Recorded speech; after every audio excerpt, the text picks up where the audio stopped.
asunder. You'll keep your watery grave. There's a world we're gonna save. Send your forgotten, hated and rotten fools have a welcome home. We'll take the struggles, lift up as brothers. Sisters, they're not alone. Others stood by me, then left me abandoned. A full ship was sailing with me as the captain. Crest and tumble, resting never again. I'll tell your story, we won't be forgotten, my friends.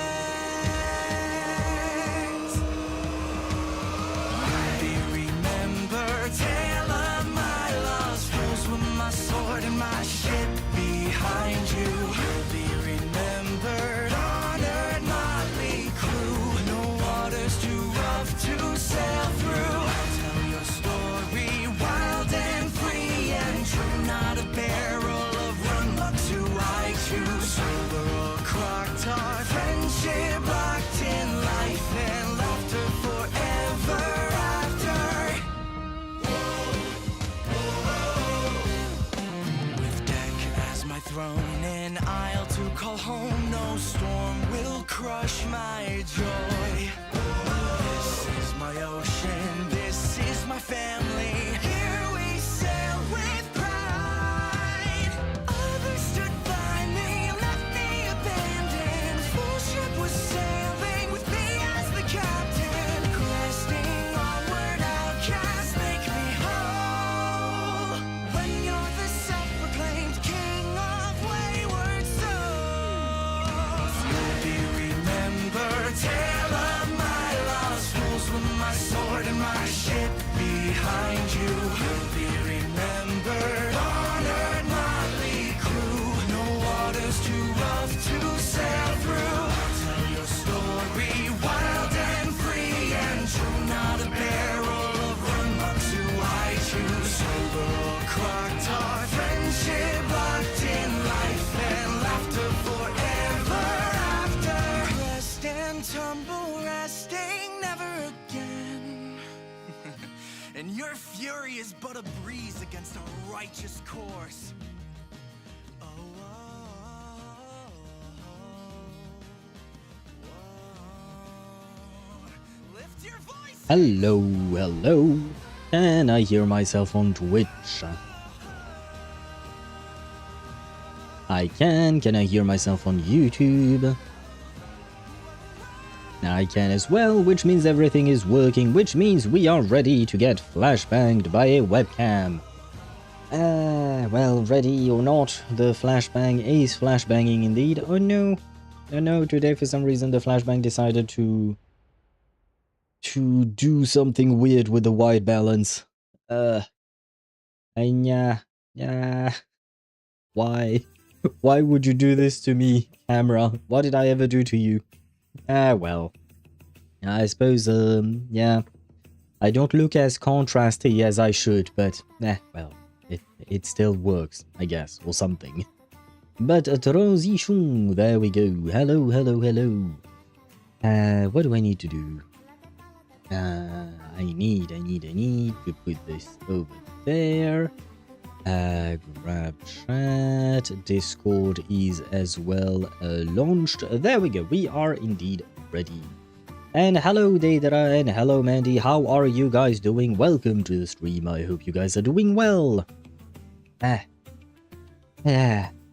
myself am a bit tired, not gonna lie. I've not slept a whole lot today, or last night, and I could not take a nap because, as I've mentioned on the Discord server, I have some construction work. Well, repair work more than construction. Repair work being done, and, well, they do tend to be a bit noisy, not gonna lie. The construction workers are a bit noisy, which I don't blame them, of course, they're just doing their work. It's not on them, it's just life, you know. And unfortunately, the room they are repairing is right in front of my bedroom, so I hear everything. Even though I have my door closed, I can still hear everything, and It's been a rough few days, not gonna lie. It's been a rough few days. It's time. Today is the great day. The great day for what? I've suffered from gacha addiction, grinding for 2 whole days without sleep. Grinding in what? In what game are you grinding? What are you grinding towards? What are you grinding for? What are you trying to get? Is it still on the on Uma Musume? Maybe. Is it still on Uma Musume? Although no, I think you managed to what do you call that? You got not the actual Manhattan Cafe, but you got another one that you actually wanted in Uma. But they don't work in the night. Yes, but my brain also doesn't work during the night. It doesn't allow me to sleep. Well, technically speaking, last night when I woke up at 4 AM. It was out of my control. It had nothing to do with me, but life, such is life sometimes. And hello Zenny, welcome to the stream. I hope you're doing well. How are you today? Tired, but also quite excited about meeting a new honse girlfriend. I have to ask, like, what is up with HoYoVerse and horses? Because we've got Ye Shongguang in ZZZ last patch. Next patch on Friday we are getting a horse accessory skin outfit thing for the proxies, Wise and Bell. We're also getting a Zibai in Genshin. We also got an outfit for the mannequin in Genshin, a horse outfit, I mean. Like, why? Why all the horses? Anyway. And hello gamer, welcome to the stream. I hope you're doing well, and thank you very much for the second month of subscription. I really appreciate the support. Thank you, thank you, thank you. And wait, where was I at? Because I feel like I may have missed messages. I have pulls in Zenless for the angels. Ah, you were interested in the angels.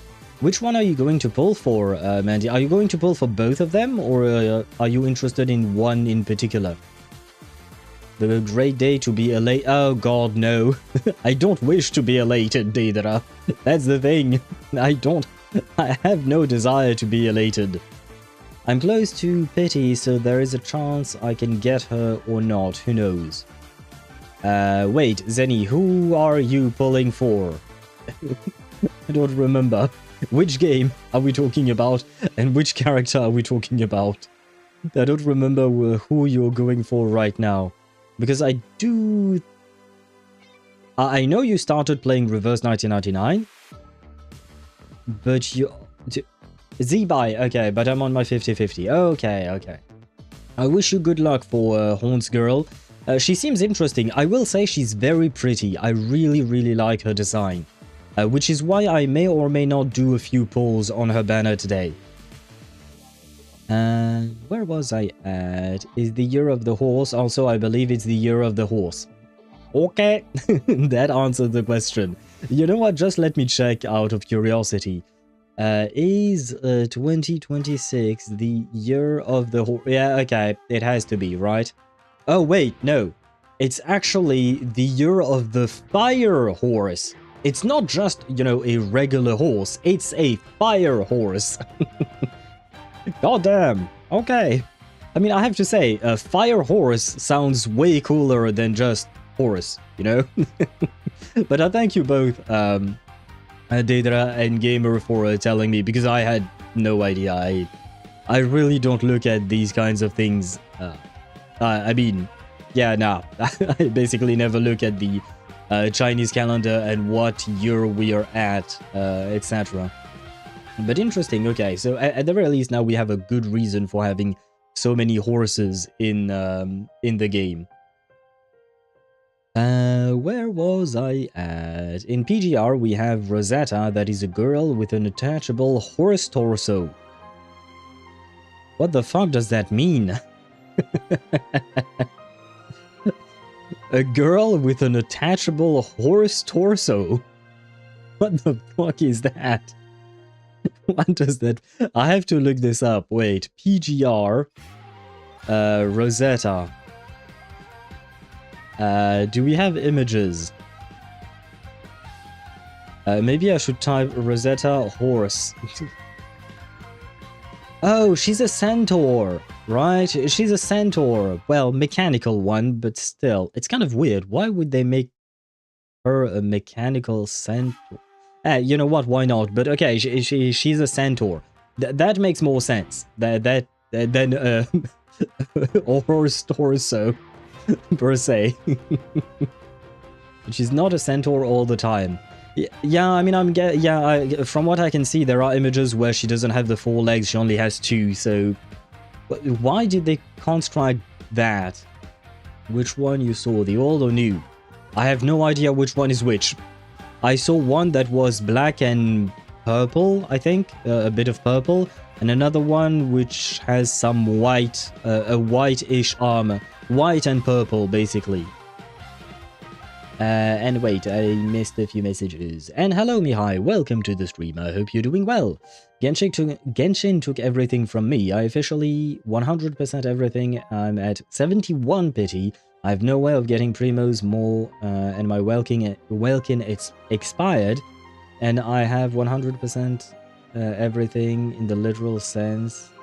And so, in general, I platinum Genshin. I mean... have you already done the reset of Imaginarium Theater? Also, do we not have rewards from the Lantern Rite event or something? I haven't started it, so I haven't collected any kind of reward at all. Well, I mean, we are going to start the story today. So, I don't know, maybe you're already done with that? Because if I'm not mistaken, the last part of the story comes out today. Well, came out today. Zibai, I read that. Be elated, I'll be elated. There is no time to cry for Emphorius anymore. Our depression therapy has finally come. I don't think it... well, maybe for you. For me, probably not. Like I said, elation is not really a path that I am looking forward to. That's just me, personal preferences and all that. I want Arya and her signature in ZZZ. I love her design a lot and I want to try for dupes. Okay! I mean, the good news is Arya comes during the second phase, so you will have a few more weeks to grind for her, right? At the very least, there is that. Other than that... Right, she's an Ether Anomaly character. Okay, well, I mean, Ether... teams can be quite easy. Well, you just need another Ether agent and you're pretty much good. Although if you can get Yuzuha, she would probably work well, I would assume. I haven't seen leaks of her actual kit and all of that, but I know what her kit is like, more or less. Well, kind of. From the official livestream, I mean. And I mean, just because she's an anomaly agent, I think Yuzuha might be good. So if you like her and you want her to be strong, you might want to pull for Yuzuha as well. If you don't already have Yuzuha, of course. It's the year of the Rapidash Pokemon. Is that a horse Pokemon? Oh yeah! Oh, that thing! Oh, right. Yeah, we have a very different name in French. French names for Pokemons are sometimes very, very different from the English names. But I see which one you mean. I mean, it is a fiery horse, so I suppose you're right. Although, I'm not entirely sure that the Chinese calendar is based on Pokemon. Just saying. At least I asked for more Zhongli screen time, so I'll take it. Was there more Zhongli screen time in this Lantern Rite? I hope so. I always look forward to seeing him again in the story because I really, really like him as a character. Basically, Zhongli and Nicole are my spirit animal in the sense that they're both yappers, you know? They love to talk about the various stories they have in mind, and they often get into way too much detail about it and all of that. So yeah, those two are among my favorite characters. And Zhongli being first because, well, I did not know Nicole existed when I met Zhongli for the first time. I got Columbina. Oh, by the way, hello Ktosh, welcome to the stream. I hope you're doing well. Got Columbina at legit 67 pity, not funny. Well, I mean, congratulations to you. I will not look at the number itself at which you got the the character, but I will congratulate you on getting your Bina. I hope you are happy with her, and I hope you will enjoy her gameplay. Well, I mean, her gameplay is mostly EQ switch, but at least she has pretty animations. Yes, did it all, both Lantern Rite and Theater. Ah, well, I mean, at the end of the day, you still have 3 weeks until her banner runs out, right? So you still have 3 weeks worth of pulls to try and get her. So all hope is not lost, especially because you mentioned you were at 71 pity, Mihai. You can very easily get like 10 more pulls in the next 3 weeks, I think. Because we will have probably more events and just doing your dailies and stuff like that, so you still have a shot at getting her. Let me show in Discord. Very well. I still need to do all the photo taking event, and the cutscene was short, not gonna lie. Ah, was there rapping involved in this year's Lantern Rite cutscene? Please don't tell me, don't spoil me. Nope, no rapping, okay. No Hu Tao, don't worry. I mean, you know what, she had her time to shine. Was it last year or the year before that Hu Tao was rapping and all of that? I don't remember. Although, wait, no. She was rapping 2 years ago, but last year she was just like, the whole story was around her, right? I think, maybe? But yeah, I mean, I don't mind Hu Tao's existence. The rap was, well, the voice actress did her best, I think, and we should applaud the effort. I would not try to rap. I think I would sound worse than Hu Tao did during, not last year, but the year before that, the Lantern Rite. I think I would sound worse, so I wouldn't even attempt it. At least she tried, you know. She gave it her all, and she tried to do her best. Wait, gamer, why are we toothless dancing all of a sudden? And wait, I missed a few messages. In this Lantern Rite, pretty much everyone is voiced in the story quest. Ah, nice! Nice. Because unfortunately we didn't have all the voices last year, if I recall correctly. We still had some issues there.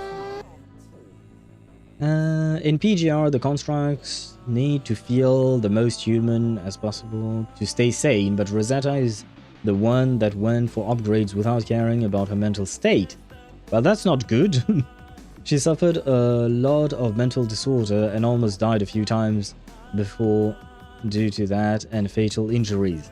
Well, that should tell you that, you know, what'd you call that? You should take your mental health seriously. And she's stupidly strong, capable of taking down a spaceship in movement with a spear staying on the ground. That is indeed stupidly strong. That is Captain Marvel levels of stupidly strong, I think. And hello, Sparta. Welcome to the stream. I hope you're doing well. Made some new drip? You can check it out in general. Made some new drip? What do you mean made? What is that? Oh, is that from, what do you call that? Warframe. I like the outfit, I don't like the gun. The gun looks too stubby, it looks too tiny compared to the rest of the armor. It feels weird to me. The year before, but it sounds good in Chinese, not gonna lie. I've never actually heard the Chinese version of Hu Tao's rap. We fished Hu Tao out of the River of Death last year, basically. That's what year's Lantern Rite's point. Yes, yeah, last year we saved Hu Tao, but was it also last year that she rapped, or was it the year before that? Zenny's saying the year before that, I'm also saying the year before that, but honestly I don't quite remember. I'm only happy because she makes Keqing better. Mid-ass character. Really? You think Columbina is a mid-ass character? Well, I mean, in terms of gameplay, she is really strong. In terms of design and personality, I guess it's up to you to decide. Because I got all the husbandos in Enfield thus far. Oh, congratulations, gamer. Wait, let me take a look at the husbandos in Enfield, because I have no idea what characters there are or not characters. Let's see. There are 1, 2, 3, 4, 5. Do we count the panda? Da pen. For fuck's sake. The panda's name is Da Pen. Like, seriously. Do we count the panda as a dude? I'll count him. Okay, so that would be 6 out of 1, 2, 3, 4, 5, 6, 7, 8, 9, 10, 23. Okay, the ratio is not great. But they do have some somewhat good-looking dude. I really like. Holy fuck! What is this name, man? Pogranichnik. Oh god, that's a name of all times. I like Pogranichnik's design. Alesh seems nice enough, I suppose. Catcher, why not? Dapan is just, you know, a panda, I suppose.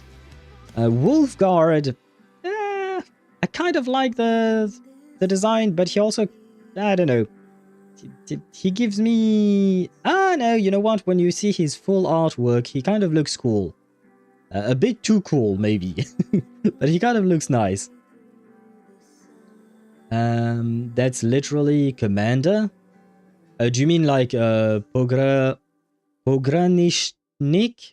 Pogranichnik? Nishnik? I don't know how to pronounce that. Which language would that be in? Is it Russian or other? The gun is intentionally small. But why? So aside from the happy commandants that love her, this patch had to be amazing because she's stupidly strong. Wait, do you mean... You mean in terms of gameplay, right? Because earlier you were talking about it in terms of lore. The other gun I have would look even worse. Basically, imagine a solid gold AK. Yeah, nah, that ain't great. I can imagine it, and yeah, nah. That isn't great at all. And what did Tosh say? That's all. What is all, Tosh? I'll count him. Not my favorite, but I'll count. Who is your favorite, gamer? Who's your favorite character in Enfield? Because I know none of them. I guess maybe there is... Yeah, I know Perlica because she's an owl. And she's the first character you meet. And I think... Yeah, Yvonne as well. I think she's the girl who takes selfies or something. That's basically all I know. And maybe Levaitane, however the fuck you pronounce her name, just because I've seen her around. And Ember, yeah. I think I've seen those girls around. Online, I mean. People were posting about them or something like that. But that's about all I know. Well, I guess I know the administrators. I have seen, indeed, Dedra had mentioned it, that the female administrator looks like a penguin. It's kind of funny. I saw a few memes about that. I love that, the idea of equating the main character. Like, you know, in HSR we have a raccoon, and in Arknights Enfield we have a penguin. It's kind of a funny thing. I wonder what animal would be the traveler. What animal would be the traveler? And... what animal would the proxies be in ZZZ? Huh. Eastern European? Yeah, that was also my guess. Oh, his name is Commander. Well, Soldier. It's Soldier in Russian, last I recall. Okay. Well, if Juk happens to drop by the stream, we shall ask her. Wolfguard is actually Italian, and they've voiced him in the game in that language. So he speaks Italian? Oh, that's actually nice. Huh. Oh, that's really nice because, you know, I've always praised Reverse 1999 for introducing other languages, even though you use the English voice pack, right? So I'm glad to see that other games are sometimes doing the same thing. I think it deleted my message? Oh. Probably yes, because I can't even see it. And on YouTube, YouTube does weird shit. It deletes messages without even showing them to me. So I don't know what you wrote, but I guess Tosh, YouTube did not like it. And always, I resist the charm of the girls, but Rosetta was a hard one. She's too sweet. Why do you resist? Unless you mean you don't have the funds to pull for her, maybe. I don't like the double pair of ears, so that design choice they went with just doesn't make me go crazy for any of them.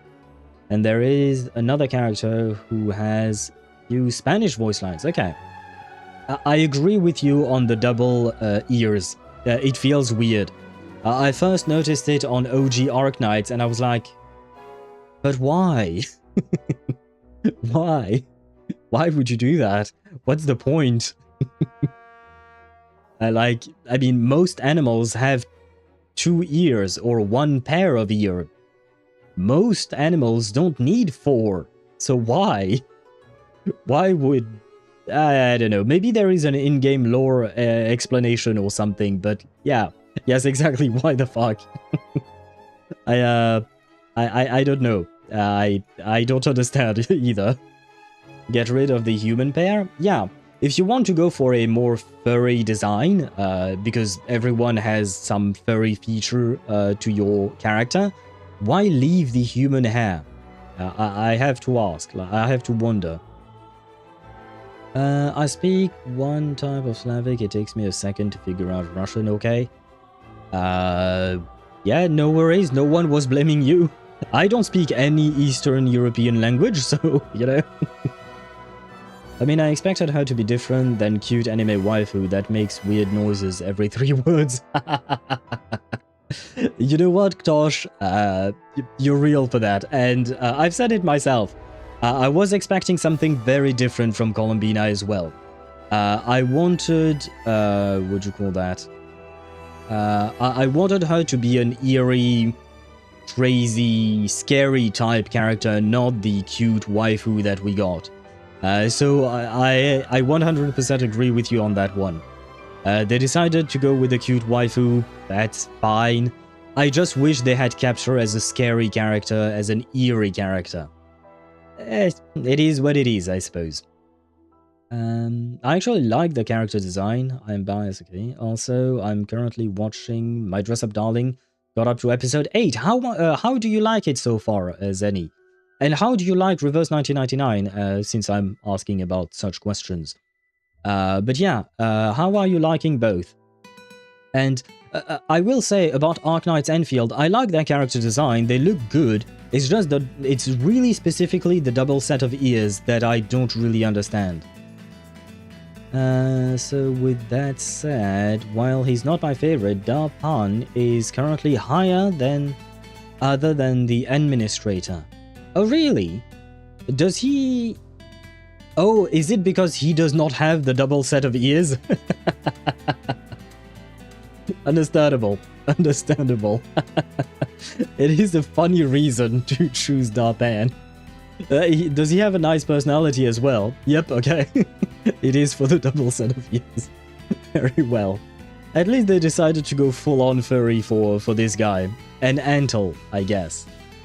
What is Antle? Is he like a lizard person or something, I think, maybe? I am petty, lol, and pretty. Love the way you phrased it. And hello, Swavy, welcome to the stream, I hope you're doing well. Antle is scaly. So he is a lizard, I think, maybe. You expected Columbina to be a biblically accurate angel? Yep. Basically, yep, that's what I wanted her to be. Unfortunately, they chose a different route, but, you know, it is what it is.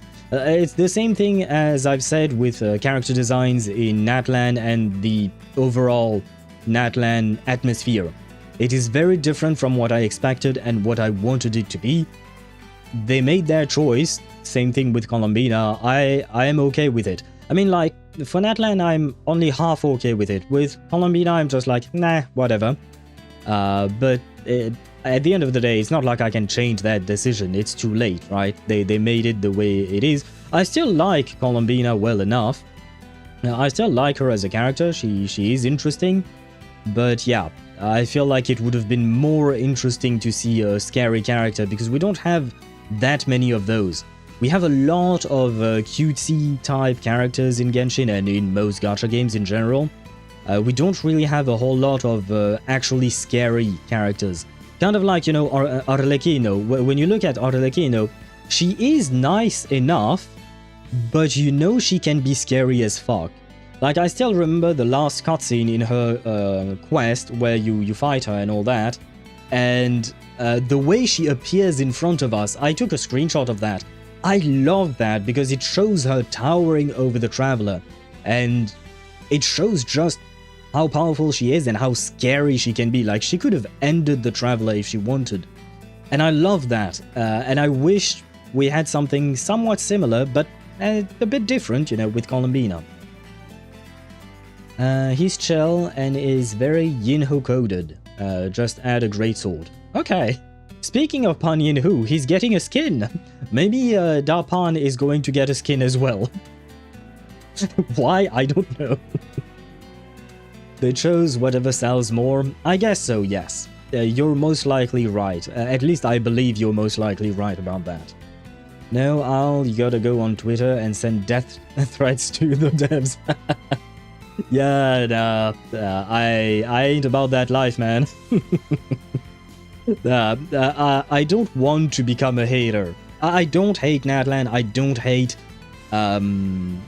Colombina. It is not what I wanted. It is not what I expected.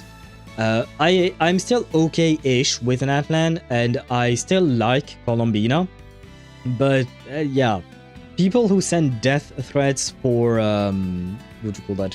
For characters or to the devs because they made something that they were not happy with in regards to a video game. Those guys are dumbasses. There is no other words for that. Which reminds me, I saw something that genuinely made me sad, and it was because shit, I don't remember which character it was. Oh, it was Yao Guang.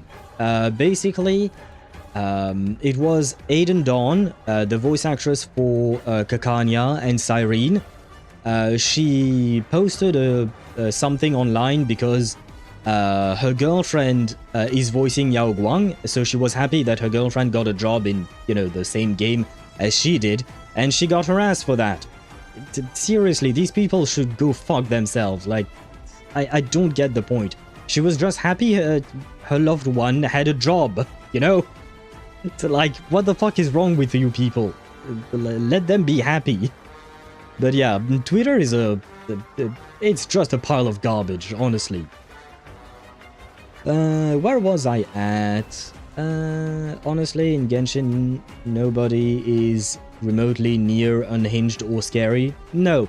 Arlecchino is the closest, in my opinion, to being somewhat scary, but in a very specific manner. In terms of playable character, I mean. And her eyes are a phenomenon. How can a big round pair of eyes be so seductive? Wait, who are you talking about, Deidara? Because I talked about Dapan, the panda, and Colombina, etc. So I don't know who you're talking about here. I talked about too many characters at once. Spada_4 says, Twitter people, here's what you do. You go down to the local pharmacy, ask for something called Viagra, and it will help you go fish yourself. Why? Why did my TTS replace F by fish? I love that. Sometimes my TTS does weird things. I don't know why. Go ask Google, guys. But the fact that she said go fish yourselves. It works, yes. It's very stupid, but it's really funny. I kind of loved it. I'll want a scary entity. Time to join the Church of Cradle then. I don't know enough about her. I mean, you've told me a bit, but I don't know enough. So maybe I would actually like Cradle as a character. Twitter forkheads were being forkheads due to VAs dating like they are such forkheads. Ah! The Twitter forkheads should get a life. I hate them. I hate how much drama it makes. Yeah, I agree with you there. I agree with you there, Andy. It's people on Twitter. I mean, I suppose it's probably not just on Twitter, but just, you know, people on the internet. Like, seriously, like, and yeah, the worst part is just because it's two women celebrating each other, right? Had Aiden Dawn dated a dude, I'm fairly certain nobody would have said anything. Well, like most. Never mind. No, it's not even about that because wait. Wasn't it also Skirk's VA who got harassed because she shared pics of her partner, who I think is voicing a dude character? Maybe he... Oh yeah, no, he's voicing Rurir, I think, right? And people got mad at that. So yeah, no, never mind. It's just people being dumbasses. There is no other words about that. It's just people being fucking idiots. Like, voice actors are not their characters. Voice actors are people. Characters are fictional. But I suppose they can't get that through their thick skull or something. And hello, Joel. Welcome to the stream. I hope you're doing well. Want to change the hello emote? I'm proud. Yes, I changed it months ago. But yes, I have changed the hello emote. And I feel like it looks way better than it used to. Now, I am also quite proud of it. Cappuccino makes me so scared of her that I want to be her best friend and take notes. Cappuccino? Oh, Arlecchino. Yes. I suppose, yeah. Honestly, I would... I don't know if I would want to be friends with her in real life because she would be a bit too scary. I think I would just... I wouldn't be hostile toward her. Generally speaking, I'm not really a hostile person. But, like, I would kind of keep her at arm's length, just because I don't know what to expect. You're a fisherman, so your TTS is the same. True. What was the sentence again? _4 says, respectful distance. Yeah, exactly. Respectful distance. Just so that everyone can remain alive, you know? But, yeah, what I was going to say is nice day for fishing, ain't it? I remember the golden age of the internet where you could call someone a I don't know if I'm allowed to say that word anymore. And you would have an insult chain for like a week and then people forgot about it. I mean, I don't see the point in insulting people. That's the thing. Unless they themselves are complete morons. And even then, I feel like there is still no point in insulting someone because it's not going to lead to anything constructive or productive. A cradle destroys timelines, flooding the planet with a beautiful crimson blood full of bodies and metal scraps, thus that fuse to spew abominations. People is I don't care. Memories. Wait, what?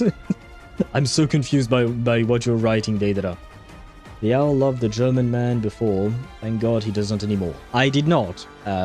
That was on you guys, technically speaking, because when I drew the first version of the hello emote, I'd never thought about the German man, the mustache man. You guys are the one who said that, not me. Where was I at? Nice day for fishing, ain't it? Was it a good day? For fishing? Yeah, I mean, I guess today was a sunny day, at least. I went to... I went to a shop, you know, the shops where you can buy stuff like, not electronic stuff, but well, I mean, there are some electronics, but tools like for construction and stuff like that. So I went out and I touched grass only to go and buy a, well, I don't know what the name of it is in English, but you know, inside of your toilet, you have a flush, but you have another system that controls how much the basin fills, right? In order, you have to refill it every time you need to flush, right? And there is a system in place to stop from overspilling, right? And I had to buy a new one of that, so it was a good day to buy that, I guess. So oh yeah, the level. Yeah. I don't know what it is called in English. In French, it's called a flotteur, which means something that floats. Because it's literally that. It's just a thing, a plastic thing that rises because it floats. It rises up as the level goes up, and at some point it just locks the intake of water so that your thing doesn't overfill, and then you have a full basin to flush with whatnot. Well, I had to buy one of those, and I'm gonna have to install it. I think I will probably have to install it like in a couple of days or something like that. Wait, where was I at? Oh, the anime is kind of funny in dub. It is. And by the way, Zenny, Marine Kitagawa in My Dress Up Darling is voiced by Amalie. She's the voice actress for Jingliu, and way too many other characters that I can't think of the top of my head, but I absolutely love her. And, but by the way, she streams as well. I paused for a second because I was like, is it? You guys probably know that, right? But Amelie is really amazing, and she sings too. She sings as well. Girl has real talent, man. She has a lot of talent. But yeah, she's absolutely awesome, and she kills it in that role in My Dress Up Darling. I absolutely love it. Like I watched the subtitled version, the Japanese version first. But then I decided to give it a go in the English dub, and I just loved it even more. And I missed the message. As for reverse, it's good, just finished the tutorial, but I enjoy it. Time to do the very first summoning in reverse. Good luck to you. Who are you pulling for? Are you pulling for Beryl, by any chance? If you are pulling for Beryl, promise her a lot of protests. She's French. She should come home. Although I think in my case she came home for coffee, I think, or something like that. The Jingliu, I notice. And I know she streams as well. Yeah, she's quite amazing. She's very funny on her streams. I haven't been able to watch one of her streams in a long ass time. But I loved watching her streams. And just even her videos or stuff like that. She really is great. Yeah, the level, I don't know what it is called either. Al is Advanced Engineer. Wow. No, I'm not an Advanced Engineer. But sometimes, you have to do some plumbing, because I'm not going to call a dude to replace that, because just to call a plumber to replace that would cost me like 80 to 90 euros. The thing itself just cost me like 16 euros, I think. So yeah, I'd rather do it myself, It's it's way easier to do it myself. I mean, it is a pain in the ass, but it's also way cheaper to do it. Poor Gojo? What do you mean, poor Gojo? He's lucky. He's a lucky dude. Marine is an awesome person, generally speaking, as a character. Like, she was definitely a person I would hang out with, but she seems like really genuinely nice. And not just because she's hot and all of that, just, her personality overall. She's really a cute, nice person. Japanese Marine will kill you with cuteness? True. I mean, yeah, for me, both work in terms of cuteness. I will say, maybe Japanese is cuter, but Amalie hits better on comedic timings. Not timings, but she hits better for me with comedy. Or maybe it's just because of the language barrier. There could be that as well. I should not discount that problem. I'm immune to her. How can you be immune to Marine Kitagawa? How dare you say that? Al, you're a plumber then? Nah. I have fixed some plumbing issues, but yeah, nah, I am not a plumber. One lucky dude who is antisocial. I mean, I don't know if I would really say that he's antisocial. I think he just closed himself off in a way, but with everything that happens with Marine and all of her friends and all of that, I feel like he's opening up really easily. I think it's mostly that he had a bad experience in the past, closed himself off, but he was just missing the opportunity to open up again. Or maybe she just happened to arrive at the right time in his life. There could also be that. But you know, it does feel like he was ready to open up, and he just needed the right opportunity, the right push, basically. Al is a factory manager like Andre. No. Apparently people are scared of Andre. I think it was Swivy who was scared of Andre. I hope I don't scare Swivy. Her being hot is a bonus. Yeah, her personality is amazing. Her personality is amazing. Her being hot is just the cherry on top, basically. But her personality is just like, she's really a sweet person to be around and hang out with. Don't forget the Myriad Celestia. Ah, you're right. I kind of did forget.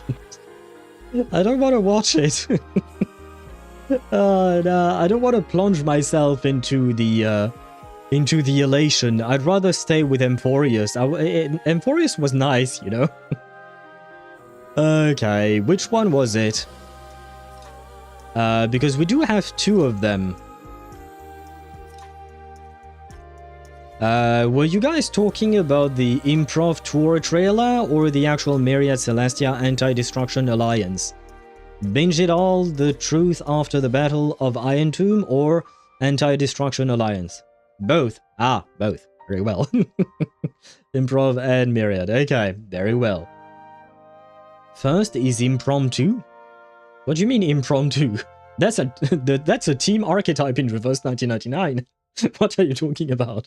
Oh, improv, okay. Must have been maybe your autocorrection or something. Dude got traumatized in solitude. Wait, what? And Swivy, you responded with the dumb emote, but does that mean you're scared of me?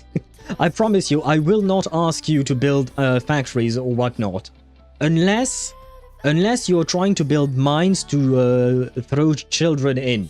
That I might ask, but I promise you no factories. Improv is crazy, Myriad is oh shit. Very well. Let us take a look at both then. Wait, I need to reduce the sound.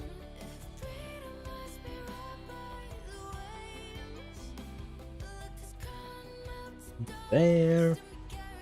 And music, please. Yeah, stop. Where is it? No, wrong button. Stop, I said. There we go. Because we do wish to enjoy the actual sounds of this. There we go. Okay. Do we have yeah, volume should be nice. Let me know if the volume will be enough or not. If not, I can always bring it up. The showdown for the cosmos is about to begin. To the left, the Lord Ravager, who will scrap the erudition Iron Tomb! You dare stand against me? To the right, Emphorius' own Chrysos heirs! You're up against us! And the much-anticipated trailblazing star! With a flick of my finger, the Cosmic Alliance! I better try something else. As our tale resumes, the Trailblazer calls for backup and summons the Cosmic Alliance. Could it be? The beauty has officially joined the IPC? What? Weaponized beauty is the honey trap of capitalism. Oh. The super intelligent geniuses say, it's time for your super impressive powers. Govern realms with coffee, move worlds with glasses. They look good. Strike, strike, and strike. Reliability, the superpower of adults. Oh my god, these JoJo poses. Horsepower on the move. Xianzhou Alliance is finally here. Salvation by force for the especially stubborn. Holy shit, they Now really it's did our good. turn to fight back. All units, assemble! Iron Tomb, we've brought you destruction! Rules are made to be broken! Show begin! Mem. Oh. Yet this crisis is but a taste for the catastrophe to come. Everything is under the destruction's control. In the face of utter devastation, where will the Trailblazers' path lead? Will they just die? Why is this thing so stupid? When straying paths converge once more, Why do we have an ad? must you kill them again? Destiny's quiet design is already laid down. They What the fuck is forced this my video, hand man? The moment they delivered the Astral Express to plain Arcadia. What caused their impairment? Do you have any idea when I went through to float the express for you? I still remember the sound of your laughter. I thought that would make them look back at me, but they never did. You lost your legs, but I've lost my love. What drew them to the flames? Let's leave together to a place without the Trailblaze. I just want to hear you laugh once more. You... I'm sorry, but I don't want any regrets. The three of us can start things over. Rise, my Asheville! The 60-second ad has ended. Please claim your reward. Open the door! Better not catch you drawing fan art in there! What do you mean, arise, my Machiavelli? Literally a debt collector. Official serials are such a bore compared to Eon gossip. Who is this? True inspiration only strikes during the final countdown. That's the do-or-die spirit befitting a comic artist. She kinda hot. She kinda hot. Oh, it's not over. Ah. Aha. So, this is shaping up to be the same as... Oh no. Wait, let me read, what do you call that? Read your messages first, and then I will tell you my thoughts. May I be honest, for fuck's sake? Seridra was mid, however you spell her name. Yes. If you both in terms of gameplay and even in terms of story, I don't think she was well implemented. Just like Sparta mentioned, she's only good for Anaxa and Phynon in terms of gameplay. And in terms of story, her patch, for me, was the weakest. It felt kind of as if it came out of nowhere, didn't really matter, and went off like it was completely forgettable. The shit is going to be normal the entire year. Yeah, which is where the game might lose me. Well, I'm not going to stop playing the game outright, but this is not my cup of tea. I mean, it's fun, but if the entire year is like this, I'm gonna have a hard time, because the thing that this reminded me of was the banana monkey patch.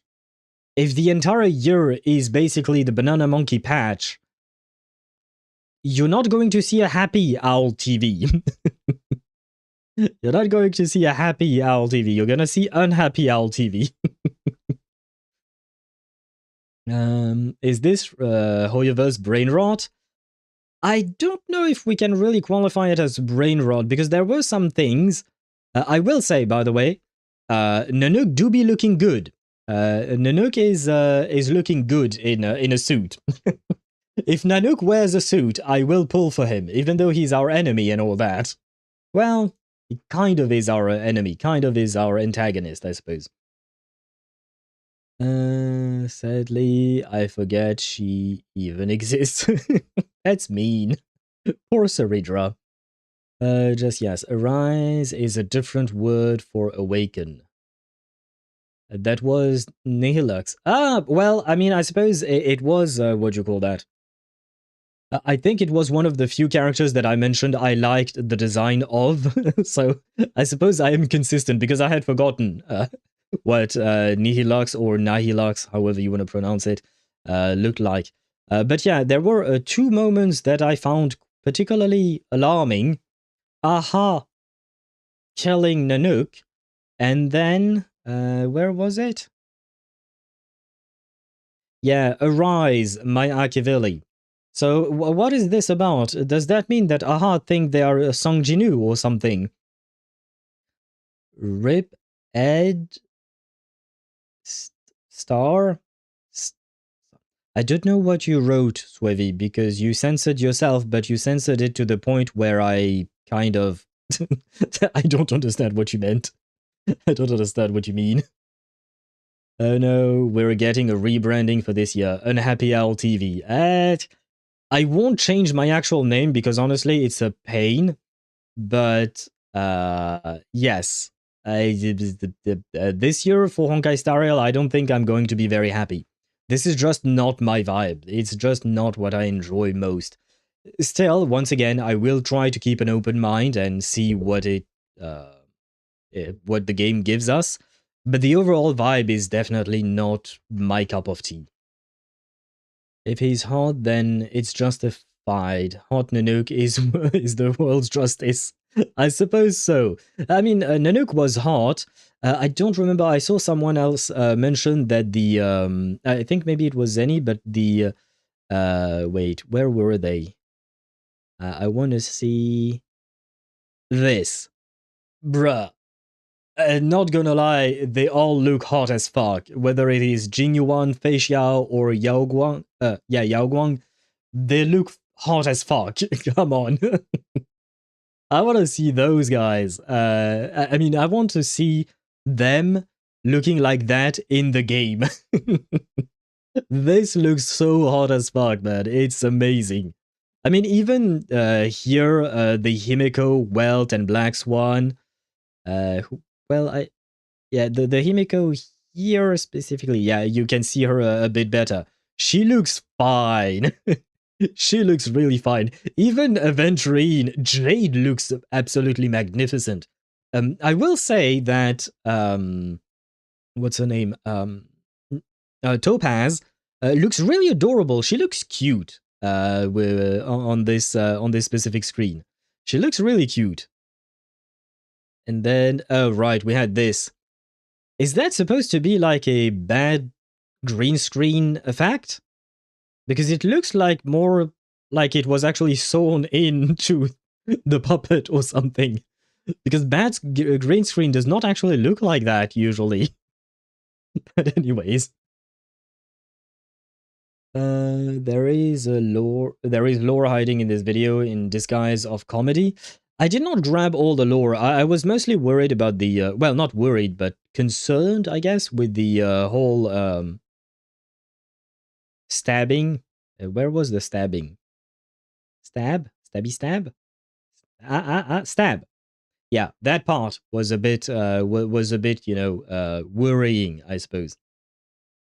Another knockoff? Hell yeah. What do you mean, another knockoff?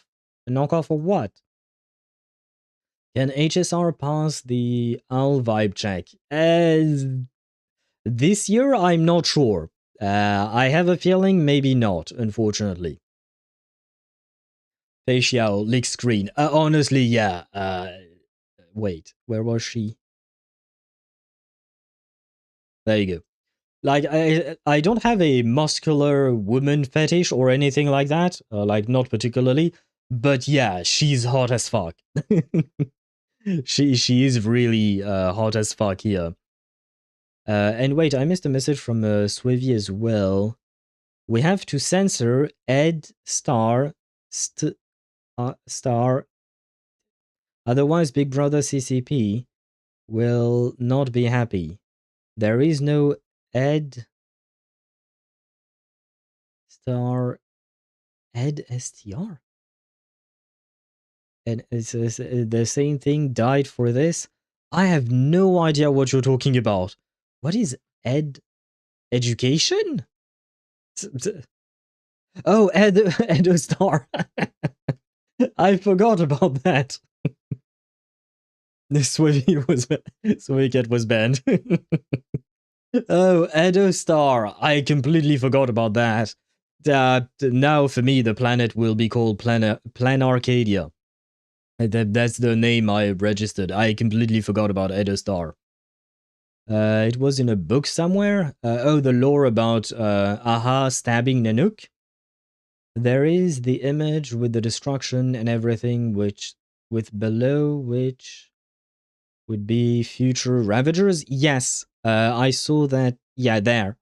Well, I chose the one impact frame. Come on, show it to me. There you go.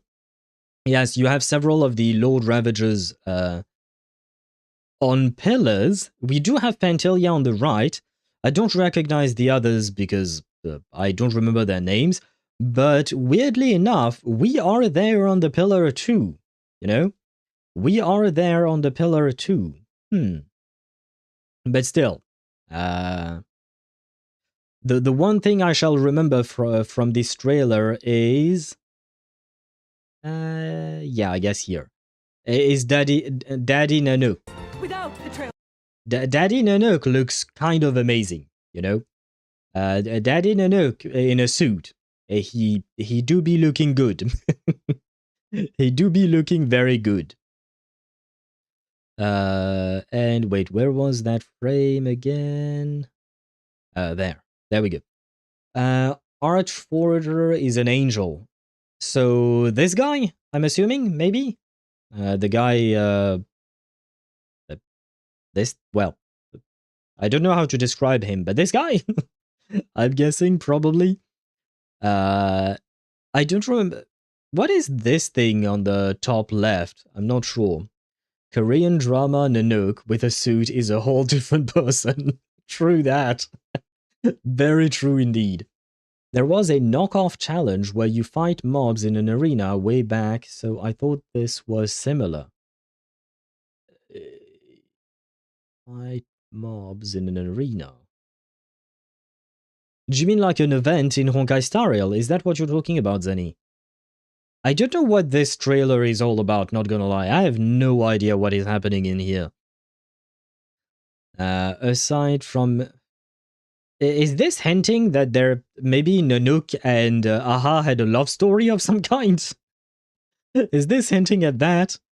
And then they divorced, and Aha did not take kindly to the divorce, so she stabbed him. They were met with a surnameless fool guarding the portal. Wielding a rapier with an extraordinary power, the fool dodged most skillfully, like a slippery fish in a pond or a flash of a falling star. The Ruin author did battle with the fool for 7 days and 7 nights. I have no idea what that is about. So, is this about a fight between Aha and Nanook? This is a fanfiction of Nihilux. Wait, really? Is it actually a fanfiction, or is it just, what'd you call that? It doesn't say, does it? English was... No! No! I mean, yes! It's, I just can't believe my eyes! Do you guys... Oh no, you can't see it because it's behind my camera. How do I see? How do I show? Wait, I need to hide myself. Webcam hidden. There, this is what I was reacting to. This part. This. I love Amberly Connors. She's the voice actress for Furina and so many other characters. I absolutely love her. She is so freaking talented and amazing. So, yeah. I am definitely pulling for Nihilux just for Amberly Connors. I just love her her voice acting, man. It's just so amazing.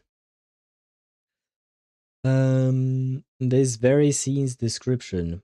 The stab. Oh, okay. Yeah, yes. We don't see... We listened. Yeah, no worries. I just show you guys. Nihilux or Nihilux, again, don't know how to pronounce it. She's voiced by Amberly Connors, and just for that, she's also hot. Yeah, but the voice acting, man.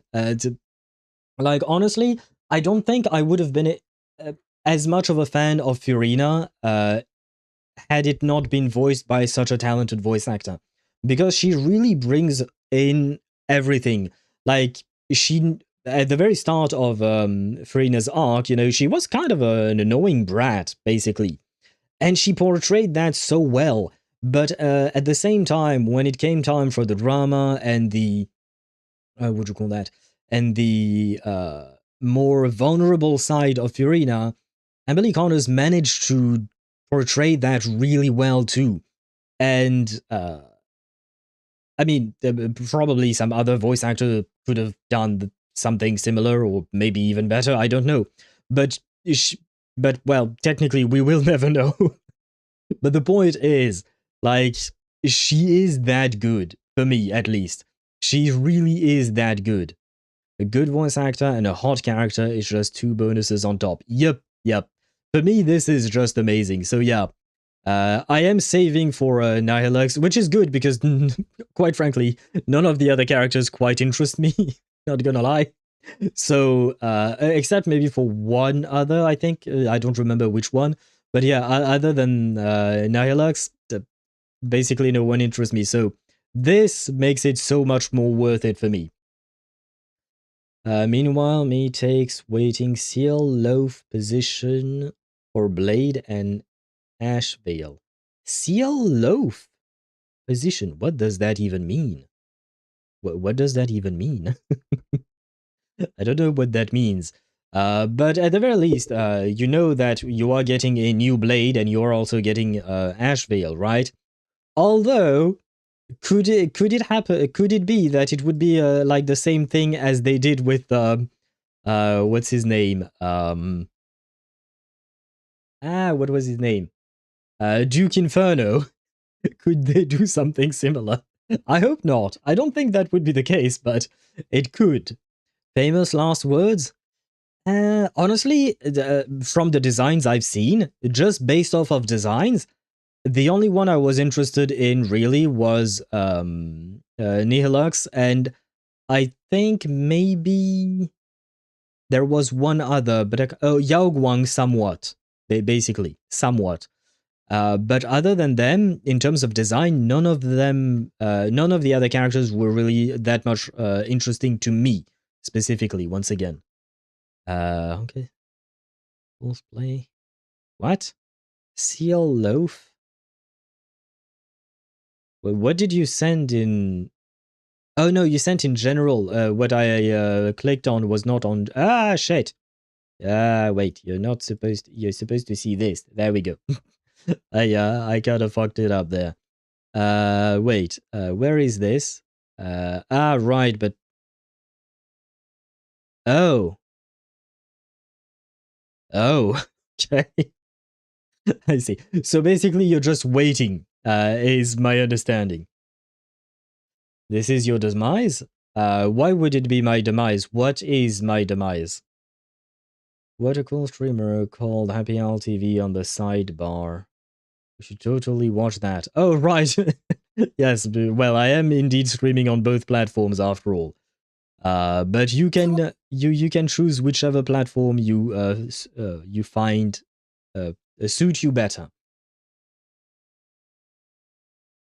To all the worlds of the cosmos, after the Iron Tomb campaign, the Legion's steps grow ever faster. Following the road of the Trailblaze, I invite all of you to join the Anti-Destruction Alliance. Under the full moon together, let us discuss the future of the cosmos. The entry tickets are ready. As for luring in the other, I'll leave that in your hands. Ah, yes, her. I forgot about her. Stroke of the blueprint of preservation, all for the Amber Lord. You saw an omen of extreme woe. Does it mean that the Abundance's dregs will soon step in as well? This is a game of certain death. See, isn't that precisely the variable I've been waiting for? That was beautiful. I'll inform the Intelligentsia Guild about the Leviathan research. Fudge me. The IPC's got some nerve thinking they can rope for the Galaxy Rangers. Head right to the place where the lead hunter will appear! You actually found me? Guess that makes you the real detectives, huh? To hunt down a vanished demon. I'm afraid you can't afford my price. Who was that? Harmony's dance needed preservation's guidance. The blissful ball need not grace us. When I head to Astropolis, I'll uncover what the IPC truly thinks. IPC's at it again. Always gotta make itself look important. Time to work those hands, my dear Sparklies. You're in the Elations domain now. Time to play by the fool's rules.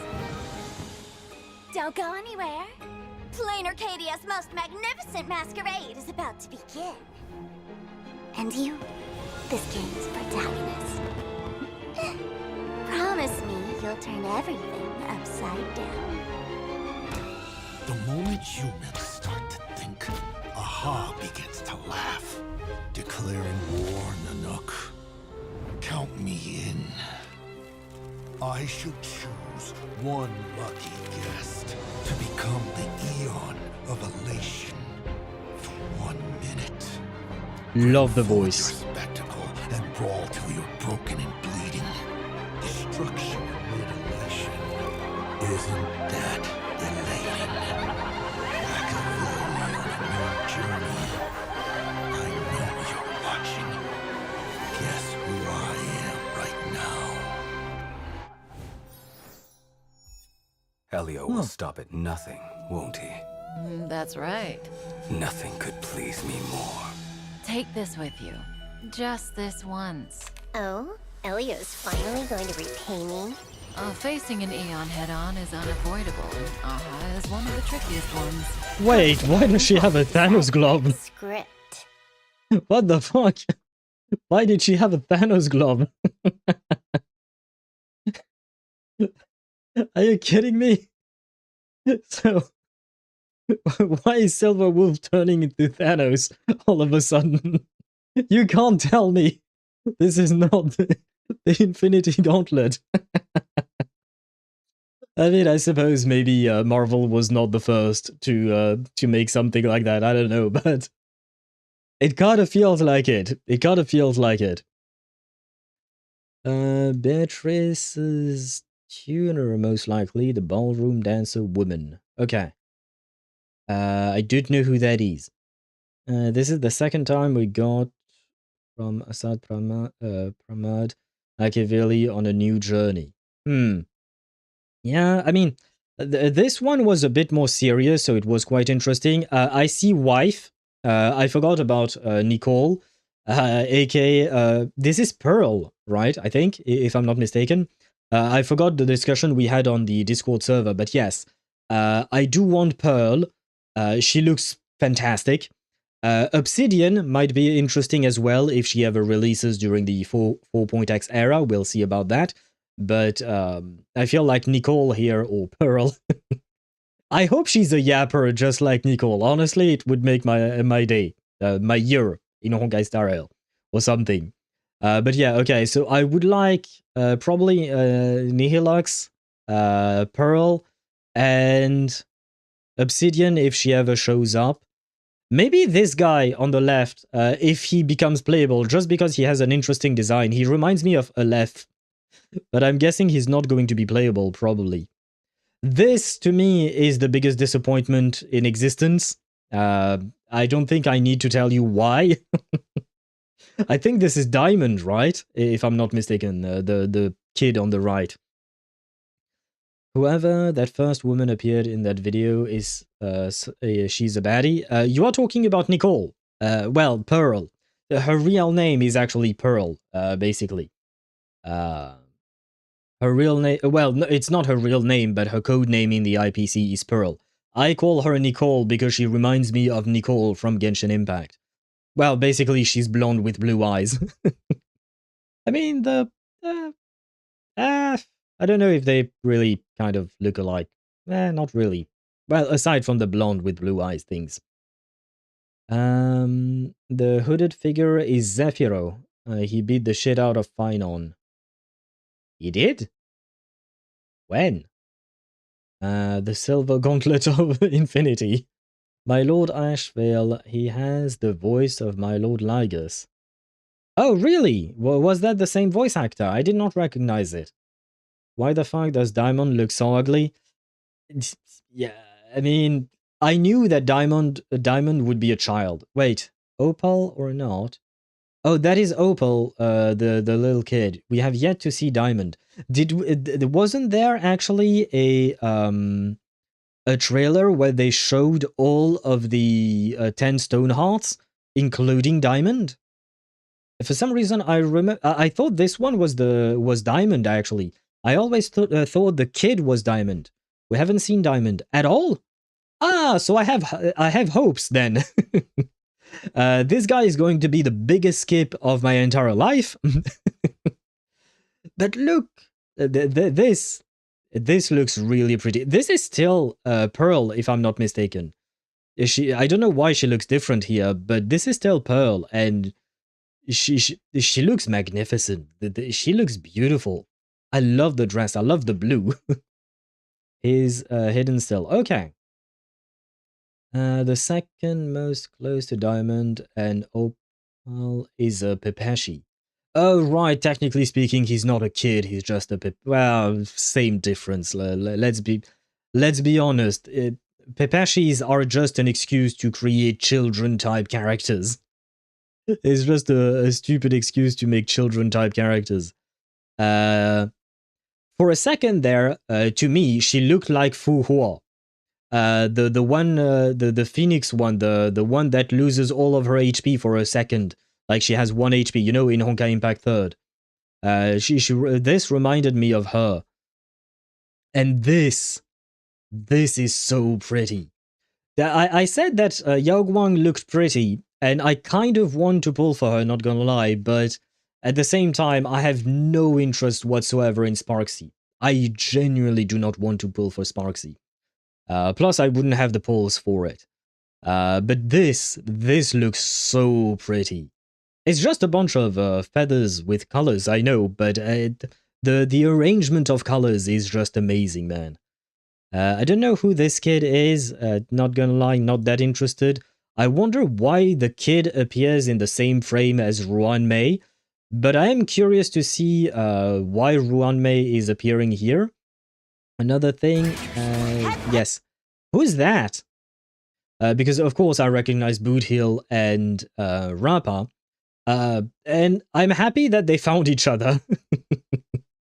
I'm happy that they found each other and they can go on adventures together. But who's that? The cat maid. That does not answer my question. Who's the cat maid? I don't know who that is. Pearl Loki giving Linnea and Nicole vibes. Yep. Definitely agree. And you heard me. I love Nicole. I love Linnea. I don't know about Pearl's personality yet, but I really like her design. So she's probably going to be in my pull list. Other than her and Nihilux, I think I will try to save because I would like to get some light cones for Cassie, Hyacinth, and also some Eidolons for Finon. I would like to E6 my Finon eventually. We don't know the third woman with them. Okay, maybe a Galaxy Ranger? Likely. Yeah, most likely, yeah. Who's Boothill? What do you mean, who's Boothill, Tosh? But she has a minigun. She does indeed. And she sounds crazy. She sounds kind of crazy, which is interesting, I suppose. And who that? Is that New Blade, or is that someone else?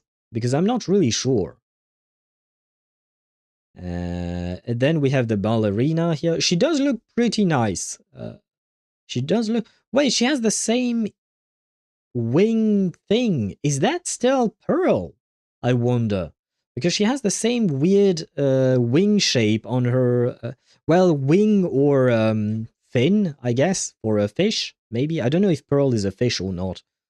But she has the same... yeah, the same thing like that. Yeah. Where was it? There, this thing.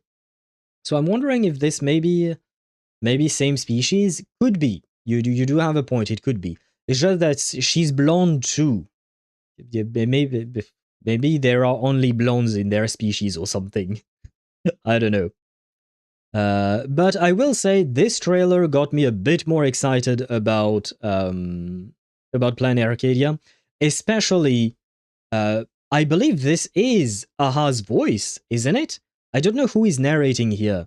Nanook, count me in. I should choose one lucky guest to become the Eon of Elation for 1 minute. I believe this is Aha. Oh, that is Asad Pramad. Who the fuck is that? Because I remember the name. I don't remember who that is. Who is Asad Pramad? Because you've mentioned it before, like earlier today. But I remember we talked about the person, but I don't remember who they are. Asad Pramad is Nanook's general versus Elation. Okay. I might be interested in pulling them just for the voice, then. Just for the voice. His voice is so sexy, man. If Nicole and Sandrone had a baby. The heck are you talking about, Ktosh? That is scary. Harmony. Harmony is scary. Why are you talking about Harmony? We saw Robin for a second there, but I don't know why you said Harmony is scary. Oh, is this Harmony maybe? Okay, that's what you were saying. Zephyro versus Nile. Oh, right, yeah. All of the Lord Ravagers are supposed to be against a specific path, right? But yeah, I love that voice. I just love that voice. Specifically, the ballroom dancer is a harmony tuner, most likely specifically for Beatrice the Blissful Ball. I have no idea who that is. The voices in tune? What do you mean in tune? Listen to their voice again? Mutilation. Isn't that elating? Did you mean the part here? Wait, where was it? Where is the dancer? There. Afraid you can't afford my price. When has Harmony's dance That part. guidance? The blissful ball need not grace us. Very well. I see what you mean. Well, I mean, it makes sense. It makes sense for Harmony to sound the way it does, right? Spada_4 says Beatrice is an emanator of harmony. Sunday was the tuner for Dominicus. Okay. And how do we know this Beatrice person? Where did we ever hear about her? Because we've never met her in the what do you call that? In the game, right? We've never actually seen her, Beatrice, I mean. So, who is she to us? She's no one for now, right? I would assume. Dominicus is an emanator, a prayer book about harmony. You mean Beatrice is a book? Oh no, you mean we heard about her in a prayer book about harmony, I would assume. Okay. That would make more sense. Okay. I see. I probably did not read that book, I'm afraid. I have to admit, I don't really read a whole lot of... I used to read a lot of the books in Honkai Star Rail, and then I stopped because of time, basically. You see, this is insane. Yeah, I mean, I'm mostly there for wife. Wife is here. That's my my main goal in life. My main goal in life is to find my wife, and I have found my wife for the next year, I guess. Well, I mean, Cyrene is still wife, and Phynon is still husband. But for Plan Arcadia specifically, you know, because I can't actually take them there in the sense that, you know, they're stuck in Emphorius and all of that. O great one of paradise, I invite you to cast your gaze upon the other side of brilliance and to attend the feast of this paradise. This world is a ball, laughter resounds till the end. Beatrice, do you hear? Singing, dancing, joys transcend. Sorrows have nowhere to hide, and desire tiptoes. Feast, feast. Boundless happiness, boundless happiness. I mean, I suppose that does give us the name, but that doesn't really tell us much about her herself, overall. I suppose that does give us the name. I'm so interested in Aha, the masks part, but that I shall choose a mask. Could it be a symbol? Each mask represent a different actor, and a black mask could represent an evil type of actor, a villain or what. Could be. Not gonna lie, it could be, because we did have several colors of masks, right? So there could be some specific meaning to it. Honestly, I don't know. I don't really know a whole lot about Aha in general. And of course, the cat. The cat is always there. I'm going for Ashvale. Man had immaculate aura, and he is maybe the boss of Boot Hill. Does Boot Hill have a boss? Is there such an actual hierarchy in the Galaxy Rangers? Because to me, it always, from my understanding, the Galaxy Rangers are just a loosely connected bunch of guys. Well, not guys and girls, but you know what I mean. A bunch of people, right? But they're just loosely connected, calling themselves Galaxy Ranger and all of that. But I've never learned about any kind of actual proper organization and hierarchy in their group. Al, do you know who I'm gonna pull for this patch? Do you mean in Honkai Star Rail? Or something else, maybe? If you mean in Honkai Star Rail, I don't know.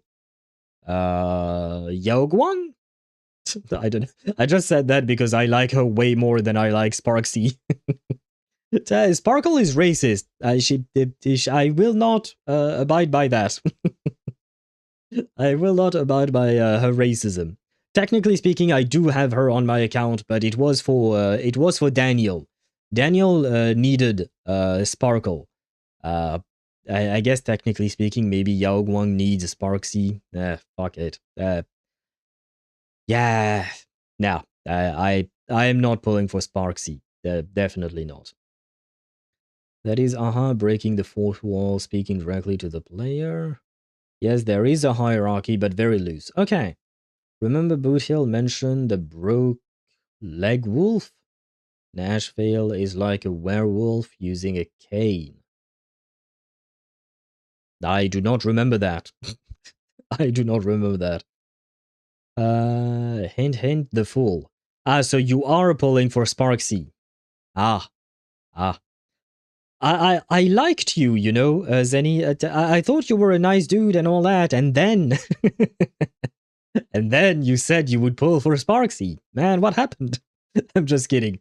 I do wish you good luck to pull for Sparksy. I hope that you do manage to get her. And I hope you will have fun playing her. I still dislike her very much. But I will not hinder your enjoyment of the character. For what is Aha? Is it a person or is it the concept of an actor? A sad, happy, evil mask, neutral mask? So many masks, 5 masks we saw. So interesting. Aha is not really a person. Aha is an eon. Eons are the embodiment of a path. Not just a path, they are the embodiment of a specific concept in the universe. Though apparently Aha might be the closest currently living eon to humans, it's still different than what I would qualify as a person personally. Prayer book in HSR. Prayer book in HSR. Wait. There. No, not there. Yeah, I'm not going to read all of it now. Especially because we've been at it for an hour and a half already. And we need to get going. We need to start Genshin, because otherwise we will never finish the Lantern Rite. And we need to meet the new horse girl. Wait. Jingliu Amali. Emile. Oh, right, yeah, for Ron May, Andrew Russell, Kendall Bird, Alice Himura, Lizzie Freeman, Damon Mills. Yeah, that dude, man. No one really knew. Oh, Cat. Wait, I know her name. Who is she? Who is she? I know her name. I have seen her name many times before. Cat. And her name is Cat. Isn't that lovely? Wait. Where have I seen her name before? Apparently she does voice in Genshin, but let me find the specific thing. She's Tuesday in Reverse 1999.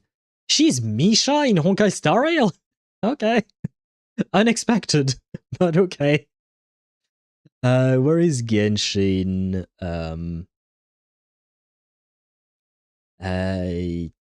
I saw the Genshin somewhere. Oh, she's Kira in Warframe for Sparta, if you know who that is. I don't know who that is. And she's Lilith in Punishing Grey Raven. And, oh, she's Skirk! She is Skirk, Setaria, and Paingrosser, whoever that is, in Genshin. Okay. So, she do be voicing a lot, hence why I know her name. Wait! She's also in Fire Emblem Heroes, okay. She has a long list of games and anime that she's been in. Ether Gazer as well, Path to Nowhere, Goddess of Victory Nike, Idol Flower, Isabel. I don't know who that is, but you guys might know. Okay, Sarah, yeah, reverse. Huh. Well, you know what? I am happy. Because I like her as well. I liked her as Kirk. I loved her as Tuesday. She was really eerie and scary in that role. So the fact that she voices Pearl, I'm happy. I have 2 voice actresses for the 2 characters I like who are really, really amazing. So I can only be happy about that, man. Wait, Lilith? Yes, she is indeed Lilith in somewhere, something. Let me, nope, not that. Control H, Lilith. What do you mean you didn't find Lilith? Can I not search for the, oh, wait, there? Now? You can't do a search like that in, on IMDb. Oh man, that's a pain. Well, I don't remember in which game, but yes, I did see Lilith somewhere. Probably. Oh yes, Punishing Grey Raven. Who is she voicing? Pearl. Yeah, she's voicing Pearl. And, well, like I said, I am happy. Now, I am going to switch scenes just for a second there. I suppose I can restart the music, but we are going to start the story of Genshin because we've had too much yapping today. Where is Genshin? And we do need the honse. We need to meet the new honse. There, and my chat is here. And I would be racist if I voice act Sparkle. Well, you wouldn't have a choice. I mean, I'm not blaming the actress portraying Sparkle. I'm not saying the actress is racist. The character is racist. The voice actress is just doing her job. Eons are embodiments of their concepts. We don't know how exactly they embody elation. They seem to embody it as an act. Therefore, how does it work? The ideas I can imagine. I'm not sure what the question is. You seem very focused on the masks. I don't know how much the masks play a role in who is Aha and what is Aha. You know, I'm not really sure. I don't really have an answer to that question. And Ktosh redeemed a dad joke, or used the command for it. Why was it called the Dark Ages? Because of all the knights. I see. Yes, I suppose it kind of makes sense. Not really, but let's go with kind of. I mean, yeah, it does make sense, but never mind. You're just pulling them for the voice actor at this point? No, it's also for their design. But the fact is that I can't pull... I can't give you other reasons than design and voice actors. Because I don't know their gameplay and I don't know their personality. I haven't met the characters, obviously. And we certainly haven't seen any of their gameplay or kit or whatnot. So I'm very limited on what I can consider a good reason to pull for a character or not. And so far, the only reasons are the voice actor and the design of the characters. And I like the designs of both Pearl and Nihilux. Wait, Hoyo is being bold? What do you mean Hoyo is being bold? Lilith is the most evil character in PGR. Well, I mean, Cat shit, I forgot her last name already. But Cat, I will call her by her first name, I hope she won't mind. She's great. I mean, you've heard Tuesday. The way she voices Tuesday is amazing. Like, Tuesday sounds eerie and scary, and like, generally speaking, you don't want to be anywhere near a Tuesday. And she voices that to perfection. So yeah, I think she would be great as Lilith in PGR, I would assume. Think about that for a second. Assad Pramad and the Elation in general are known for fourth wall breaking. This is the second time. Verbatim says a new journey. Yes. So I understand you all, Ashvale, having the voice of Lord Lygus, and I pray for him to be a fragment of Xandar. It would be weird, but also maybe interesting. It would be weird, but also maybe interesting. But honestly, I don't really know anything about Ashvale, to be honest, to be fair.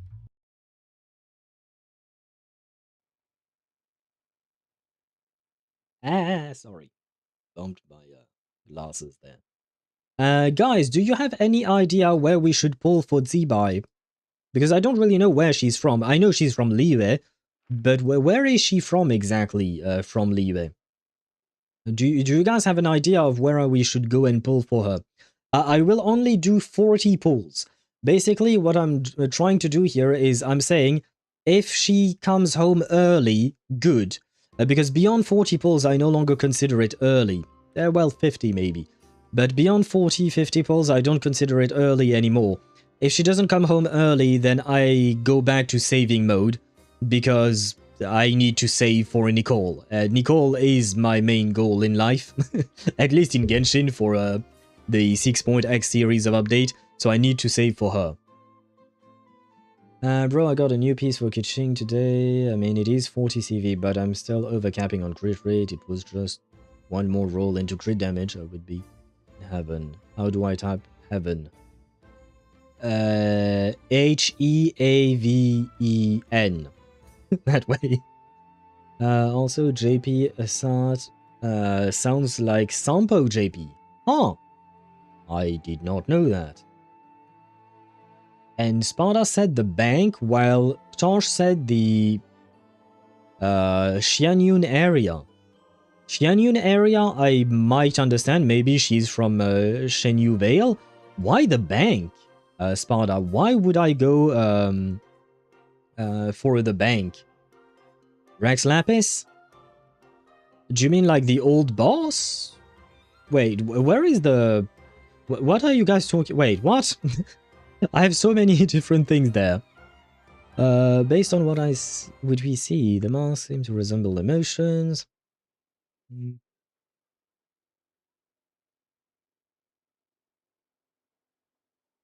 Very far from human, because Aha only acts, never feels. Well, we don't really know what it feels or not, to be fair, the Eon itself. But I will say, again, like, I have a weird thing about Aha in the sense that I find him interesting, I just don't like the vibe that he brings, the goofiness that he brings to the story. That's my main problem, but I do find it interesting. Because you are spending money. No, I am not going to spend money. And Adaptai connected to Zhongli. We allegedly know a lot about Aha, but we're not sure. I mean, it is hard to know anything for sure about someone like Aha. I'm guessing... So, oh, okay. The place with the Adaptai? I don't remember the name. Do you mean this place? I think it's here, if I recall correctly. I'm just thinking outside of the box, but where would you see Rex Lapis? That's the part where I'm somewhat confused. Was it there? Did I teleport on the wrong mountain? I think I teleported to the wrong mountain. I think maybe this wasn't... Oh no, it's Mount Aotsang. My bad. Mount Aotsang on something. Yeah. That is indeed the right mountain. You're right about that. I teleported to the wrong one. Oh, and are you skipping Varka? No, I will probably try to do a few polls on Varka's banner as well. But at the same time, like I said, I kind of need to... what do you call that? I kind of need to get... what's the word? To save. So... I'm just afraid, you know, that... I'm just afraid that I won't have enough to save for... no. Yeah, you can go down there. For Nicole, that's my main concern. You know what? Let me bring out your friends. Do we have another Adepti? I don't have Xiao. So I can't bring him out.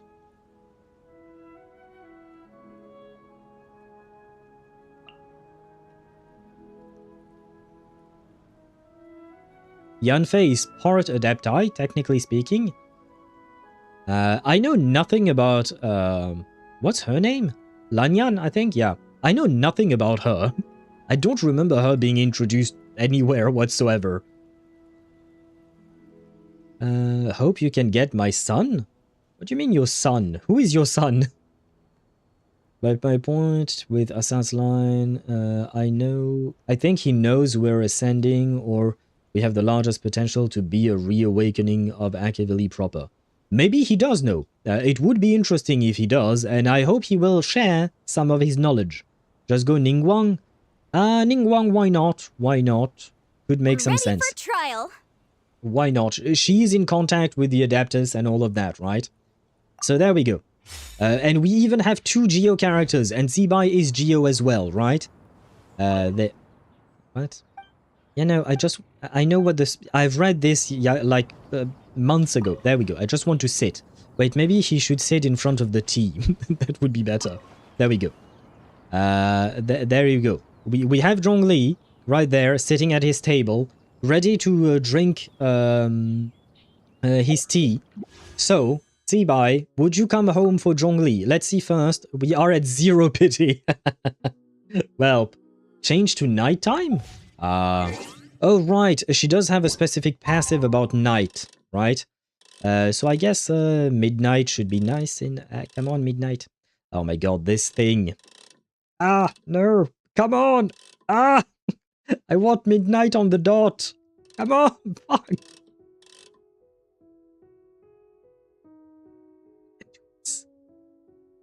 No. Yes. Woo. Oh my god. That was a pain. Oh my god, that was a pain. Okay, but it is worth it if it is for Zibai. Come on. Because I do find her very, very pretty.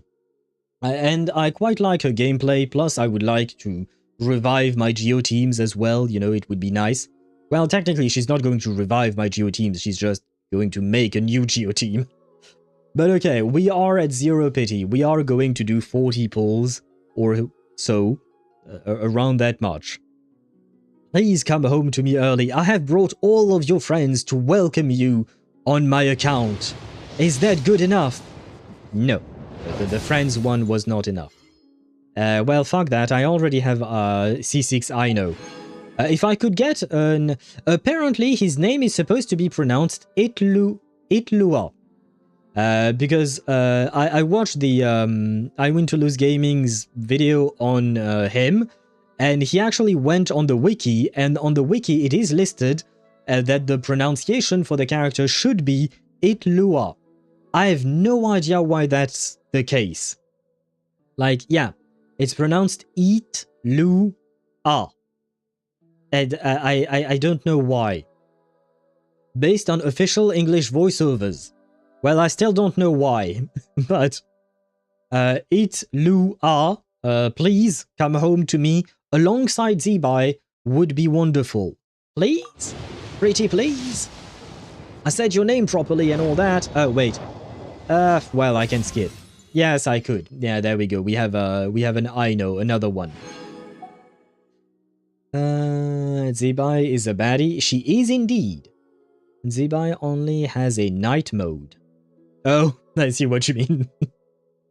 Of course, looking like Ishwan. She does look like Ishwan, but honestly, I prefer Zibai's design rather than each ones, personally. I do like each one. That's kind of... her design is quite good. It's okay, she's hot. But I prefer Zibai's design overall. Is a good support for Zibai? Well, yeah, I mean, that's basically all he is. Itlua is apparently only a good support for Zibai. Other than that, he's completely and utterly useless.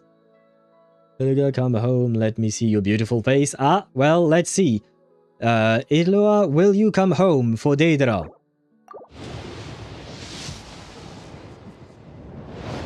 Let me build up the suspense. Do we see an Itlua?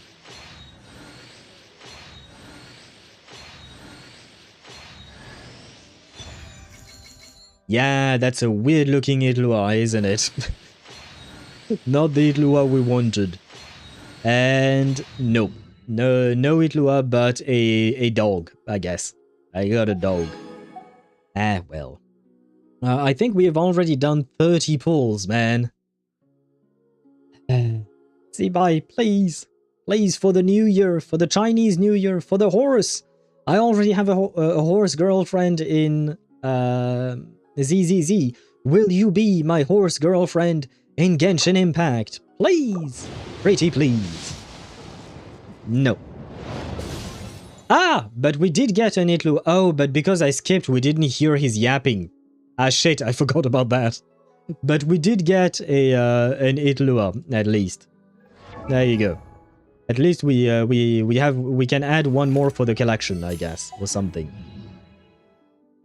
Well, that was 40 pulls. I will go to 50, because technically speaking, you know, the midpoint is 45. And or maybe I should actually go for 45. Yeah, but then it's not a round number. I don't like it. So, okay, let's go to 50, but then it is your last opportunity, Zibai, to come home to me.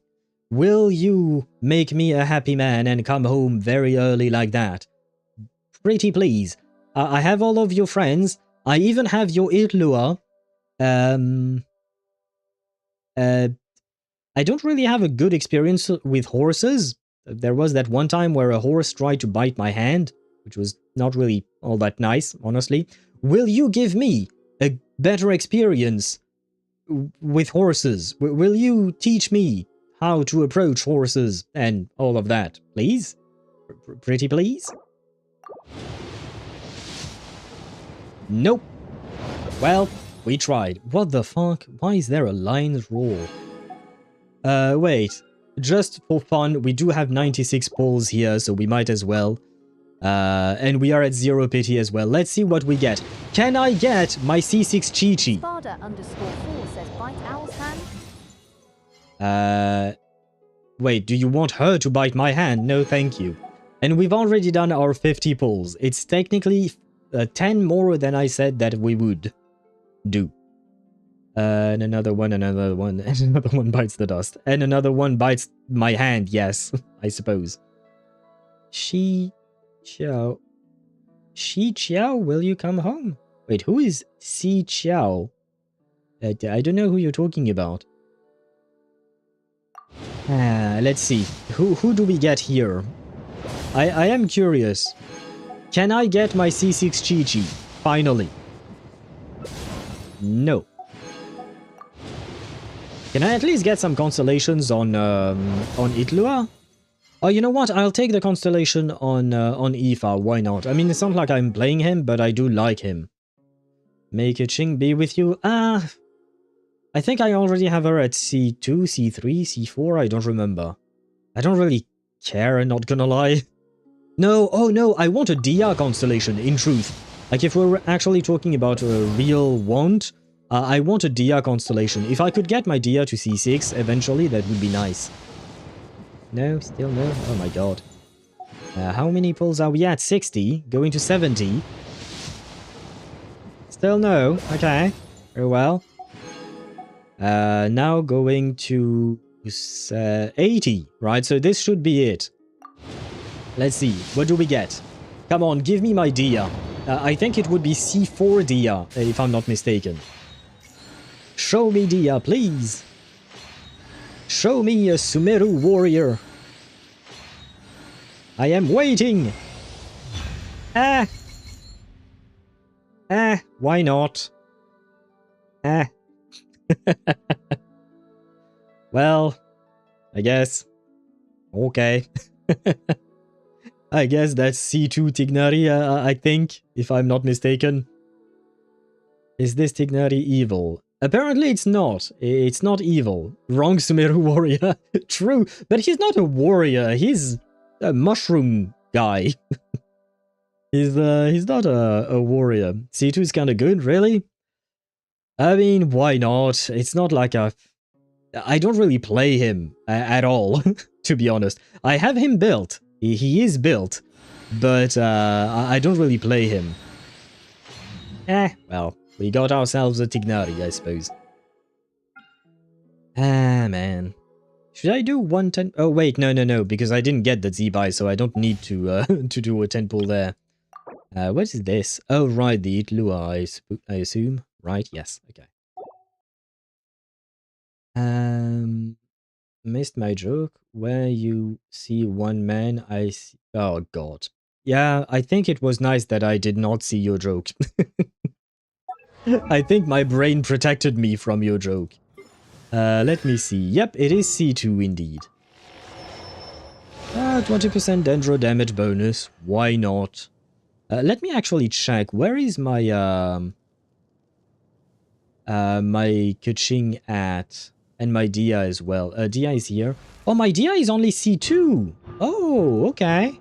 Okay, so I need more. I mean, I will grab one constellation from the free constellation that we can grab, you know. Oh, that's just you. Oh, I don't even have C6 Goro. Oh, wow. Well, that's certainly something. Yes. Send it to me. Oh, yes. Eitlua is here indeed. Oh, we got a razor. I didn't even pay attention.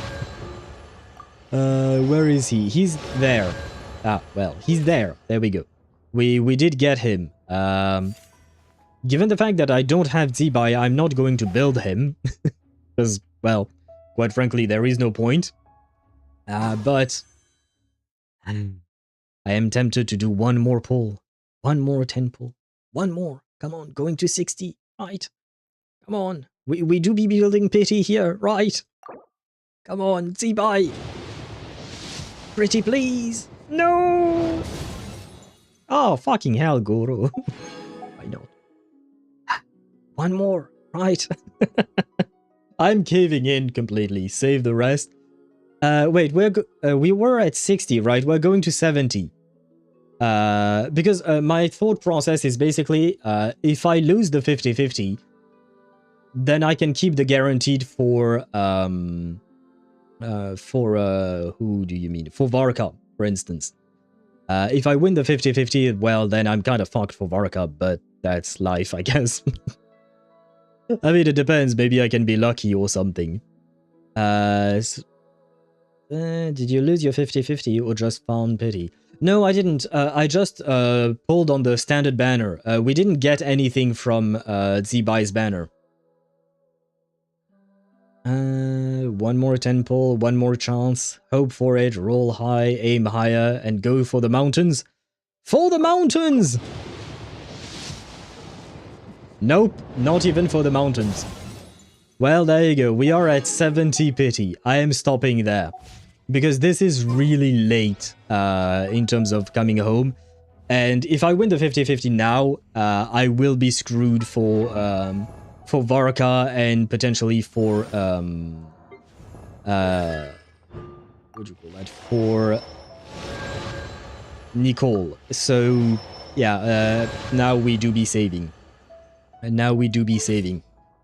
Because I can't spend any more actual money right now, so I have to be saving. I have to play as if I were free to play, which means I have to save. I have no choice. Look at him. I need to pray to get his save the rest. You still have the star glitter. Go all in. Yeah, no. I need to the star glitter doesn't give us shit. Just look at this. Star Glitter gives me 10 pulls, man. It's nothingness. It is just nothingness. So no, I am not risking it because, like I said, Nicole and Varka truly are my priorities. If I could have gotten Zibai early, I would have been happy. And I even farmed for her a bit. Who did I put this on? Oh, right, guys, I forgot. Look. Wait, where do you look? Ah, there you go. Look. I have a happy owlet and a happy owlet, but female. I finally started Milliastro Wonderland just so that I can... what do you call that? Because there is a skin in Milliastro Wonderland that I want. Let me see. Yeah, this skin. I just want the skin. Oh god, I did not mean to zoom on his crotch. But yeah, I just wanted the skin. I just wanted the skin. So right now I'm doing dailies every day in Milliastro Wonderland, even though I don't really care. But just because I want the skin.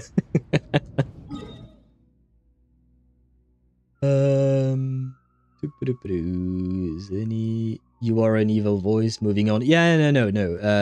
And please don't send me anything. It's okay. It's fine. I don't think you can send me a Welkin. I think I'm already maxed out on Welkins. Because of like a month ago or something like that, I bought as many Welkins as I could. So please don't send me anything. I do appreciate the thought. But we are in saving mode. We are in saving mode now. We save for the wife and we save for the husband. There we go. Of course, I chose the wrong teleporter. Should I switch teams here? But who should I go with then? Who should I go with? And of course, right now we have ads starting. Why can't I join? Because I had some people spam trying to join me a few days, a week. I don't remember when, but I basically turned off the ability for people to join my world. Usually you could with a, what do you call that? With my approval, but I turned it off. And, you're not going to win the 50-50, it seems. Well, I mean, yeah, I'm sorry. I'm sorry for you, I suppose. Maybe, yeah, no, I don't have a, yeah, okay, wait. The bot says, well, rather, your question was, will I win the 50-50 today? And it said no. So maybe if you pull tomorrow instead of today, then you will win. Just, you know. Oh shit, so I am going to lose my 50-50 on Varka's banner then? According to the bot. Well, sad days indeed. Will I get Iluga in a temple? Your son refuses to come home to you, Teyvat, it seems. Will I lose my next 50-50? Barely! So basically, you are going to win your 50-50, but very late. It will be hard pity, but at least you will win it, right? So there is that. It's half good news. And why do I see... Why do we start the quest with children? Seriously. Why children of all people? By the way, have the ads... are the ads gone? Because no, they have started. But I haven't seen the message saying that... that they are gone. So I'm kind of waiting for it. Zhongli, Arle, Mono, Pyro? I don't really feel like playing that, not gonna lie. I'm not really a fan of mono teams. Mono Pyro, mono whatever else. Split the bamboo in the morning, dry it till night. Shape and bend it nice and tight. You've gotta be shitting me. why did the quest start? You've seen how far away I was from the characters. I was like, I think 20 meters away from them. And I was just running in circles. The hitbox is great, yes. And I've said it many times, please HoYoVerse, stop with quest starting when you enter a zone. Let us just directly go talk to the character. There is no reason, most of the time, like 99% of the time, there is no reason to start the quest off like that. It doesn't change anything. Give me the freedom to just walk around the city if I want to without triggering the quest. Because this is, it's not that painful the way, it's just, I was going to start the quest either way. But generally speaking, this is just terrible design for players.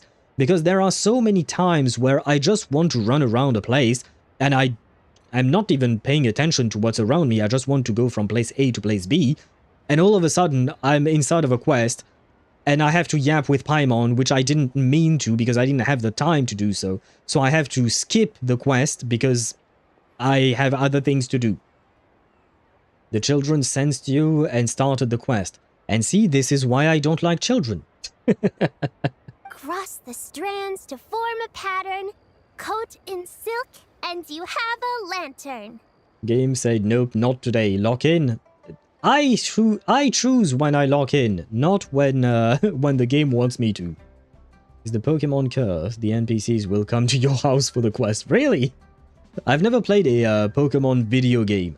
I've played with the cards, like the actual physical cards, but not the video games. Are the children trying to kidnap Owl? No. Ah, well, I guess I'm safe, maybe? That's how you remember how to make a show lantern. Did you get all that, Chi-Chi? Not gonna lie, I did not listen to a word you said. Morning, split bamboo, traveler, then get silk, make Paimon. Does she want to make Xiao lanterns in the form of me and Paimon? What? No, that doesn't even rhyme. Look, it's them. Hey, Yao Yao! Hey, Chi-Chi! Whoa, Traveler! Paimon, you're here! Happy Lantern Rite! Happy Lantern Rite indeed. I wish it was a happy Lantern Rite, but Zibai did not decide to come home to me, so I'm kind of sad. It's an unhappy Lantern Rite for me. What you up to? I'm teaching Chi-Chi to make Xiao lanterns. It's a real test of finger dexterity, so it'll help keep her nice and loose. Yes, I do finger exercises. That kind of sounds weird, but at the same time it comes out of the mouth of Chi-Chi.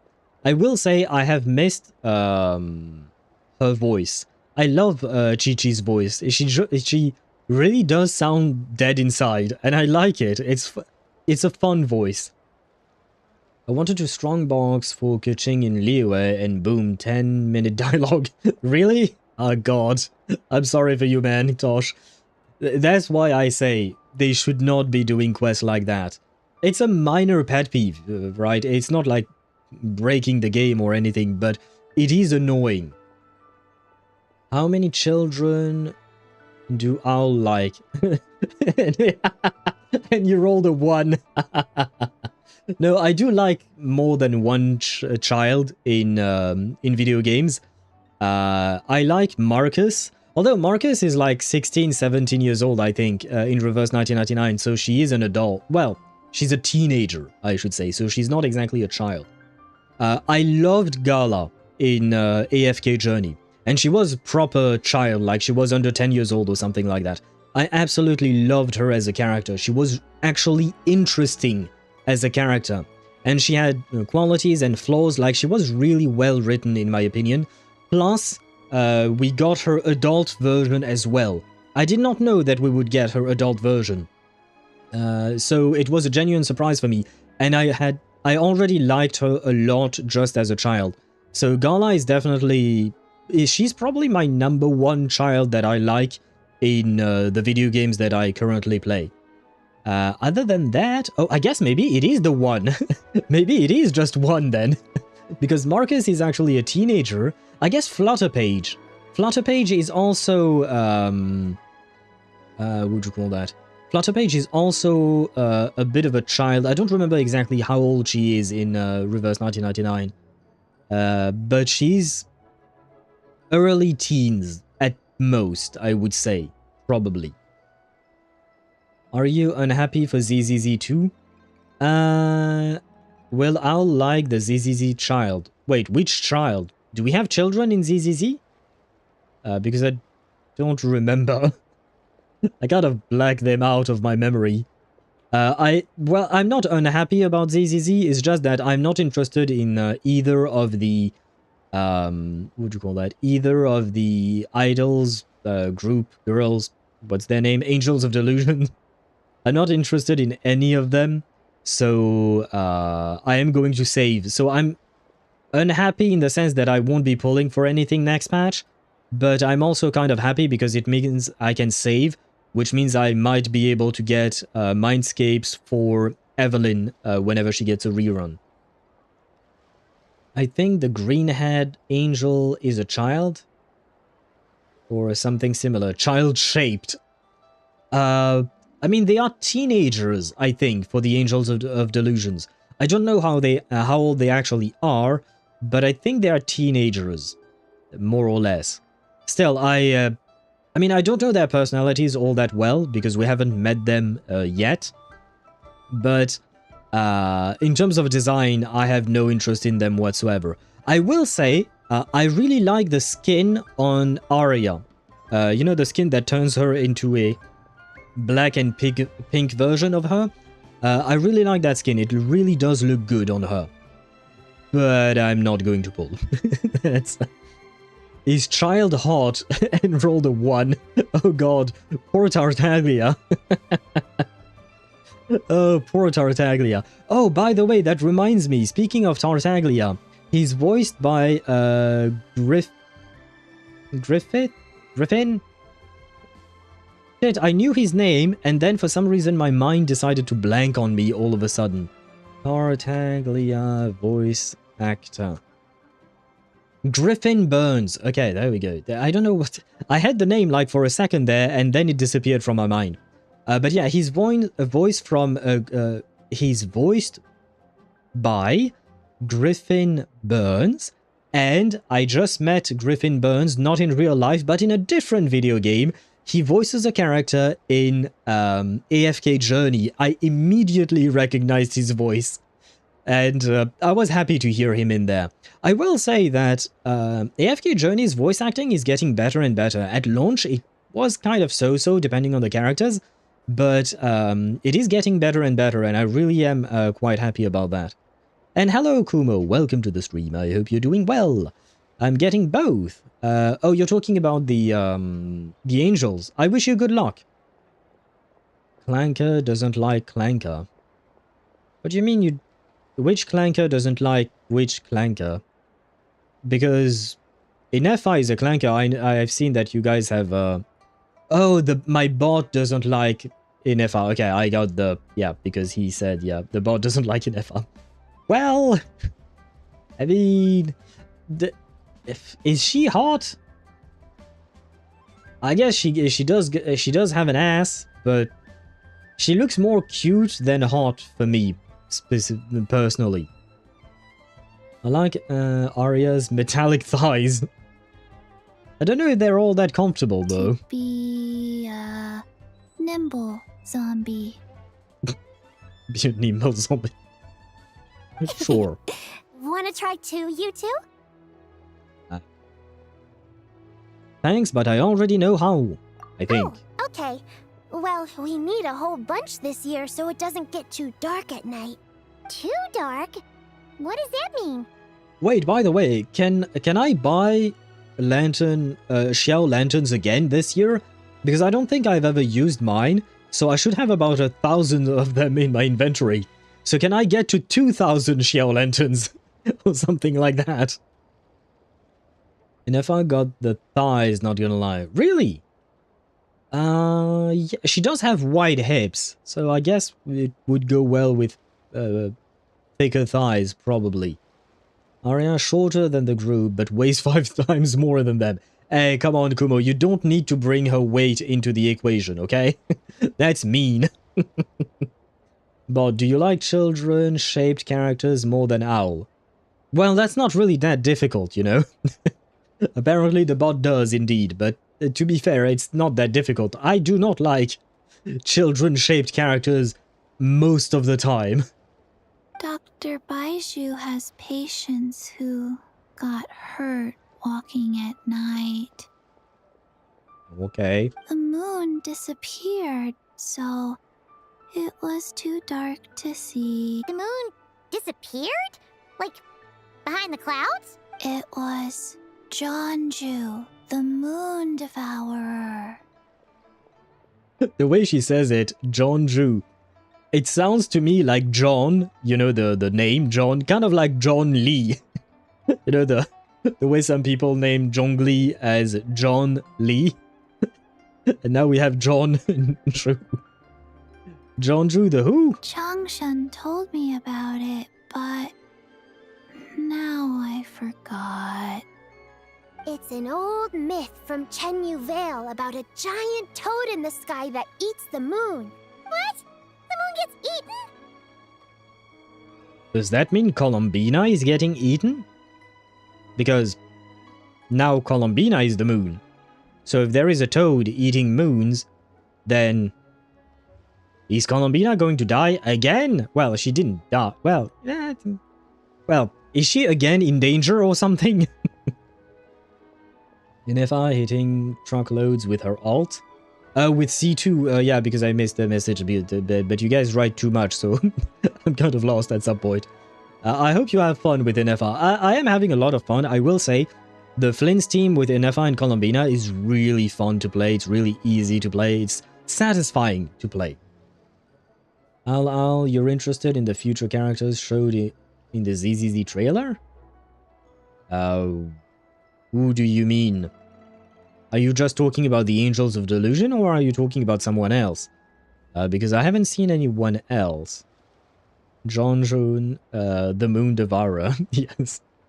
Is this toad gonna commit a crime against Columbina?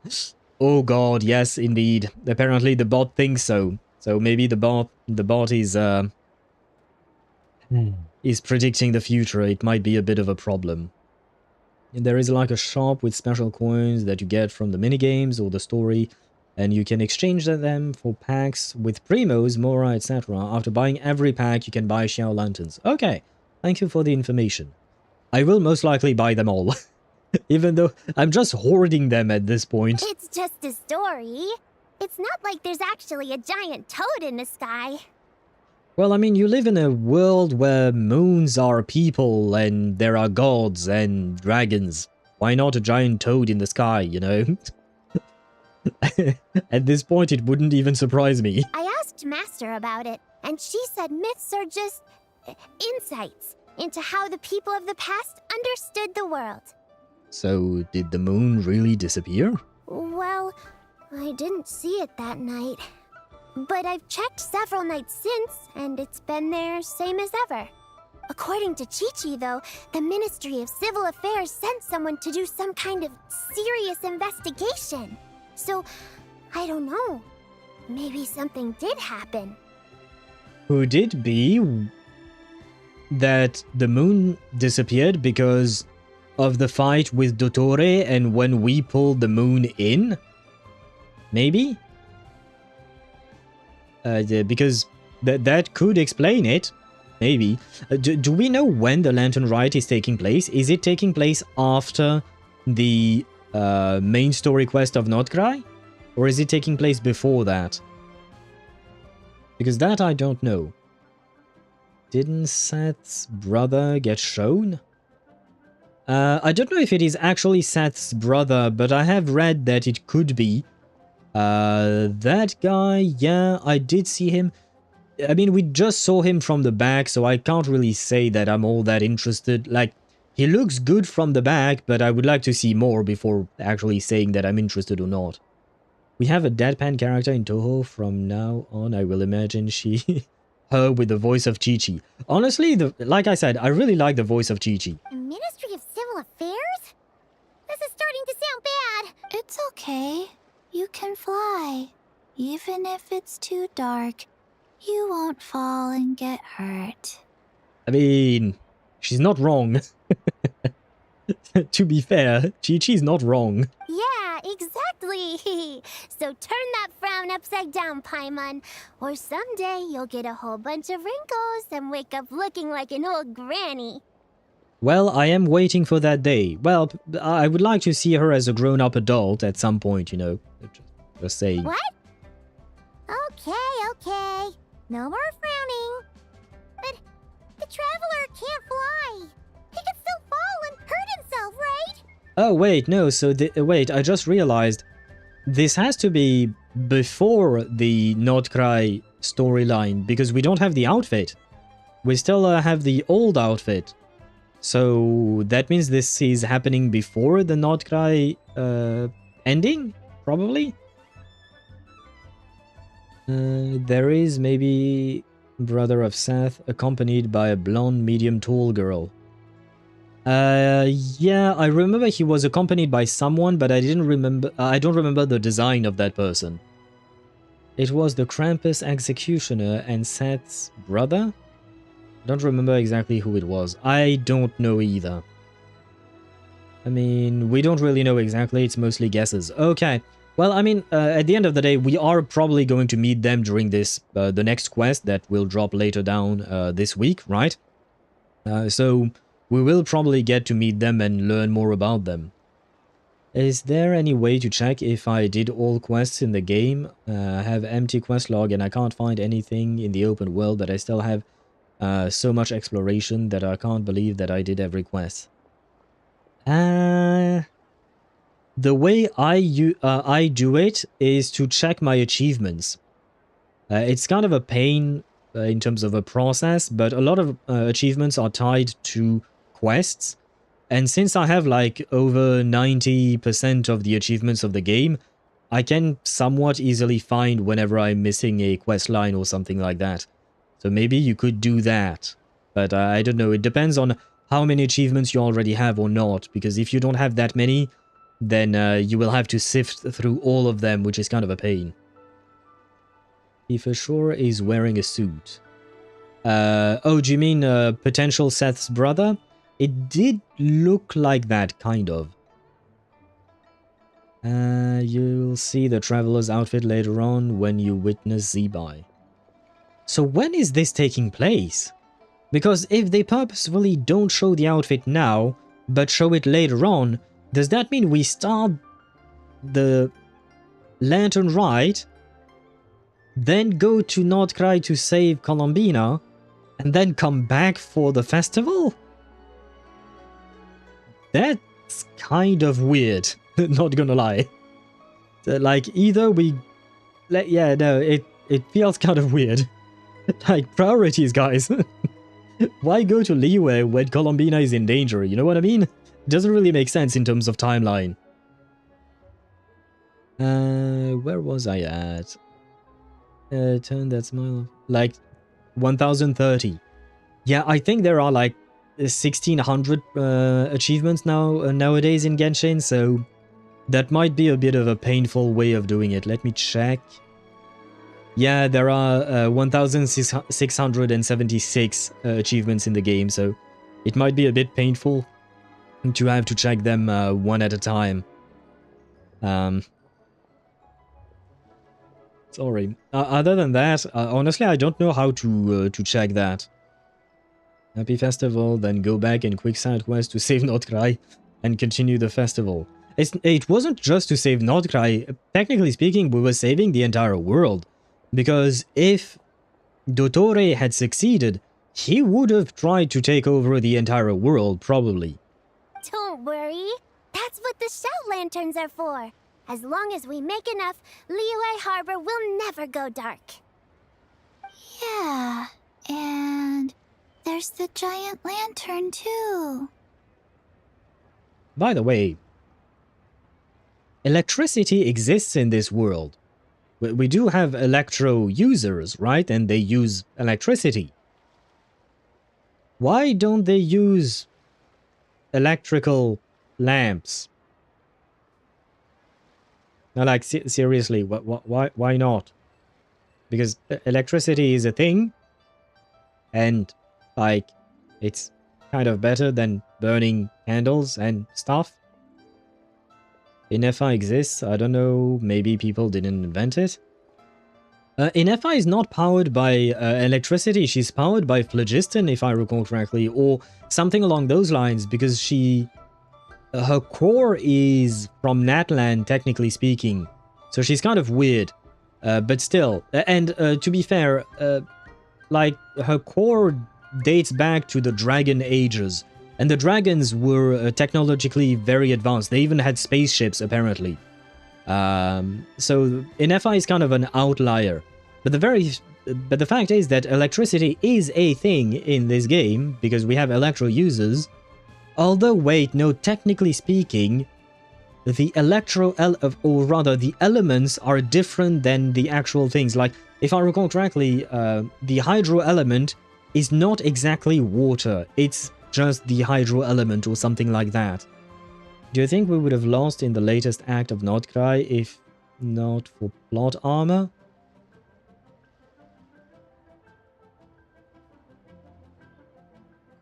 No.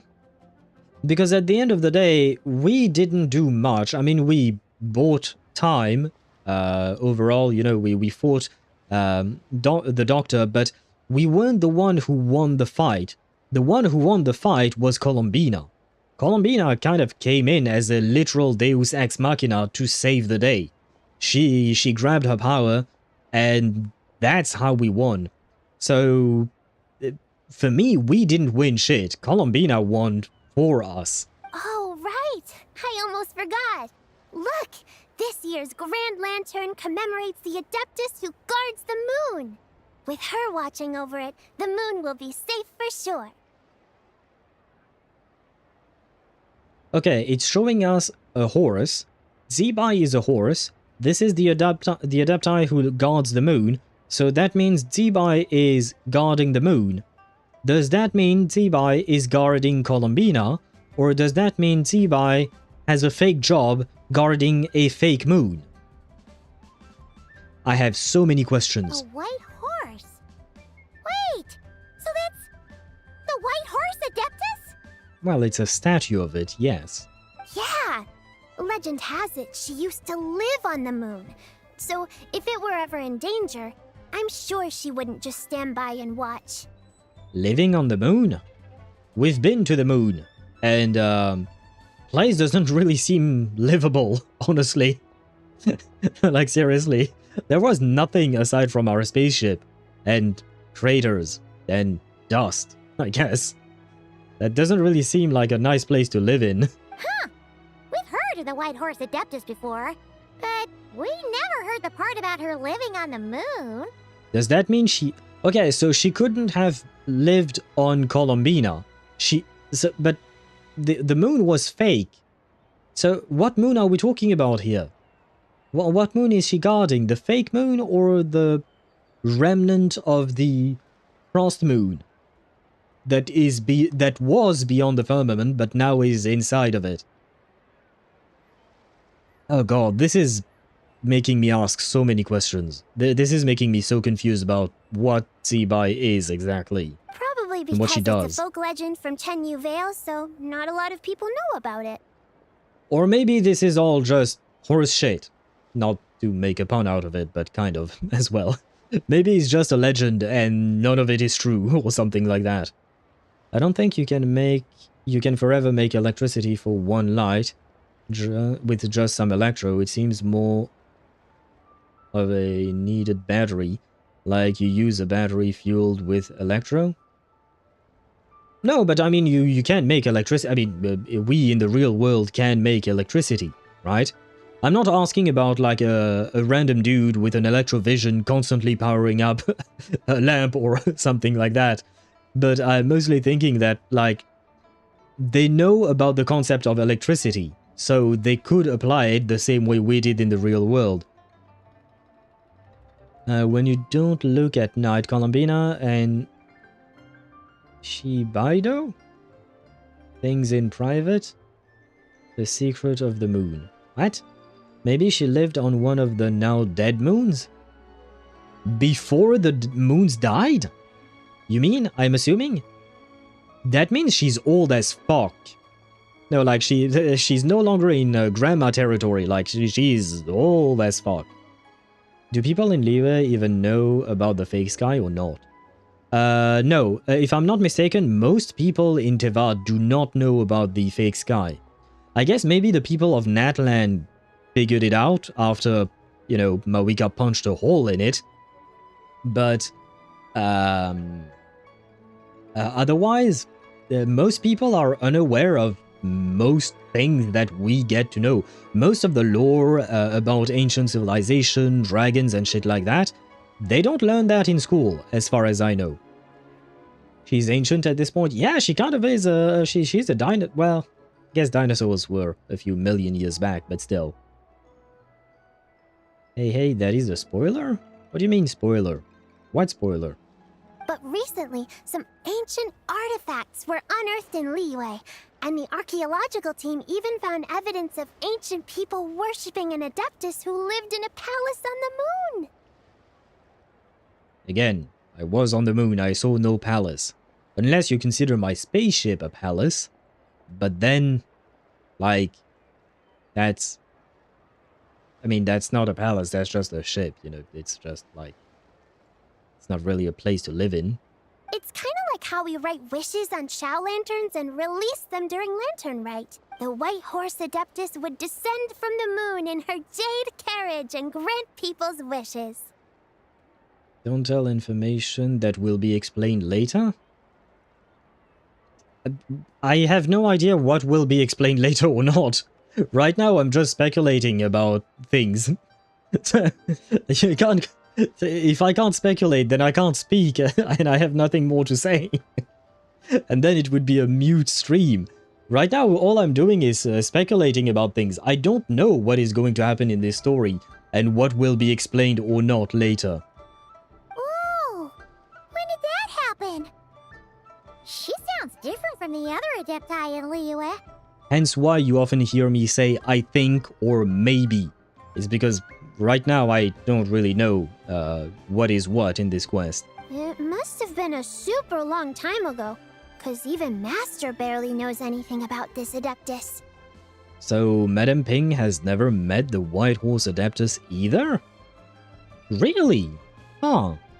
Because Madame Ping is ancient as well. Though, I guess, well, I mean, Adeptus are a species of people, right? So, well, it would be kind of saying that I've never met, I don't know, Griffin Burns. It's a name that pops out in my mind. I mean, it is true that I've never met him, but at the same time, it makes sense because, you know, there is a whole species of human beings, and, well, I don't know all 8 billions of them. I don't know, it refers to a moon palace. The moon goddesses seem to be pretty fancy before. Maybe she lived on one of the dead moons? I don't know, it's really weird. Yeah, this legend in Shenyu Vale is kind of weird. Hopefully we can ask her ourselves when we actually do get to meet her. I thought someone was confirming, sorry. I don't know... I don't think so, as far as I can tell. By the way, can you remind... How did Wanderer make everyone forget about him? Totally forgot? Well, I guess that was the point. No, he used Irminsul. Irminsul is a big tree in Sumeru. And it's basically the world tree that... the roots of Irminsul are the ley lines, and within them are the memories of the world. More or less. Well, he just manipulated Irminsul into removing the memories that the world had about him. I feel like that's the best summary that I could give you in a few sentences. Nope. Kinda unbelievable, right? Yanfei said the White Horse Adeptus might even be a made-up legend, just like Janju the Moon Devourer. Oh, okay, so basically nobody knows shit and they're just speculating as well. Okay. Yeah, a made-up horse and a made-up toad. You're mistaken, children. The White Horse Adeptus really does exist. Oh, Mr. Liu from the Baiju Guest House. But how do you know that for sure? Have you ever wondered how the guest house got its name, Yao Yao? Baiju White Colt. Colt? So it's named after the White Horse Adeptus? What is a colt? Is a colt a type of horse? And I didn't know that Bai meant white. What does Zi mean then? Because in her name, you know, there is Zibai. So could the Bai in her name mean white? But if so, then what does the Zi mean? Does that mean horse as well, maybe? I don't know, maybe in Chinese there are several words for horses? How do we remember him then? Only the Traveler remembers him because... the Traveler and Nahida. The Traveler remembers him because the Traveler is not connected to Irminsul, because the Traveler is not part of Teyvat, he's not part of the world. So, when Wanderer manipulated Irminsul, it erased the memory of his existence from the people who are connected to Irminsul, but the Traveler is not connected to it, so his memories were not affected. As for Nahida, she had a different way of remembering. Basically, she wrote a book, a fictional book, with the story of Wanderer. Except it was a fictional book that was somewhat different enough from what actually truly happened to Wanderer that Irminsul did not erase that. So it kept the book as if it were just fiction. So when she read the book again, and we told her about it, then she could remember... Well, she didn't actually remember, but she had the story written, basically. Except instead of calling it Wanderer, she made it about a cat or something like that. She made his story that of a cat that was going on an adventure or whatnot. Like, it was somewhat metaphorical in the way she wrote it, so that it wouldn't get erased by Irminsul. The story quest made me confused regardless. I already did it. I only grasped the basic of the backstory. Wait, Zenny, are you talking about the Lantern Rite, or are you talking about what Tosh is talking about, aka Wanderer and the whole Irminsul shit? That's right. And that's because one of my ancestors was once blessed by the White Horse Adeptus. Wait, really? Tell us more! Tell us... It was a long, long time ago, when this ancestor of mine was still a young girl. She was out gathering herbs and accidentally fell off a cliff, but the White Horse Adeptus rescued her. My bad, Paimon, I didn't mean to interrupt you. Oh, that's it? Paimon was expecting something a bit more... special? We've heard a whole bunch of stories like that before. Patience, young one. Let me finish. After the White Horse Adeptus saved my ancestor, she told her a story about the moon and the ancient kingdom of Long Gone. The what now? I've never heard of that kingdom before. My ancestor was so captivated that she completely lost track of time. So much so, in fact, that when she returned to her village, she found nothing but a desolate ruin in its place. It was as if, without her knowledge, countless years had passed in the mortal world. Huh?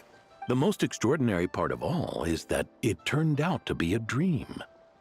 When she woke up, she found herself at the bottom of the cliff, right where she had fallen.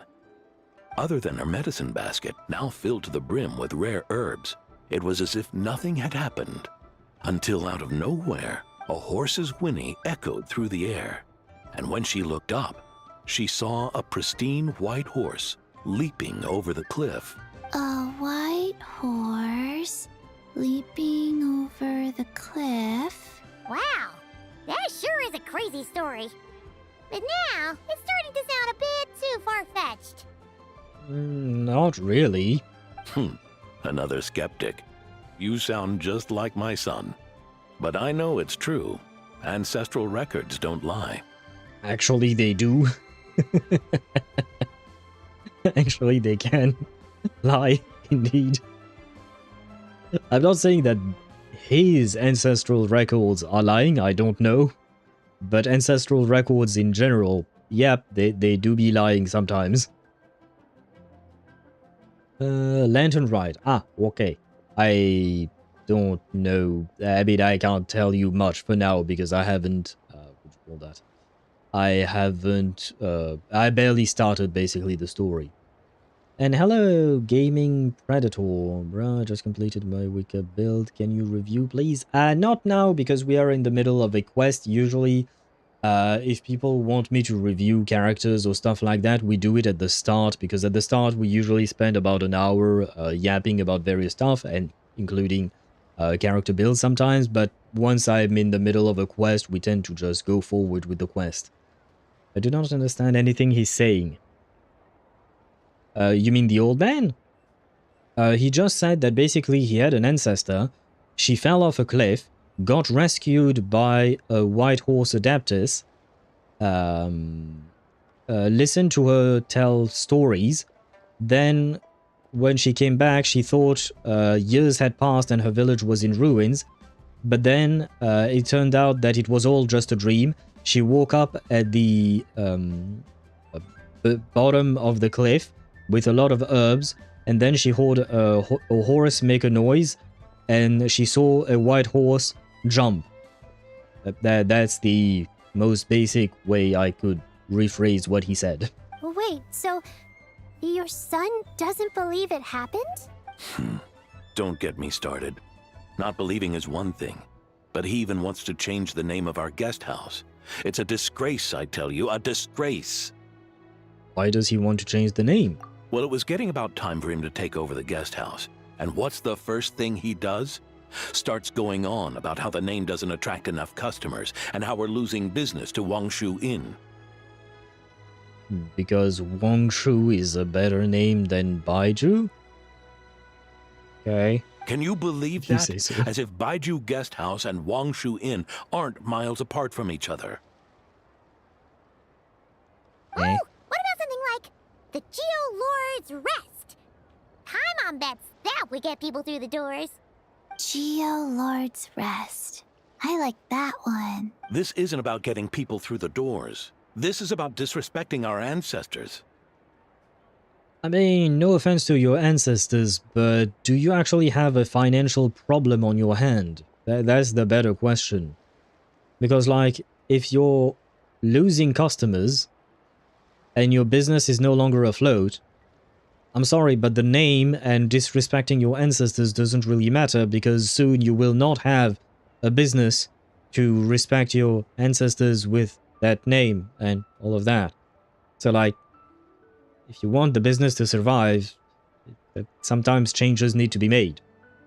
It's, unless you'd rather have the business keep its name, but just go down and, you know, no longer have a restaurant or something like that. Baiju? Yeah, I don't know how I'm supposed to pronounce Baiju. Baiju. It's... I don't know. The amount of time I try to understand the story, they be yapping too much sometimes and they are off topic or out of character. I mean, for now, I follow what he's saying. I will tell you more once I get to a point where I may find things weird.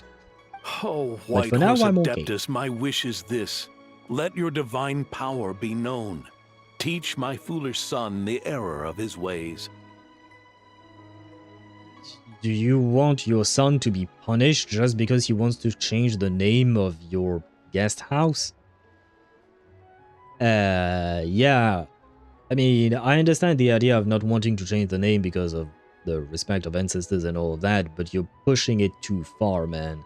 Paimon wants to learn more about this Adeptus. Hey, maybe we should ask Zhongli. Do we get to see Zhongli? Good idea. Mr. Zhongli is super knowledgeable. He can answer questions even Master has no clue about.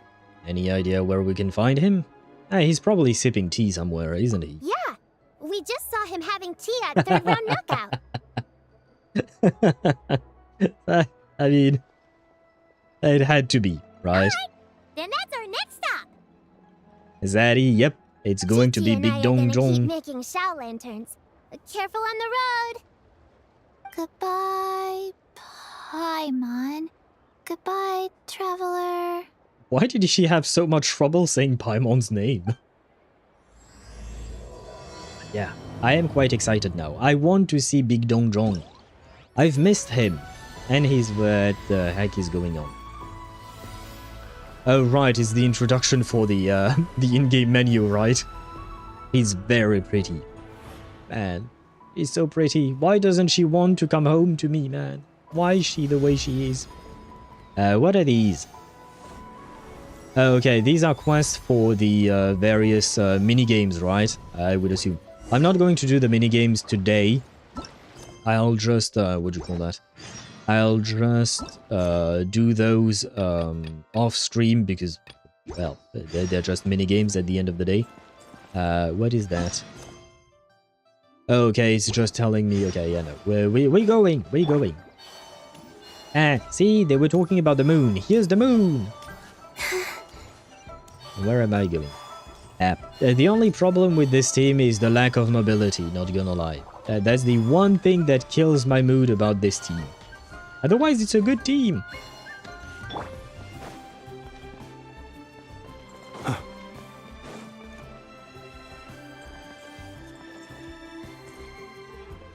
I don't see Zhongli. I'm leaving. I said I came for Zhongli, not for some children. God damn it. Where is my Geo daddy? Ah. Oh. Curious. Impressive, right? What's with all the commotion over here? Oh, Traveler and Paimon! Perfect timing! I have something amazing to show you! What is it? Huh? What the? Heart of the Moon is blacked out! Was it really eaten by a giant toad? No, that's a form of eclipse, I suppose. But what could be blocking the moon like that? Huh. What would cause an eclipse in Teyvat?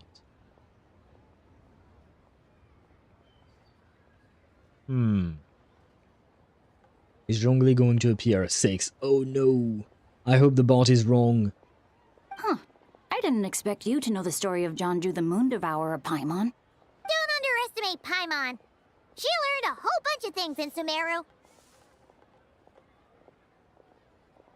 Yeah, I keep hearing my neighbors knocking or...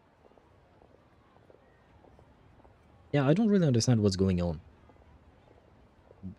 But I keep hearing noises. But Jonju the Moon Devourer is a Liyue legend. Well, knowledge knows no borders, so... there. Well, yeah, but we also just learned about it, you know. Zibai is on her... Oh my god. You're right about that, Paimon. But this dark circle doesn't look anything like a toad to me. A toad's egg, maybe? But that's about it. So you think there is a toad's egg flying between Teyvat and the moon? Yeah, does that make sense? Oh, wait, Traveler! You've been in Nod-Krai, right? The people there worship the moon goddess. So you should know what's going on here. This wasn't a thing in Nod-Krai either. Really? Not even in a place where people worship the moon? Huh. But there is a celestial phenomenon called lunar eclipse. Oh yeah! Master told me that the tale of Jianzhu, the Moon Devourer, was how ancient people explained a certain celestial phenomenon. But what is it exactly? Some kind of omen of disaster? Nope, just a natural phenomenon. But this lunar eclipse seems different. How so? A lunar eclipse usually starts from the outer edge. Oh, but in this picture, the moon is being covered from the center. So this can't be a normal eclipse. Then it's still an omen of some impending calamity? We never said that! Where did this picture come from? Ugh, some crazy customer left it at the restaurant. Just thinking about it gives me the chills. Attention, everyone! As the auspicious festival season approaches, I have an announcement to make. I, Lu Xiong, am on the verge of becoming one of the most renowned archaeologists in all of Liyue Harbor. No, scratch that, in all of Teyvat. Good for you, but you don't have to put your feet on the table. Even though I never trained at a prestigious academy, I've still managed to dig up tons of treasures. And I understand practically a whole dictionary's worth of big words, too. Yeah, but when you say that, you kind of sound dumb. Like my pops always says, no pain, no gain. And I haven't had it easy, that's for sure. So, it's definitely my turn to make a name for myself. Okay. What is wrong with this woman? Someone decided to bite part of the moon cause hungry. I mean, if it is a hungry toad, I suppose, maybe. But that is a very round bite mark. Why is she damaging the table? Is she going to pay for it? Well, apparently if she's found so many treasures, she probably can pay for it, right? Right? And this is your favorite part, Zenny? Is this because of the crazy girl? What's the deal with her? I have no idea, brother. No idea. Maybe she ate a bad batch of perch stew? If you know what I mean. I don't know why he didn't say that, but okay. What? You don't believe me? I think it's less that they don't believe you and more that they don't really care. They just want to eat their lunch. I'm telling you, I dug up treasures from the ancient nation of Longan. I even got a picture of Jeonju devouring the moon. Longan? Jeonju? What is she even talking about? Sounds like she's a few perches short of a stew, if you know what I mean. Wait, is that Hajime? Good grief, that guy is everywhere. Oh no, my wrong button. Sounds like she's a few perches short of a stew, if you know what I mean. I think this is Hajime from... what's the name of his anime? Shit. Arifureta. I think it's the voice actor, the English voice actor for Hajime. I keep calling him that, but wait, let me actually check his name. Because he voices a lot of NPCs in Genshin. Arifureta Hajime. Voice actor. English, please. Matt Shipman. He voices a shit ton of things, but yeah, he also voices a lot of, what do you call that? Of voices. I've heard his voice in Genshin so many times. Let me check. When did Genshin come out? 2019, I think, or 2020? Come on. Oh, okay, he's just listed as additional voices in Genshin, unfortunately, so you can't see the detail. That's too bad. But yeah, I've heard his voice for a lot of various NPCs. So what if blackback perch stew is my favorite? Stop talking about me like I'm not here. Whoa, what are you doing? You're just a stupid, ignorant man, and I'm gonna kill you. I saw it in the background. Shenhe. I was actually going to say, if she gets violent, Shenhe is going to show up. And she is there. I saw you. Young lady, you need to calm down. What? So you're looking down on me now too? How about I take you both out then? How does that sound? Oh yeah, please try to take down Shenhe. Of all the people in Liyue Harbor to try and take down. You might be the unluckiest person in the world, I think. This is a place for dining. If you wish to take me out, you'll have to do it elsewhere. Don't act like you're better than me. Do you know who I am? I'm about to be the most famous archaeologist in all of Liyue. No, Teyvat. What is wrong with this woman? What is wrong with her? She might be crazy or possessed. Maybe both. Maybe both. Fix the stool, you freak. Yeah, she broke the stool too. Local woman tries to attack an adepti after her major feat, being beating a stool. I mean, Shenhe is technically not an adepti. She's just a human, but she's a really strong-ass human. Like, really way too strong for her own good. Show me some respect. Yeah, respect can't be demanded, it is earned, and your actions doesn't earn respect so far. It's respect you want? Very well. For the sake of the other customers, we'll do this your way.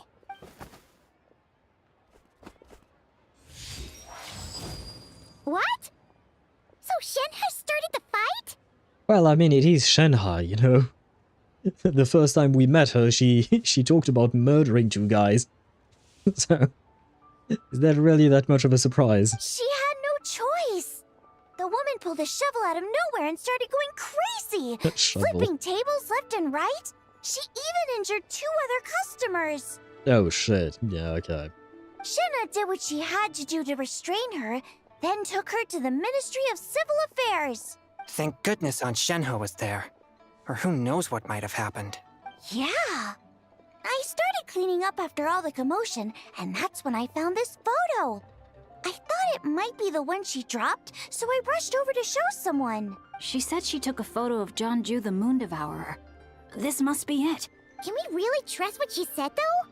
Clearly, something is going on with her. Paimon's got a point. It sounds like she wasn't acting right at all. How do we know she wasn't possessed by some kind of evil spirit? Aunt Shenhe would have noticed if she was possessed. All right. True that. But what about the part about Long Gone and the treasure she found? What about it? What if she raided a tomb and dug up some super special relic, then got herself haunted by an ancient ghost? Yeah, I think you're just trying to scare the children here. One so powerful that even Miss Shenhe couldn't sense its presence. Wouldn't it be the other way around? If it's so powerful, she would definitely sense its presence? Like... Yeah, I feel like Hu Tao is just trying to pull a prank here and just trying to make everyone uncomfortable or scared or something. Your imagination is something else, Hu Tao. Why would an ancient ghost come to Wanmin restaurant, huh? To eat my blackback perch stew? She does have a point. Hey, it could happen. I'd want to eat your food if I was a ghost. Yeah, but you're weird. Wait a second. She mentioned the ancient nation of Longon, right? Paimon's heard that somewhere before. You mean like 5 minutes ago when we were talking to Yao Yao and Chi Chi? Why do you make it sound like we heard it years ago or something? You know what? My brother mentioned that some ancient artifacts were unearthed in Liyue recently. Mostly colored glass, fine jade, and bronze relics. Some of the text inscribed on them has already been deciphered. There were some poetic verses, but the word long gone popped up as well. Oh, interesting. The subtitle says the word jade popped up as well, but he says long gone. So does that mean long gone means jade? So, does that mean this Longon place is real? Still, Paimon knows we've heard the name somewhere before. Do you remember, Traveler? Yeah, the owner of Baiju Guest House just mentioned it 5 minutes ago. What? Does Paimon have memory issues or something? Hey, I'm so confused. His ancestor heard about it from the White Horse Adeptus. The White Horse Adeptus? Oh, so you must have been to see the giant lantern already. Yep. And it turns out that the White Horse Adeptus is super mysterious too. Even Madame Ping hasn't met her. You're just parroting what we were told. Wait, I thought she was the gold-eyed Celadon mare of the 8 Adepts. So, what now? I don't know what Celadon means. That's just the interpretation you believe in, Hu Tao. There are other theories out there too. The elders of Qingce village believe that during the Archon War, a white horse leapt from a clear spring, transforming into an Adeptus who aided Rex Lapis in battle. Right, I had heard that maybe Zibai was there during the Archon War to help Zhongli indeed. Now she's the best archaeolog in prison. Yep. Well, she was about to become the best. I think in the way she phrased it, she was going to be the best archaeolog in Teyvat. I guess now she's not. Is colored glass a legendary relic? Paimon, go checked up for a possibility of dementia. I think she needs that, yeah. Because like the way she made it sounded like we had heard that months ago or something like that. We literally just had the conversation 5 minutes ago. In Chenyu Vale, some of the tribes take her to be the daughter of time and trace her deeds to an even earlier era. Yet in other ancient texts, including the relics I just mentioned, she appears as an emissary who listens to mortal wishes, bestowing the blessings of the heavens and moon upon the mortal realm. Hey. Which is why we write our wishes on Shao lanterns. That's so complicated. So what's the verdict? Which version is the truth? We don't know. I'm afraid there's no definitive answer to that. Hence why we should ask Zhongli. He was there for both the Archon War and probably when Zibai was bestowing blessings and shit. Why is he not here? You two have been all over Teyvat. Do you have an idea? Nope, sorry. We were actually on our way to ask Zhongli. He knows even more about this kind of stuff than us. Ah, looking for a consultant, huh? He's having tea with Miss Linlong. Shigu Antiques is hosting an exhibition tonight. Miss who? Linlang? Linlang? Linlong? I don't think I've ever heard of her before. 5% battery? Time to plug in then, Deidara. You don't want to miss the great reappearance of Zhongli. The one, the only, the yapper extraordinaire. An exhibition? For what? All those antiques Sing Show just mentioned.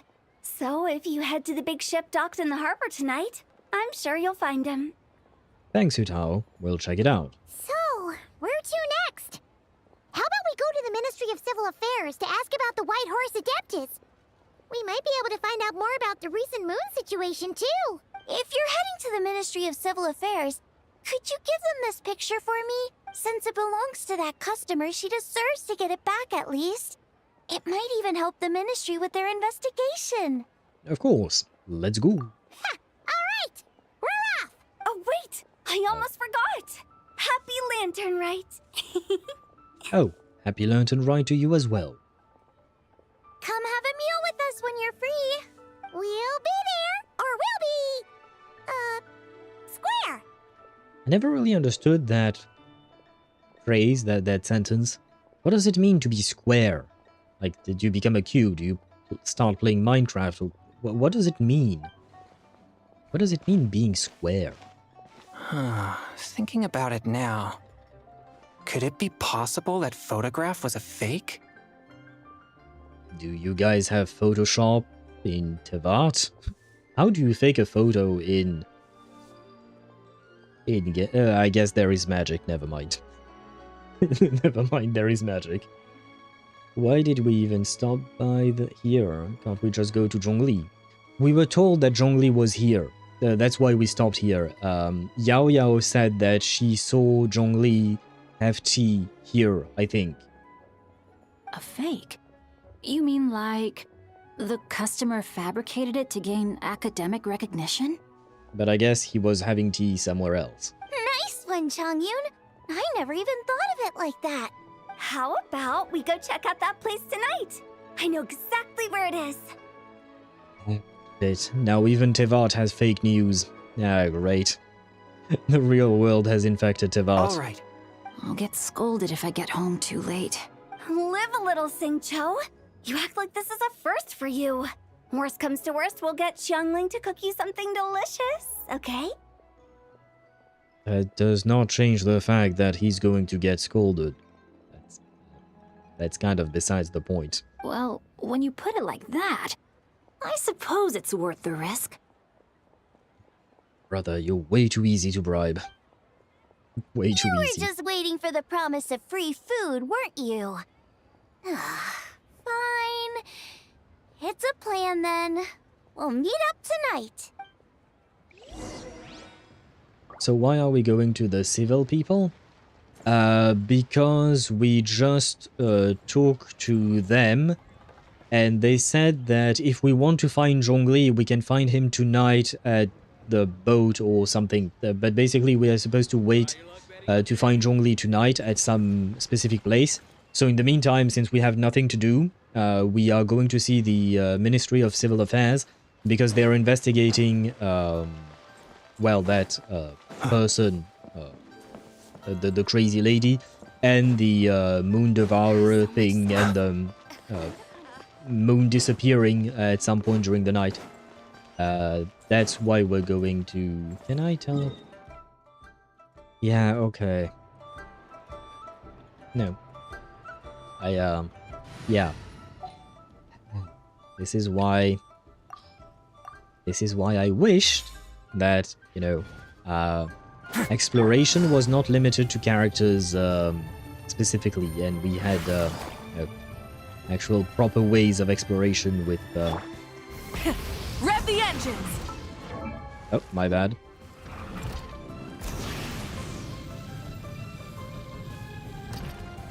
That's... Why did you guys lock this to... Never mind. I wish, you know, we could have some exploration things with other teams as well. Planes should have turned into a lamb just to fly. It would have been nice. It would have been nice. Or even Columbina. I feel like she should have... she should have something to run faster, given the fact that it seems like Gravity Hole on Teyvat does not affect her the same way as it affects other people. So, yeah, we should have had something, but we got nothing. Plus, like, we, what do you call that? Like, even, Lauma, technically speaking, she does have some mobility thanks to her hold skill when she turns herself into, a deer/doe, I guess. Even then, she doesn't really go that much faster. Me with Mizuki flying for some seconds. Yeah, I mean, I do have Mizuki as well. Somewhere over the rainbow and all of that. Where is she? Ah, there she is. There she is. I do have a Mizuki. Just not built. Because I don't really know what to do with her. Honestly. I don't really know what to do with her.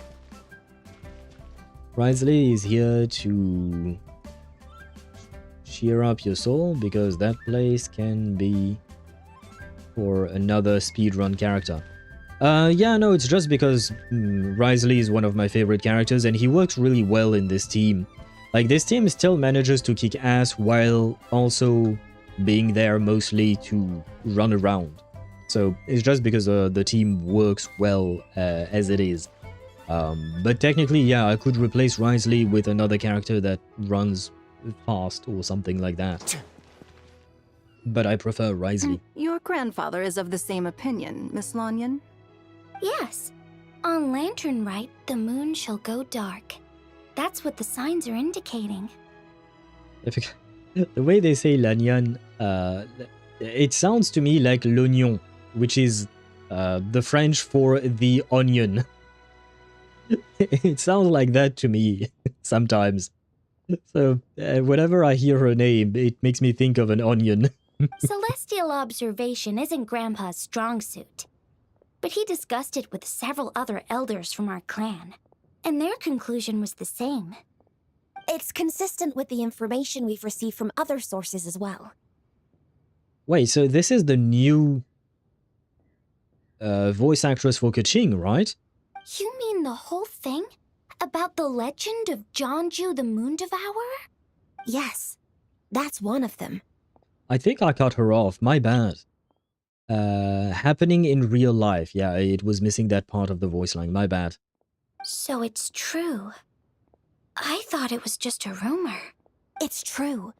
But right now, the bigger issue is that all our sources indicate the phenomenon's gonna happen again. I'm not sure this bodes well. I'm gonna be onion. I was reading Mandy's comment. The onion eclipse of doom. Hey, you know what? An onion is shaped like a circle or a sphere. It could have been an onion. It could have been an onion. I thought he was a cheerleader. No. He basically melts on Mawika's pyro application. He's there to actually deal damage. Technically, I could just use Mawika as well, because I do have Yelan, so she could vape, but I can also melt with Risley, and I like his gameplay. Because I don't really like the gameplay of Mawika with her motorcycle, I've said it many times. So I'd rather use her as an off-field support, more or less. Plus, I mean, the bike is useful for exploration, but in gameplay, fighting with the bike is not really my cup of tea. Lanyan, the short stack? Oh, she's not that short, she seems taller than Kaching to me. Kaching, marry me? Well, I will happily give her to you. And personally, maybe it's because I haven't heard Kaching's voice in a very long time, but I barely notice a difference there. She does sound a bit more intense than regular Kaching, I guess, but that's the only thing. Otherwise, I think I just don't remember Kaching's voice. Let's remain optimistic for now. We're making progress interpreting the artifacts, and Ganyu is consulting with the Adepti as we speak. Oh, and I suppose what I mean to say is that for me, new Kaching is just fine. I don't even remember old Kaching, so I'm like, doesn't make that much of a difference to me.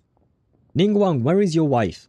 Besides, I need to see Beidou. Apart from the incident at Wanmin Restaurant, there haven't been any other moon-related disturbances. Wait.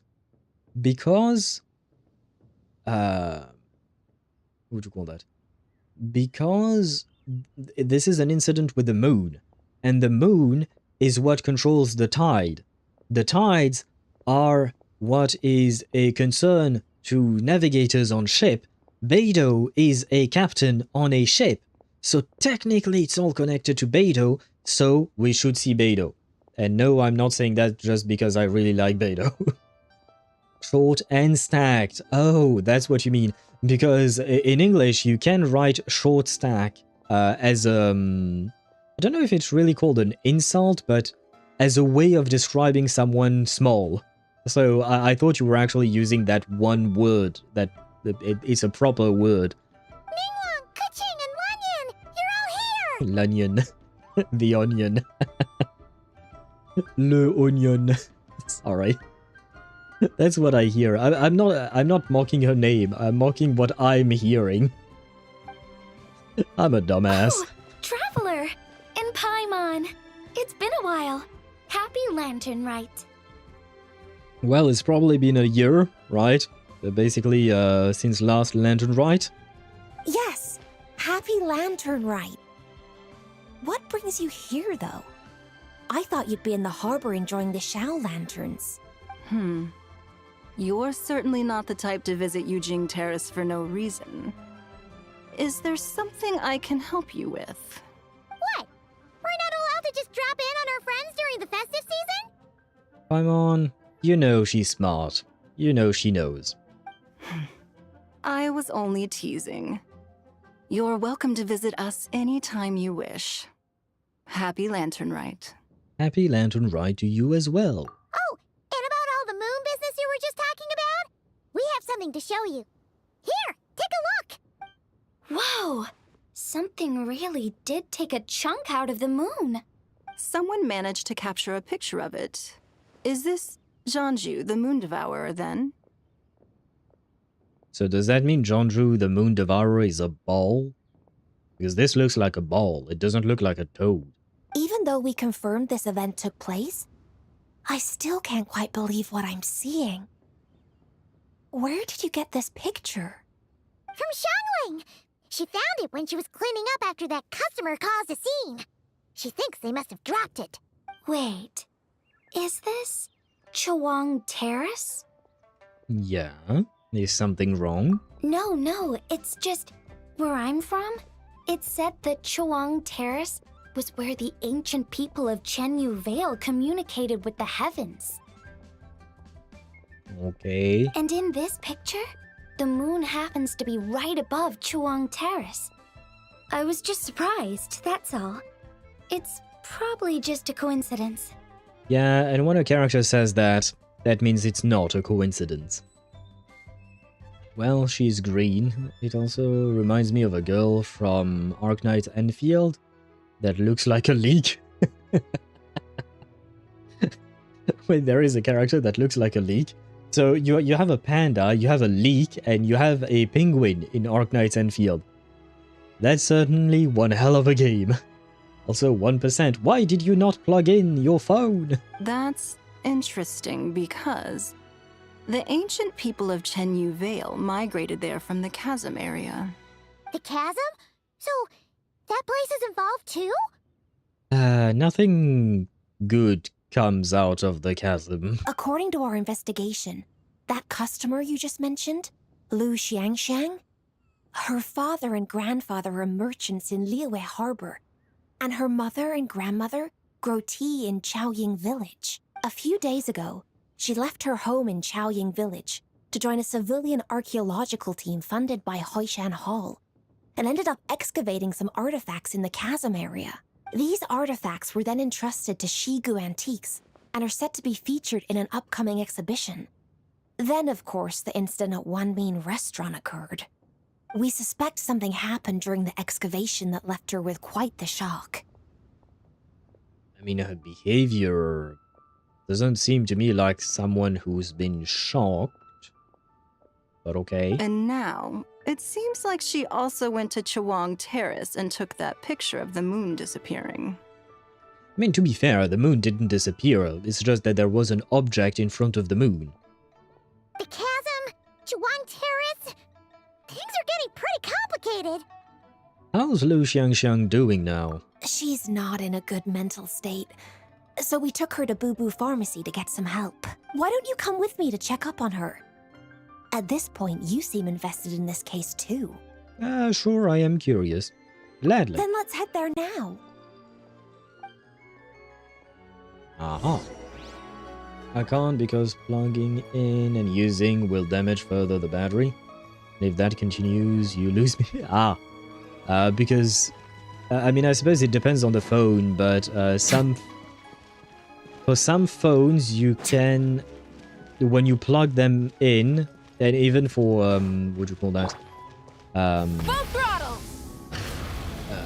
Laptops, you can plug them in and ask, so that basically, the battery, or rather, the device is no longer powered by the battery, it's powered by the actual, power cord. So it bypasses the battery if you want to use it like that. Maybe your phone doesn't do that. I only recently learned that that was a thing. Because I changed phones, because my old phones certainly did not do that. Hello, Baiju. Been a while. Ah, Lady Yuheng. Oh, and the Traveler and Paimon are here as well. We are indeed. What a pleasant surprise. Happy Lantern Rite. Oh, Shang Shang reminds me of Hisabeth's family in Reverse 1999, the snakes that are so cute. Happy Lantern Rite. I hope we're not interrupting, Dr. Baiju. Not at all. I assume you're here to see the patient? Unless it's urgent, however, it would be best not to disturb her rest. Is her condition that bad? It's quite unstable. She's even more agitated than when she first arrived.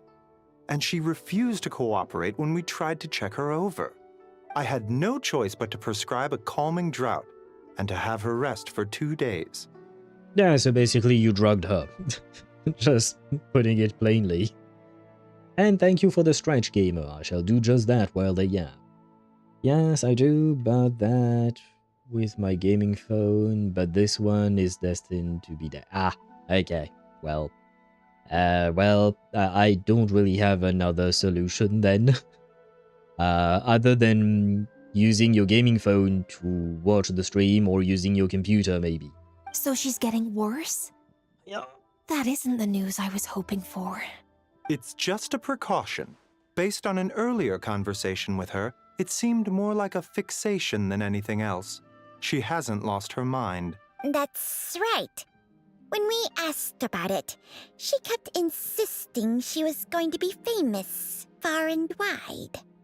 Yeah, it seems that way indeed. And once again, thank you for the stretch, gamer, because that was nice for my back. That actually felt good. Well, it might not be far and wide, but she certainly made a name for herself around Yujing Terrace. Even some of the Qixing know who she is. Have you ever seen something like this, Baiju? Not often, that's for certain. From my initial assessment, the patient appears to have experienced some sort of shock, and whatever it was seems to still be haunting her. But what could have caused such a thing? The relics from the chasm? Or the moon above Choang Terrace that night? I have to admit, I am rather surprised with a person being shocked by something they saw and acting the way she does right now. Come back in 2 days, and you might just have your answer. I suppose that's all we can do for now. We'll take our leave then, Dr. Baiju. Of course. If you need anything else, don't hesitate to stop by. Thank you. Speaking of those relics from the chasm, aren't they being featured in an exhibition tonight? That's right. Are you planning to attend? Well, we have to go and find Baiju, Zhongli first. Yeah, we wanted to have a talk with Zhongli anyway, and Oh, he'll be there. Paimon's even My more bad. curious about these relics. For some reason, I thought he was near a boat, but no, he's going to the exhibition. Yeah, that just makes sense. I don't know where my mind went. Don't worry. Oh, wait. Yes, oh, no, I read that before. Don't worry, is that I don't know when it goes off. Do you mean your cell phone? Well, I mean, when you're at 1%, you have a pretty good idea that it will probably go off in the next few minutes, right? Probably. And thank you for the hydrate. I shall do just that after reading. Would you like to tag along? I would, except every item in the exhibition had to be registered with the Ministry of Civil Affairs. So I'm afraid it's been spoiled for me. I reviewed them all myself. There are some rather peculiar artifacts, that's for certain. We're still working on decoding the ancient text that appears on them. Yeah, the word jade appears a whole bunch, doesn't it? Huh? How did you know? Shincho told us. He said there were some ancient poems on them, too. He's quite well informed, isn't he? Well, he's right. We believe they're direct references to the ancient nation of long gone. As for the other text, instead of regular poetry, it seems to be more like ceremonial language used to worship the moon and the gods. The way she said the name of the nation, what was it again? Long gone. The way she says it, to me, it sounds like long gone. Like, it's been a while since it has departed. Long gone, basically. Why do I keep mishearing things? God damn it, my brain is weird. The moon and the gods? Well, looks like it's almost time for the exhibition. You two should head over. Yes, finally, the Zhongli! There's an usher at the harbor who will lead you to the venue. Do we need an invitation? Not at all. The exhibition is free to the public. The people of Liyue have a great respect for our history and are eager to learn from it. Plus, the exhibition is being organized by Linlong, the owner of Shigu Antiques. As far as I know, it's been a long-time goal of hers to hold a cultural exhibition of this scale, where people can learn all sorts of information about the past. Guess we're in for a real treat tonight, then. Yes, finally! Big Dong Dong! Yes, have a great time. There's still more artifact decoding work I need to finish, so we'll have to part ways here. After seeing the picture you brought, there's a few ideas I'd like to follow up on. You're hard at work even during festival season? Huh. You haven't changed one bit, Ka-Ching. Yeah. And I would expect that Ganyu is the same, probably. That is a joke, I guess, is an intended pun. Long gone. I mean, yeah, it is long gone indeed. It is ancient after all. I don't think it's actually an intended pun. I think it's just the Chinese name that sounds that way to someone who speaks English and not Chinese. And because maybe, I'm not sure, but maybe the voice actors are not pronouncing it the exact way Chinese people would actually pronounce the name, you know what I mean? Because Chinese is fairly difficult to pronounce in some way, especially because of the tones they use for specific words. Well, for all their words, to be fair. So maybe it's a combination of all of that. I'm simply fulfilling the responsibilities of my position. That's all. All right. I should get going. See you later. See ya. Well, guess we should head over to the harbor and find that usher. Where to next? We flying there. We have a lot of Sinopons. Oh god, yeah. Sino would be very happy about this, I think. Which worries me, not gonna lie. I mean, as much as I like him, I kind of don't want him to show up in Liyue. I'm afraid things are not going to go well. She's cute. I like her outfit. What was her name? Manmu. Well, hello, Manmu. Ah. Oh. Here for the exhibition? I can take you aboard. Wait. Why did I change outfit all of a sudden? Yes, please. After you. Oh, okay, so I was right. The exhibition is on board a ship. Okay. So why did I just change outfits? What's going on with my traveler?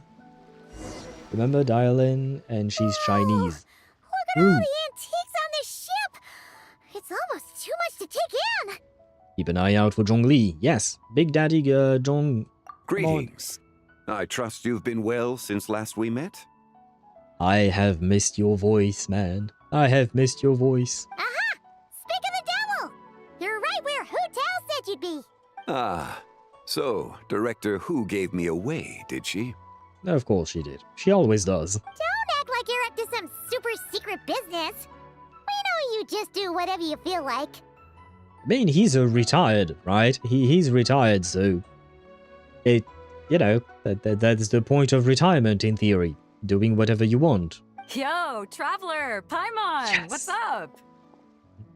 Beidou, I have missed you too. It's been a while, you two.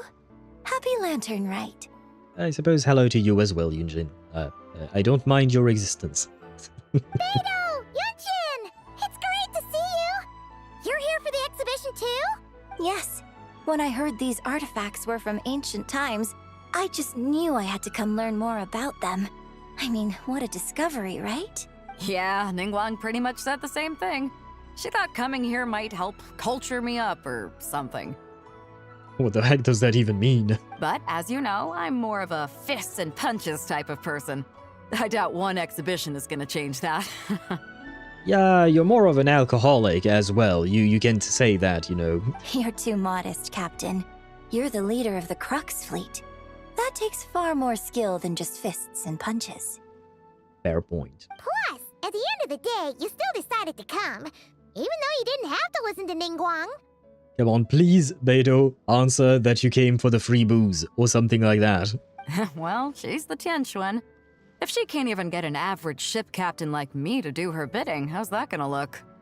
Oh, sorry, so you did it for your wife. Okay, fine. It wasn't for the booze, it was for the wife. Very well. You sure know how to think from her perspective, huh? I guess I do. Anyway, how's everyone enjoying the exhibition?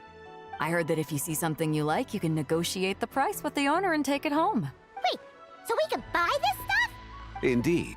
Although Shigu Antiques is hosting this exhibition, many of the items come from private collectors. As long as both parties reach an agreement, you can make an offer of mora or an equivalent trade.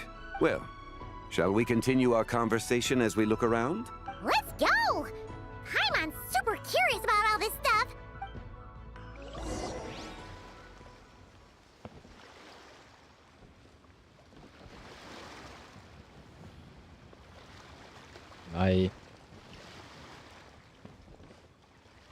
Am I supposed to do something or just look around?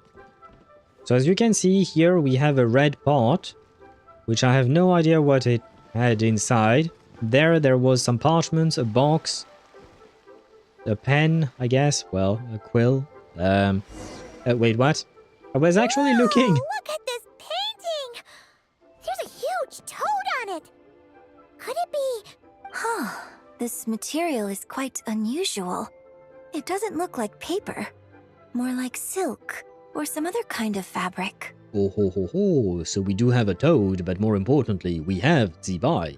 Yeah, I was thinking the same thing. Huh. Well spotted. This is a painting of Jianzhu, the Moon Devourer, made primarily with mulberry silk.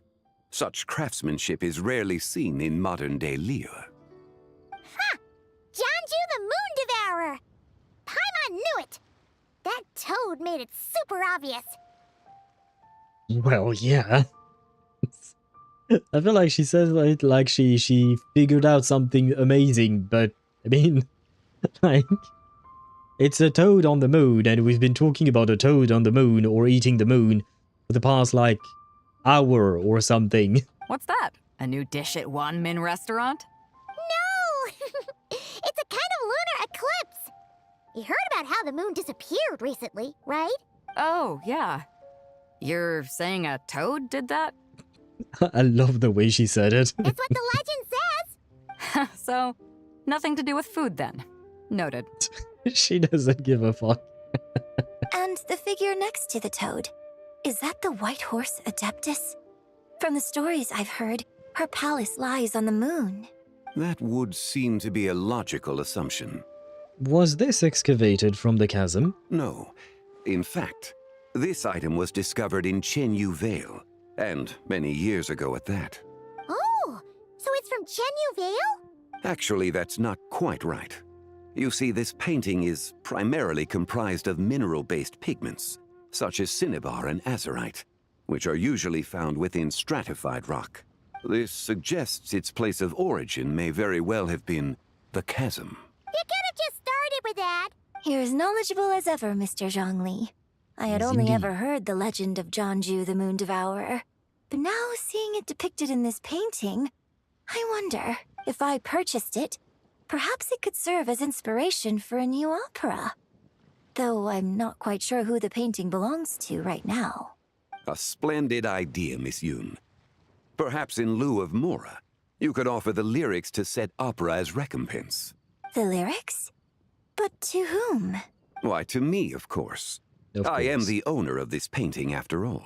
Of course you would be.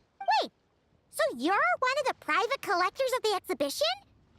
No wonder you knew so much about the painting. Of course he is. But Come on. lyrics in exchange for a precious antique? My work could never possibly be of equal value. I don't know about that. I'm not much of a scholar, but even I know your operas are in a league of their own. An astute observation, Captain Beto. In my possession, this painting is nothing but a lifeless artifact. In your hands, however, it could be transformed into a new piece of art entirely. Quite the worthy exchange, no? But I'm not sure when I'll be able to finish writing it. It certainly won't be ready this year. Yeah, no worries, bro has time. Allow me to be equally forthright, Miss Yoon. This silk painting is merely a copy I made of the original work. There is no need for such concern over its value. Huh? So it's a fake? I had no idea you were such a skilled artist, Mr. Zhongli.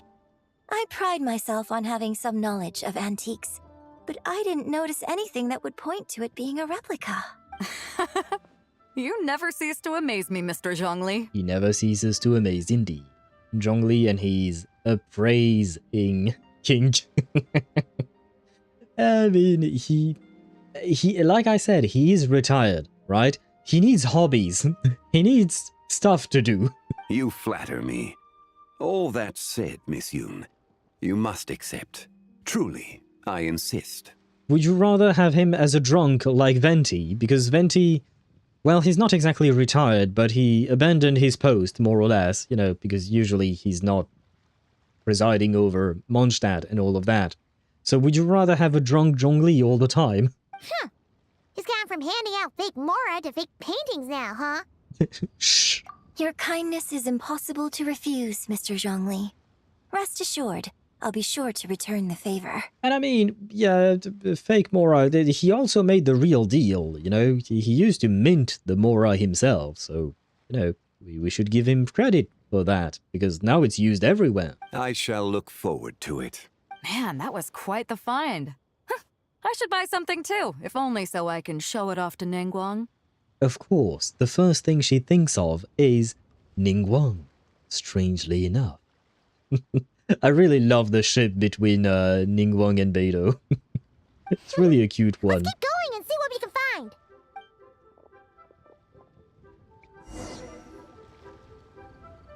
Wow. This bronze war chariot is really something. It must have quite the story behind it. I've never seen anything like it before. Do you know what this is, Zhongli? Ah. I heard from Miss Linlong that a carriage made of Celadon jade was unearthed in the chasm. A copper canopy, a body adorned with flowing clouds and geometric patterns. Yes, this must be the one. A precious piece indeed. This thing's gotta be thousands of years old, right? Crazy to think people back then were capable of such intricate metalwork. Yeah, probably almost as old as Zhongli himself. Too often, we view the past and future through the lens of the present. Objects that fascinated us as children seem crude later in life. And that's only after a few decades or so of separation. That is actually a good point they're bringing up, because it is something in real life that we have as well. Because, you know, we have conspiracy theorists claiming that the pyramid in Egypt were not built by humans. They couldn't have built something like that. It was made by aliens and all of that. Or even sometimes when they see some kind of intricate and detailed statue, some people might say, oh yeah, it's impossible that someone just chiseled it with a hammer and a chisel or something like that. But because they think, oh no, they didn't have the very precise tools that we have nowadays, so surely they couldn't have done it themselves. Obviously the conclusion is it must be aliens. But the fact is that, yeah, just like Zhongli said, we tend to see the past and even the future with through the lens of the present. That is a very, very accurate statement there, which is actually quite unfortunate in a way, because, you know, the people in Egypt, or whoever's sculpture I was talking there about there, they were just that skilled. They were skilled with the tools they had back then, and they made things that were amazing. It's just like, why give credit? Why not give credit to the actual people who made the things? And no, why give credit to aliens that don't even exist? It's just, well, anyway. If one were to stretch time across hundreds or thousands of years, one might discover that time is not always a force that pushes things forward. That is also true. Bro is full of truth today. Honestly, look at the pyramids. How can people from years AC can build those? Well, while it is a marvel of... it is a marvelous build, all they did was stack rocks upon each other. Let's be honest, they just stacked rocks. Now, it was very difficult to move said rocks, but making rocks move is not that difficult. I mean, it is difficult when you don't have the machines that we do nowadays, but it is not impossible. It is doable, and the proof is that they actually did it. It would seem the people of that era managed to create a remarkable civilization in their own right. Makes me want to get my hands on this even more. Ningguang's gonna be so jealous, don't you think?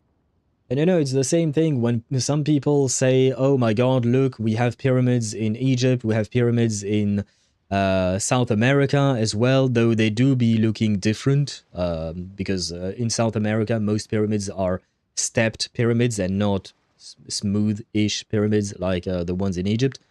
And they're like, oh my god, it must be a conspiracy or something, like there must have been aliens on the world and they told us to build, how to build the pyramids or whatnot. But, like, pyramids are pyramids for a reason. It's just the easiest shape to build. Like, seriously, it's just the easiest shape to build, so they build it that way. Is a block of solid rock. How can they move those rocks? And cut those rocks in those exact size without actual machinery? They had their own ways of measuring things, and they had labor. They paid people to move those rocks, and they had a shit ton of people moving those rocks. Like, even when you take, like, for instance, when you talk about horsepower for a vehicle, you know, when you talk about engines, you talk about horsepower. Where do you think that word comes from? It's from actual horses. Like, not directly, but in the sense that before we had machines, before we had vehicles and engines, we had horses. We had animals help us lift things that were, not lift, but move things that were really heavy. Now, I don't know the exact detail of how it happened in Egypt, for instance, but like, there were ways before we invented those machines. Measuring is something. Yeah, but look at the, what is it called? An abacus, I think? An abacus is basically the equivalent of a calculator. It's just like an analog calculator, but it is a calculator that was invented God knows how many hundreds of years ago. They had equivalent things, it's just that we, perhaps not perfected them, but we improved upon things that already existed. That's just it. They had the means to do it, hence why they managed to do it. You're just discounting their ingenuity and their geniuses, because they managed to do something that you cannot fathom without the technology that you have at hand, because the technology you have at hand is now a crutch that you use. It's the same reason why a lot of people nowadays can't do shit because they keep using ChatGPT. Because they keep using a technology extremely advanced and they no longer learn how to do it themselves. But the fact is that in order to create ChatGPT and for ChatGPT to do something, someone had to code it, someone had to teach it how to do the thing. Which means that we knew how to do that before ChatGPT did it. But moving a fucking heavy ton of rock that can crush every human? Well, yeah, you can do that. It is not that much of a surprise. Once again, it is extremely difficult, it requires a lot of effort, but it can be done. That's the thing. You think it can't because nowadays we don't do things like that because we have those machines. But that's the thing, back then they didn't have machines, so they had to find other ways. Ah, has this war chariot caught your eye, Captain Beto? Oh, you must be Linlong from Shigo Antiques. Nice to meet you. This exhibition has been amazing so far. Well, that's all thanks to supportive patrons like you and Mr. Zhongli, of course. As for this war chariot, it was discovered by an archaeological team sponsored by Hoishan Hall. The price comes in at 90 million mora. I have 3. I think I barely have like 3 million mora to my name right now, so yeah, it's outside of my price range. Beidou, you're gonna have to buy it for yourself. I can't gift it to you. How much? 90 million? Woo, looks like my eyes were a bit too big for my wallet. You can't afford it either, huh? Well, to be fair, I don't really know how much Captain earns, to be fair. Quite a bargain. You say that because you can print more if you want to. 90 million. Are you going to tell me that a funeral parlor assistant earns enough to buy a 90 million mora piece of artwork? Seriously. A bargain? 90 million mora could feed Paimon for like 1,000 years! And if you actually went on an eating spree that long, perhaps you'd be considered an antique worth that kind of mora, too. Well, she'd probably be dead. Do you want to stuff Paimon? Like a stuffed animal? Like, are you talking about taxidermy, but on Paimon? Holy shit, Yunjin, that was dark. I know that's not what she said. That's the words I'm putting in her mouth, but... What, 90 million? Nuh-uh! Paimon's worth way more than that! Does that mean I can sell you? I need the mora.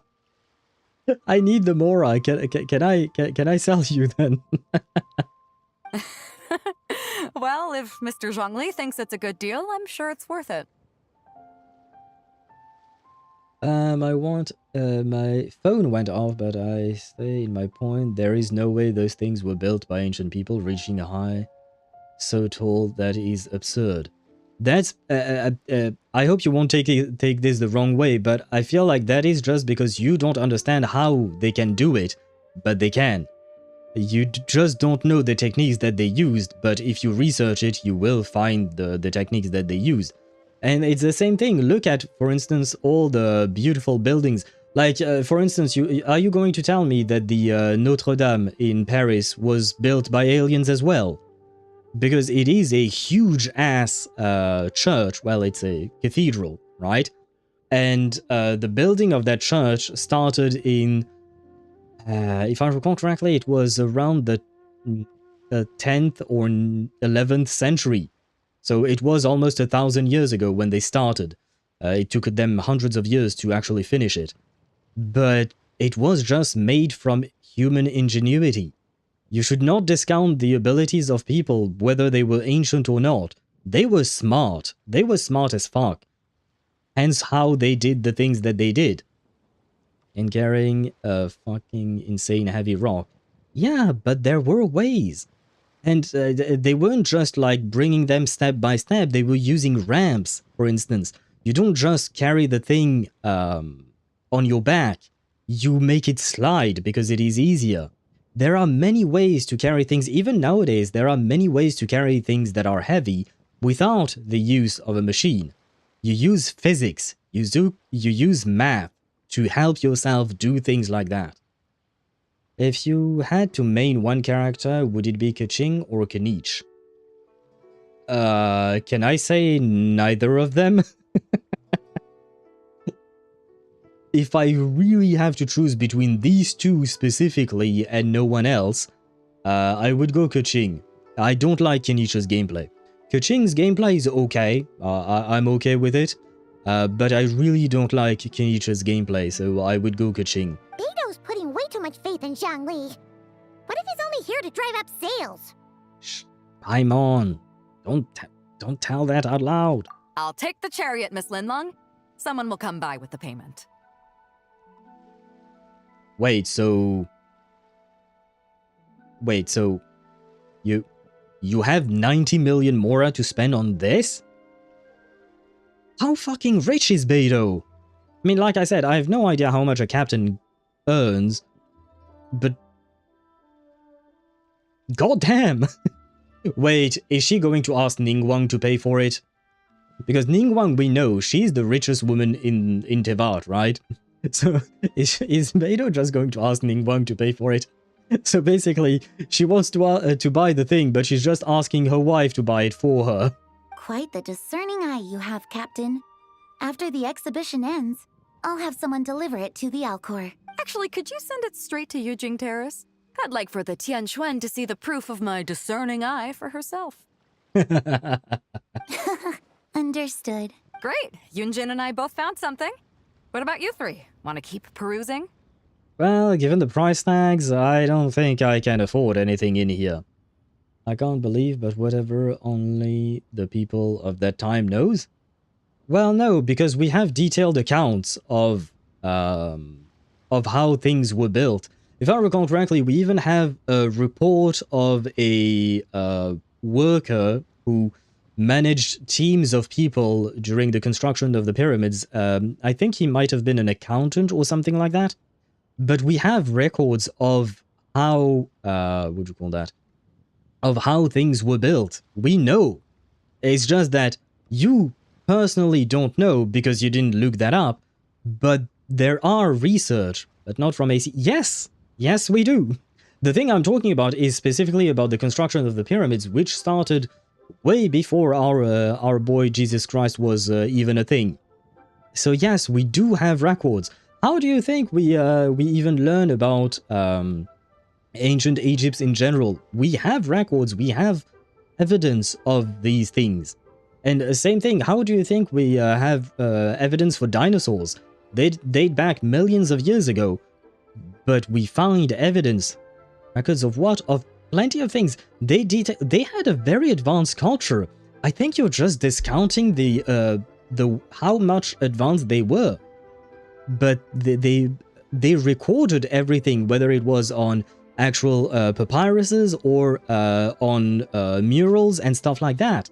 We have their life story, basically. We don't have everything, don't get me wrong. We don't have everything, because some things were lost to time. But we have a lot. And hello, Gaming WS5912. Welcome to the stream. I hope you're doing well. Hey, you...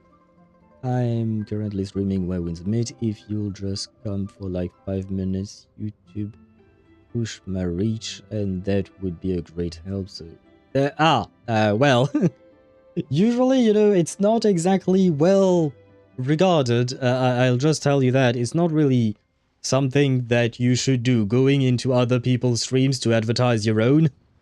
It's not really something that is considered proper etiquette among streamers. Usually you tend to avoid those kinds of things. Some people might get mad at you for doing something like that, so I'm just warning you, might not be the best way of reaching people. To be fair, reaching people when you're streaming, it can be quite difficult, but you can post YouTube Shorts for it. YouTube Shorts are one way to reach people. Maybe they will want to watch your streams and stuff like that. But going around on other people's streams to ask them to join yours, not really a good way to do it. Oftentimes, another way of growing a channel is to be, what do you call that?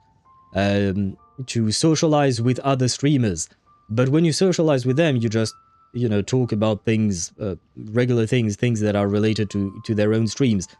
You don't just go around promoting yourself. Just a friendly piece of advice for the future. I think that's not really the best way of doing things, man. Don't worry about the Mora, it's all on me. Nobody's going home empty-handed tonight. So wait, on top of the 90 million Mora, you have even more Mora to spend?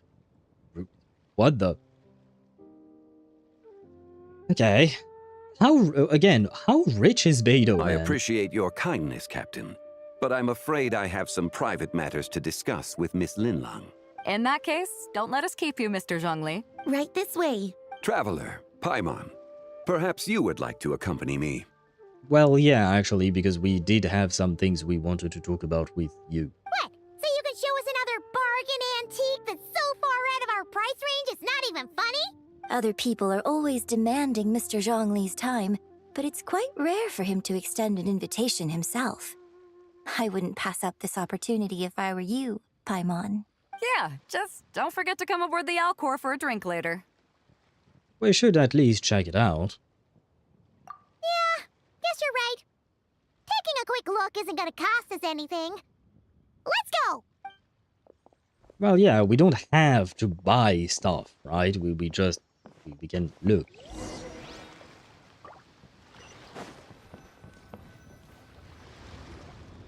These are all the jade pieces that were found, Mr. Zhongli. Wow! So many styles!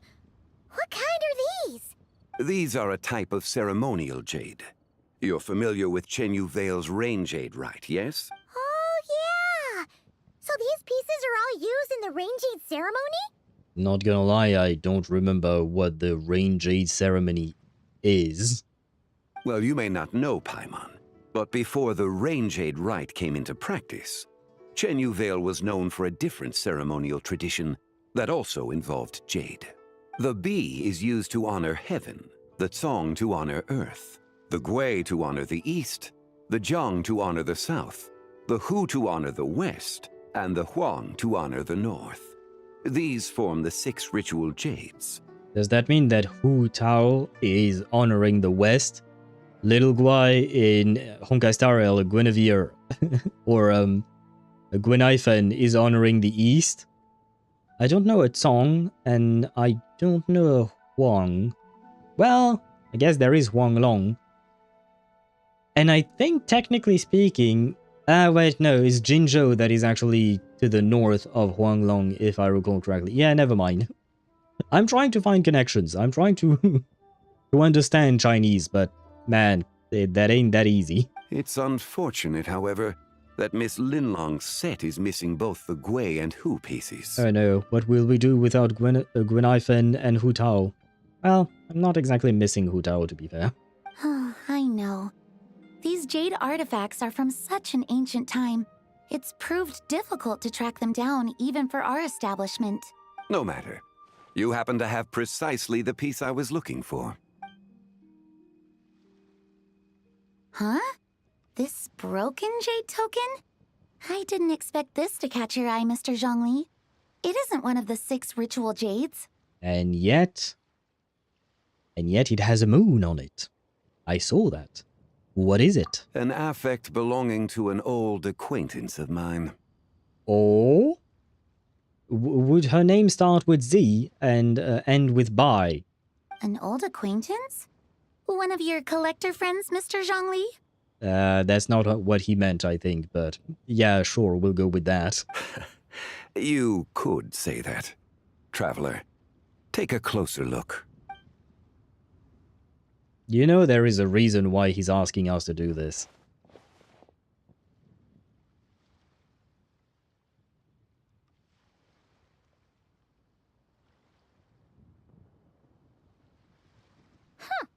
It doesn't look all that special to Paimon. Just seems like a broken artifact. But there is a crescent moon on it. Indeed. It's been thousands of years since the moon has appeared in such a form.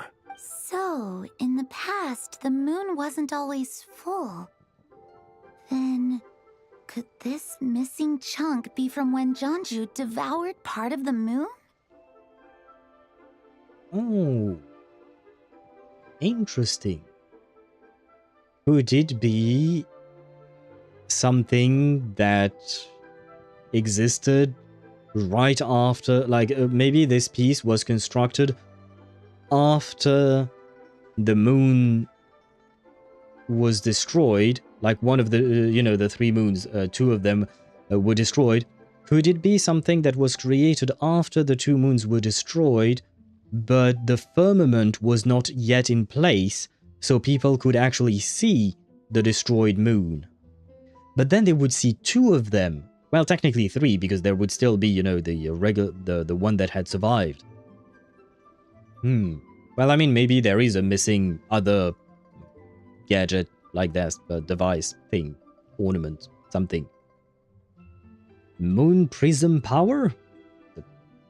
What?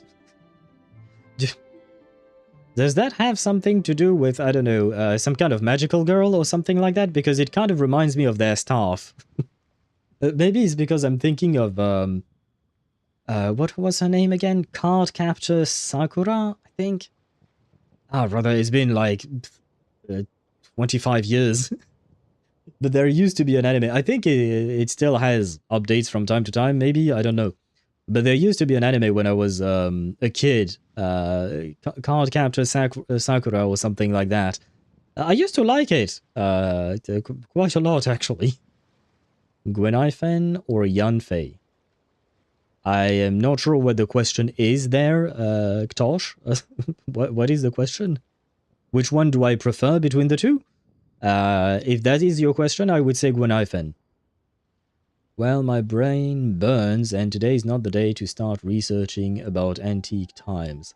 Is that a gnosis? No, this is not a gnosis. Gnosis, they are relatively smaller, because we've seen them in other people's hands. They tend to be way smaller.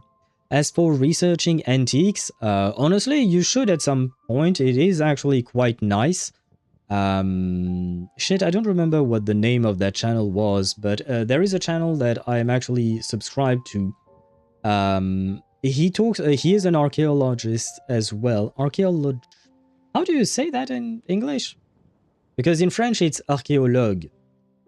But is it archaeologist in English or... shit, but you know what I'm talking about. And he speaks about these kinds of things. Minute Man is the name of his channel, if I recall correctly. I can't find it in my... there we go, I found it. Minute Man, yeah. Let me link that to you.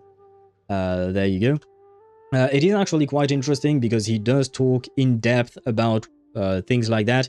He also likes to make videos where he debunks misinformation that is spread through TikTok and stuff like that. But he does back up all of his claims with proper research and stuff like that. So, in my opinion, it is a very interesting YouTube channel. If you want to learn about what happened in the past, I highly recommend that one. I don't know a whole lot about other channels because that's the only one. I watch too much shit, so at some point I don't have the time because in my subscription on YouTube I have well, an archaeologist, a physicist, an astrophysicist, a lawyer, a doctor. Like, I watch plenty of shit from various topics, so yeah, I don't dig too much into other channels because I just don't have the time, but that one at the very least I do enjoy quite a lot. You're talking about Gwenhyfen randomly, so I thought you meant Yanfei. I wasn't talking about Gwenhyfen randomly, it's because Zhongli mentioned this. The Gui is to honor the East, etc. So I was wondering, because it made me think of Gwenhyfen because her nickname is Little Gui, or Little Gui, I guess. And her name is Gwenhyfen, which is the... It's kind of like a new Chinese name she has given herself, even though her actual name is supposed to be Guinevere. But I was wondering if the Gui part of Gwenhyfen had something to do with a legend similar to that, basically. So it wasn't just me randomly saying names. It was me attempting to connect few dots, the few knowledge dots of Chinese that I have. When I was 11 or 13, I spent a lot of time with antiques. I even made a timeline with PowerPoint animations and stuff. But see, it is an interesting topic. I mean, I hope you enjoyed making that timeline presentation. But it is an interesting topic, and keep in mind that a lot of the math and physics that we're using today, they didn't exactly originate from 2,000 years ago, but more or less, there are still things from 2,000 years ago that still holds true, because math is math, usually, and that we use, right? Like, even in school, you often hear about the Pythagoras theorem, right? Pythagoras did not live like 100 years ago. Bro is ancient as fuck as well, right? So the people back then were really smart. They developed shit that you and I can't think about because we're used to the comfort of the technology that we have nowadays. It was not a presentation, it was a hobby. Oh, spent maybe a year in that PowerPoint. Oh, nice! Why did you stop? Because it feels like the way you wrote it, that you may have stopped. Did you just got bored of it, or lack of time, maybe? It's worth looking into. Your insight is invaluable, Mr. Zhongli. I had no idea how special this piece was. Since it has caught your interest, allow Shigu Antiques to cover the cost. That's not usually how businesses work, in my experience. Just because you're nice to them doesn't mean they are going to cover the cost of something that could range anywhere between 10 to 90 million mora.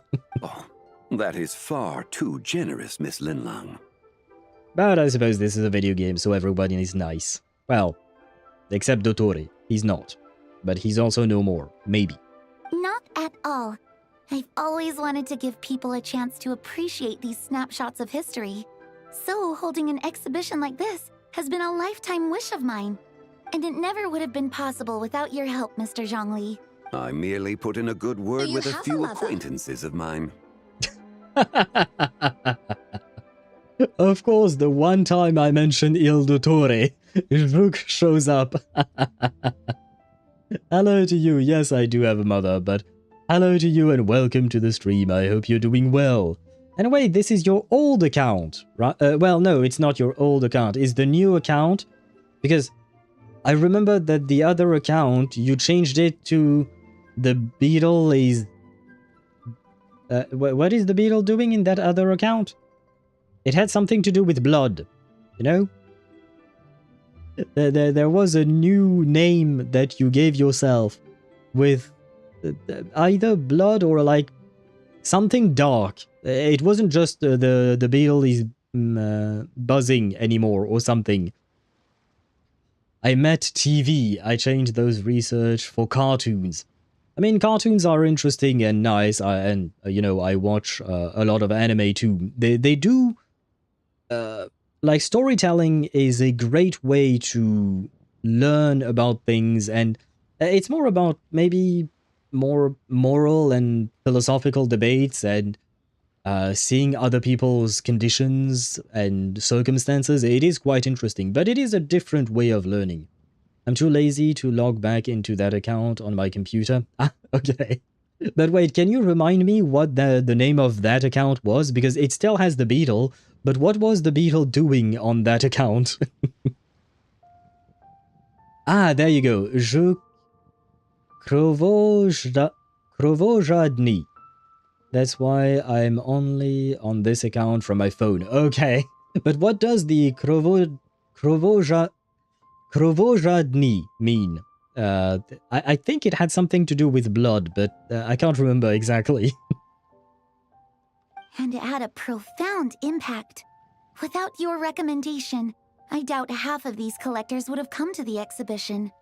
So, on both a personal and professional level, I owe you my thanks, Mr. Zhongli. Wow! Zhongli actually did something useful for once. Goddamn, Paimon. Chill, girl. What is wrong with you?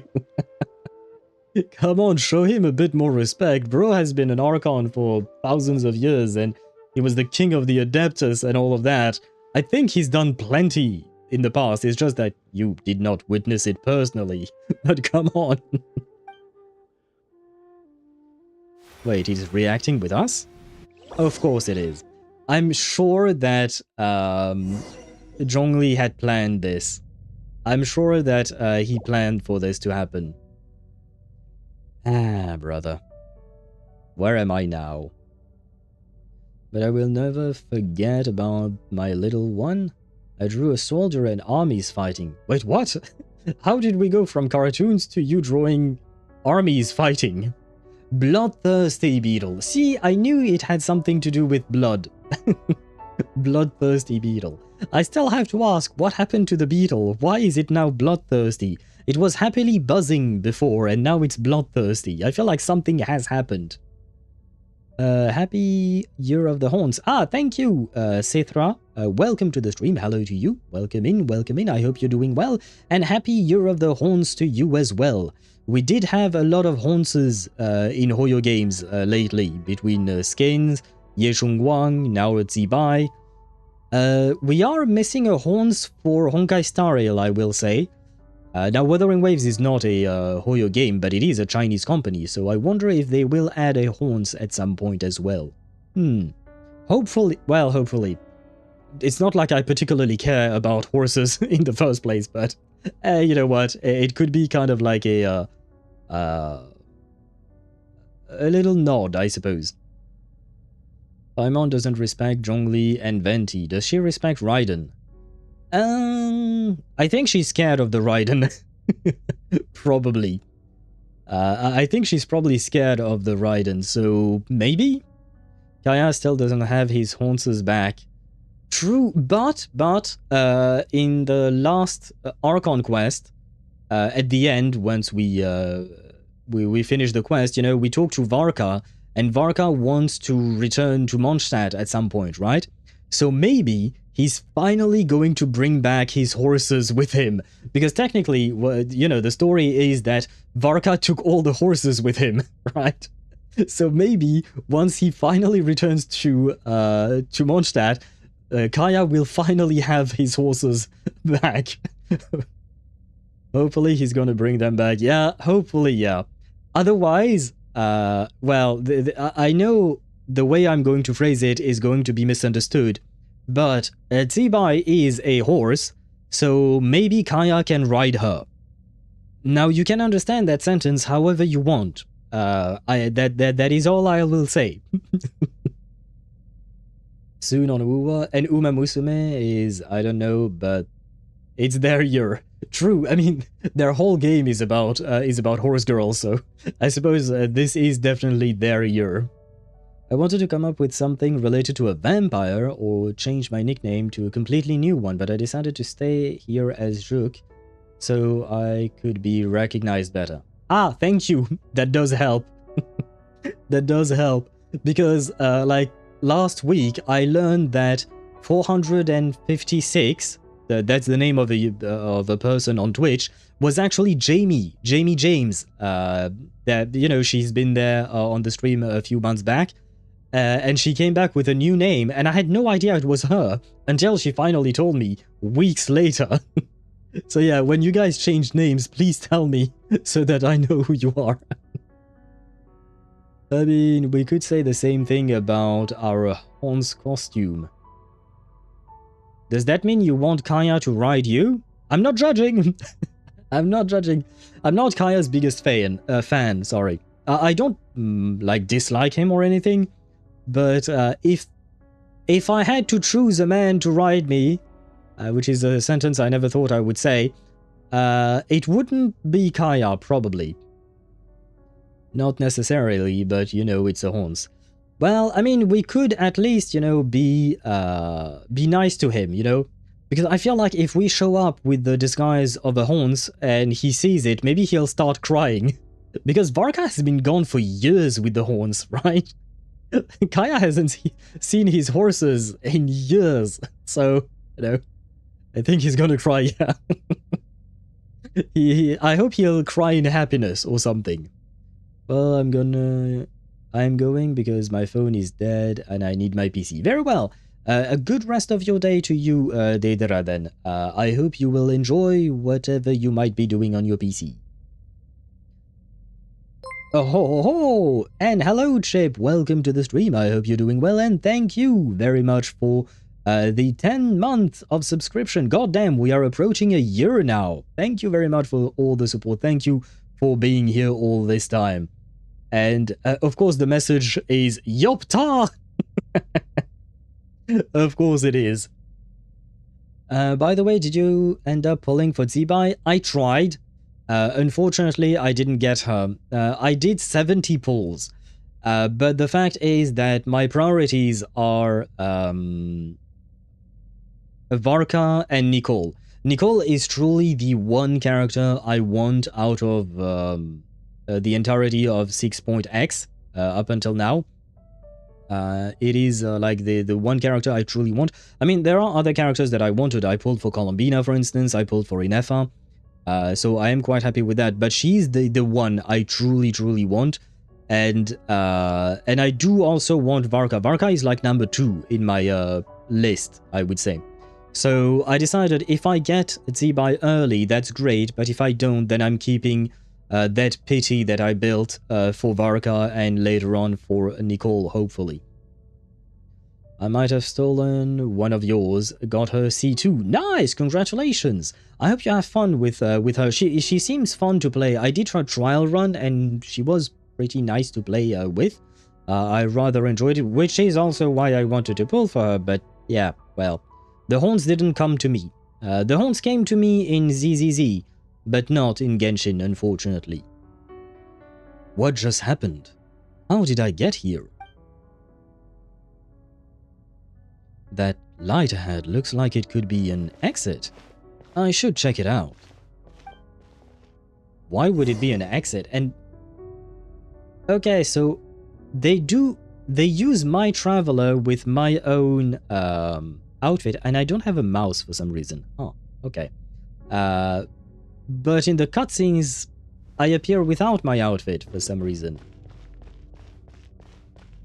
Is it me or this thing seems like we can't actually approach it? 5, 7. Are you counting prime numbers? Yeah, it feels like I'm just running in the void. 11, 13, 17. Who said that? 19, 23, 29. 31?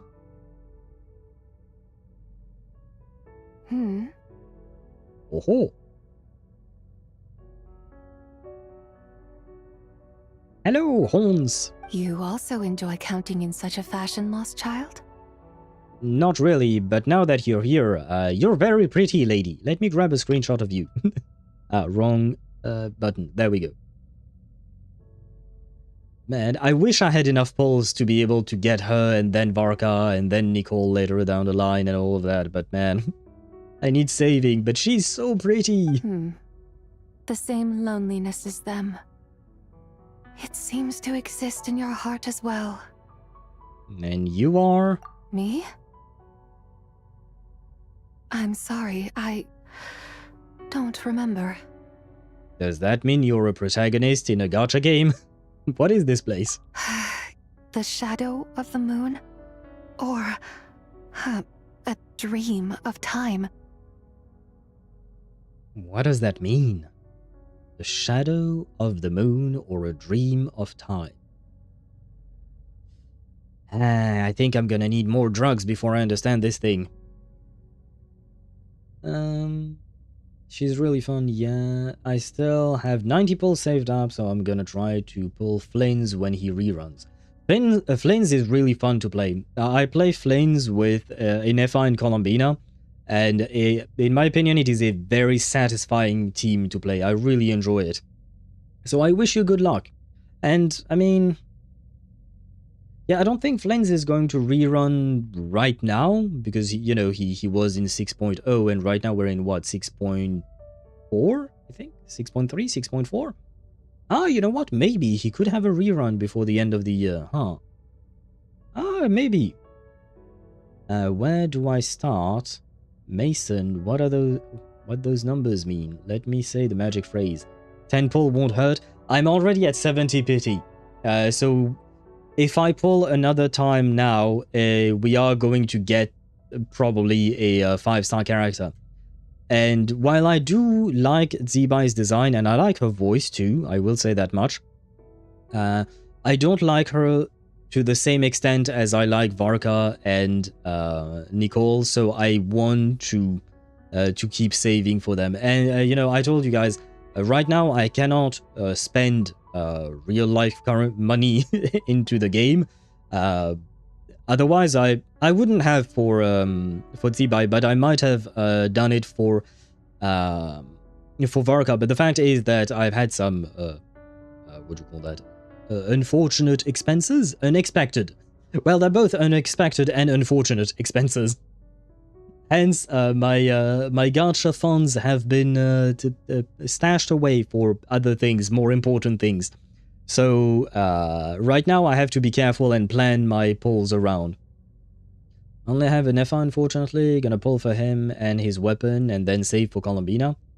Colombina really makes that team strong. Like, the combo Colombina plus Inefa basically became the new wheelchair of the team, so honestly... I can only highly recommend getting both because I personally enjoy it quite a lot. Do 3 singles then? Nope, I'm not taking any risks. I'm not taking any risks because right now it is too late. 70 pulls in. If I get Zibai now, then I'm fucked for Varka, basically. Whereas, I mean, I suppose if I lose the 50-50 on Zibai, at the very least I have a guarantee on Varka, which is great, but... I don't want to risk it, so I'd rather keep the pity that we have built right now so that I can hopefully maybe guarantee Varka when he actually comes out. I'm sorry. No one has asked me such things before. I've been here for so long. There is much I have forgotten. Did you bring me here? I know nothing of your arrival.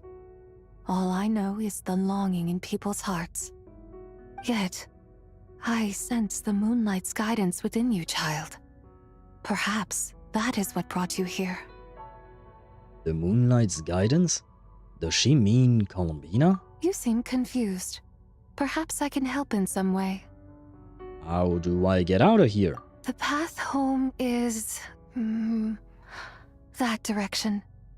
I believe someone told me that before. Who else came to this place? And, by the way... Bro, really, usually, you know, I feel like Ether or the Traveler in general, you know, they know how to rizz up people. But a beautiful woman offers you to help, and the one thing you ask of her is how to ditch her, basically. So, like, that's kind of mean. But I was never able to reach the end. You should take a look. How about we go together? Ah, there we go. Okay, so he's now gathering wives. He's taking a page out of the rover. No need. It would seem my time has already run out. Wait, what does it mean? No, I can't meet a new honse wife and just let her die. I refuse. Farewell. May the moonlight ever shine upon you. That farewell sounded so sad. Is she dying? Do we have another honse woman dying? HoYoVerse, what is wrong with you? What do you have against honse women? Wow! Zhongli actually did something useful for once. I am back? Your complexion looks rather ashen, traveler. Are you feeling all right? No, I met a honse. Well, I guess I don't know that she's a honse. Oh. Well, I met a woman. Yeah, what's wrong? Does your stomach hurt? I just met the strangest person. Huh? What are you talking about? You were right here the whole time. Come on, Paimon. This is not the first time that I've been transported mentally into a different place. You know. Ah, I see. See, even Zhongli sees. I'm afraid we must take our leave, Miss Linlang. My friend has taken ill and I must escort him to get some rest. Of course. Traveler, Paimon, please, come with me. Will you offer me osmanthus wine? Booze always makes yes. things better. Regarding the payment for the jade token, charge the expense to the Wangsheng funeral parlor if you would. Ah, so he's not actually paying himself, he's having Hu Tao pay for him. I see. Well, I see things don't really change with him, do they? Oh, I know I have a fully fledged Flints team on my main account, hence why I want to get Flints again. Oh, okay. I knew Columbina was going to rerun before 7.0, so I went for an FI instead. Good thinking, I think. Because in FR, given the fact that she's having her first rerun right now, she's probably not going to be back for a while, so I guess that was good thinking. Currently playing on my alt account because I ran out of stuff to do. I see. I hope you have fun with that. I've never played multiple accounts. Well, on multiple accounts on a single game. I play a lot of various games, but I don't play a single game multiple times. But I have a few viewers indeed that do that.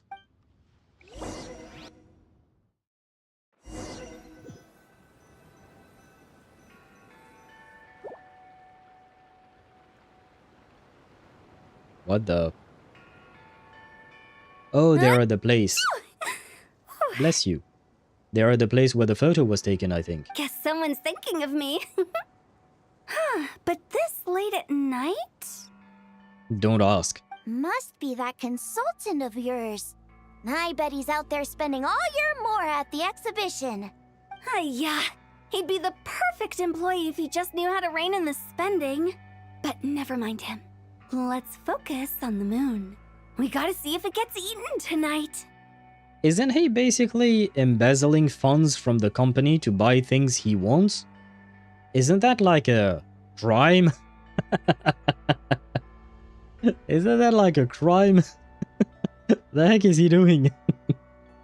Oh god, Zhongli is going to end up in prison. I'm having fun, yeah, it helps that I have friends on both EU and Asia. Ah, makes sense. Okay. I don't have friends. Certainly not in, I mean, I've never actually started an account on Asia, but I used to play with friends as well on EU, but they all stopped. I'm the only bastard who has continued playing that game. Though my ping is horrendous in Asia servers. Ah, yeah, that could be a problem indeed, yes. It depends on your connection, of course. And Chip, congratulations on reaching 70. Sorry, I can't read properly. 70 stream streak. Also 70. Goddamn indeed.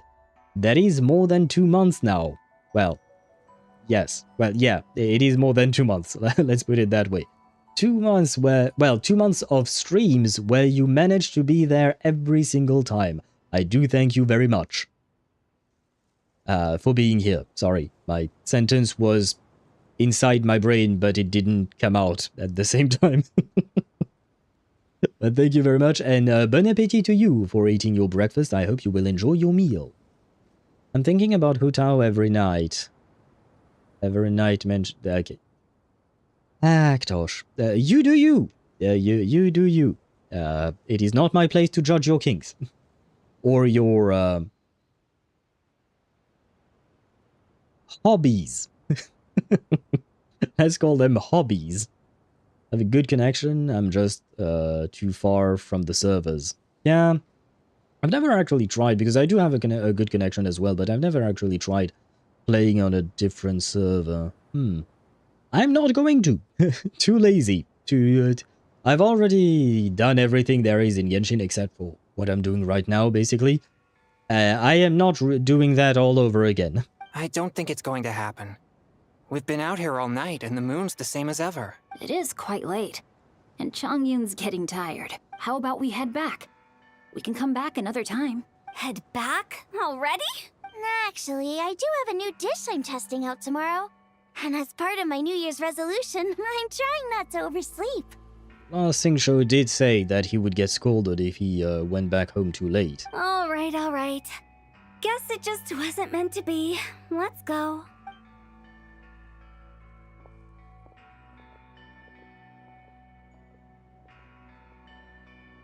When the sun's out, bathe in sunlight. When the moon's out, bathe in moonlight. See, she should sing. She has a pretty voice when she sings. Rapping might not be her calling, but, you know, regular singing might be.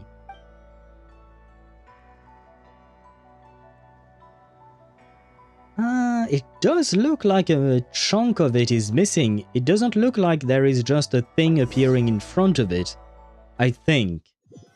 It's kind of hard to tell. Wait, aren't we going to rest? Why did you bring us here? To talk. In private, Paimon. Please try to connect your two brain cells. I know it's difficult, but please. Because I imagine the Traveler would like to know what just happened to him. Yes, I would. Oh, right. Ugh, Paimon's confused, though. She could have sworn you were there the whole time. Yes, but things like this have happened to us in the past, Paimon.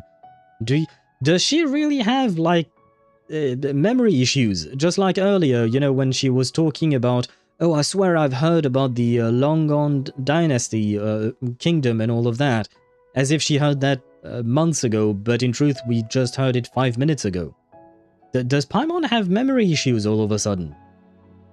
You're asking way too much out of Paimon. She has a pebble for brains. Yeah, you're not wrong about that. If only she focused less on eating food and more on, well, pretty much everything else. You explain your mysterious encounter in that strange space. How is that possible? It sounds like his spirit formed an inexplicable connection with the being in that space. Was that the White Horse Adeptus? Ah, you suspected from the beginning, didn't you?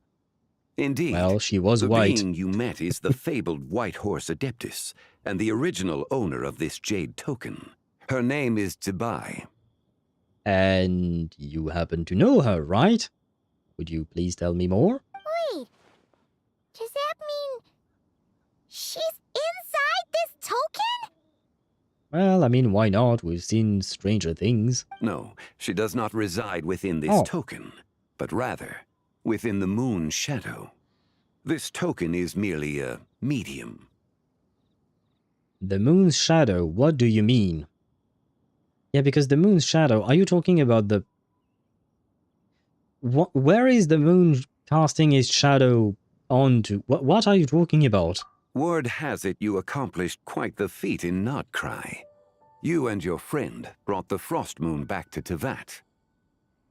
Okay, so number one, this confirms that the Lantern Rite is indeed happening after the Archon quest. So why am I not wearing my new outfit? That's a major question. Number two, you are very well informed, Mr. Zhongli, as usual. Tell me, Did you ever wonder about the other moon? The one that hung in its place for thousands of years? The fake one? Yes, I wonder about that every night. We never really thought about it, but it must have been a fake, right? A fake moon! Indeed, it was false. Its true nature, nothing but a projection of the moon. It also happens to be the prison that confines Zibai to this day. So, Zibai is imprisoned in a projection. Kind of like she's imprisoned in a hologram or imprisoned in a movie projection thing. I'm not entirely sure how that works, but I'll take your word for it. Not gonna lie, it's crazy seeing Zhongli and Zibai right next to each other. Zhongli looks extremely outdated. Of course he would. He is a very old character, and Genshin has improved and added a lot of details to their newer characters. You can very easily see the difference between 1.x characters and 6.x characters. Yeah, he does look outdated. I will say he still looks good, but he certainly doesn't have as much detail as newer characters. Wait, the White Horse Adeptus is trapped inside that projection? Then we need to rescue her! But the moon in the sky right now is the real one, right? Where did the fake moon go? And why can't Paimon see it? That's actually a good question. Where did the fake moon go when we brought the new one, or well, technically the old one, back? With the return of the true moon, the shadow naturally lost its place in the heavens. Now, it is disintegrating bit by bit. It's a process that comes and goes. When it occurs, it looks like the moon is being obscured by a black shadow. But when it stops, the shadow disappears and becomes invisible to the eye. So, our new Horn's girlfriend is dying. This is a repeat of Ye Shengwang's story. Well, with a moon and all of that. Ye Shengwang didn't have a moon, but you know what I mean. We once again have a Horn's girl on the verge of death, basically. So, you're saying there's an invisible fake moon blocking the real moon right now? So the recent lunar eclipse, it was the fake moon, wasn't it? Indeed. Okay, this is not what Paimon was expecting. Same. You said it's disintegrating. When will there be nothing left? My hypothesis is that people's wishes could be what trigger the periods of disintegration.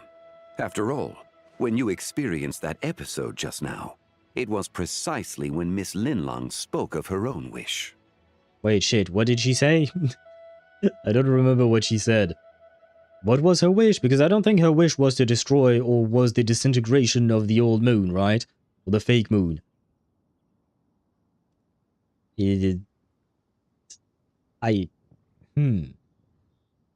Well, should definitely slowly update their older characters. I wish they would, but that would cost them money. For very little in return, basically, right? I agree with you. I wish and I hope that maybe one day they would update their older models. I want that, but they have no incentive to do it, basically. Because updating older models is not going to bring in more money. On the contrary, it's just going to make them spend money with very little to gain in return.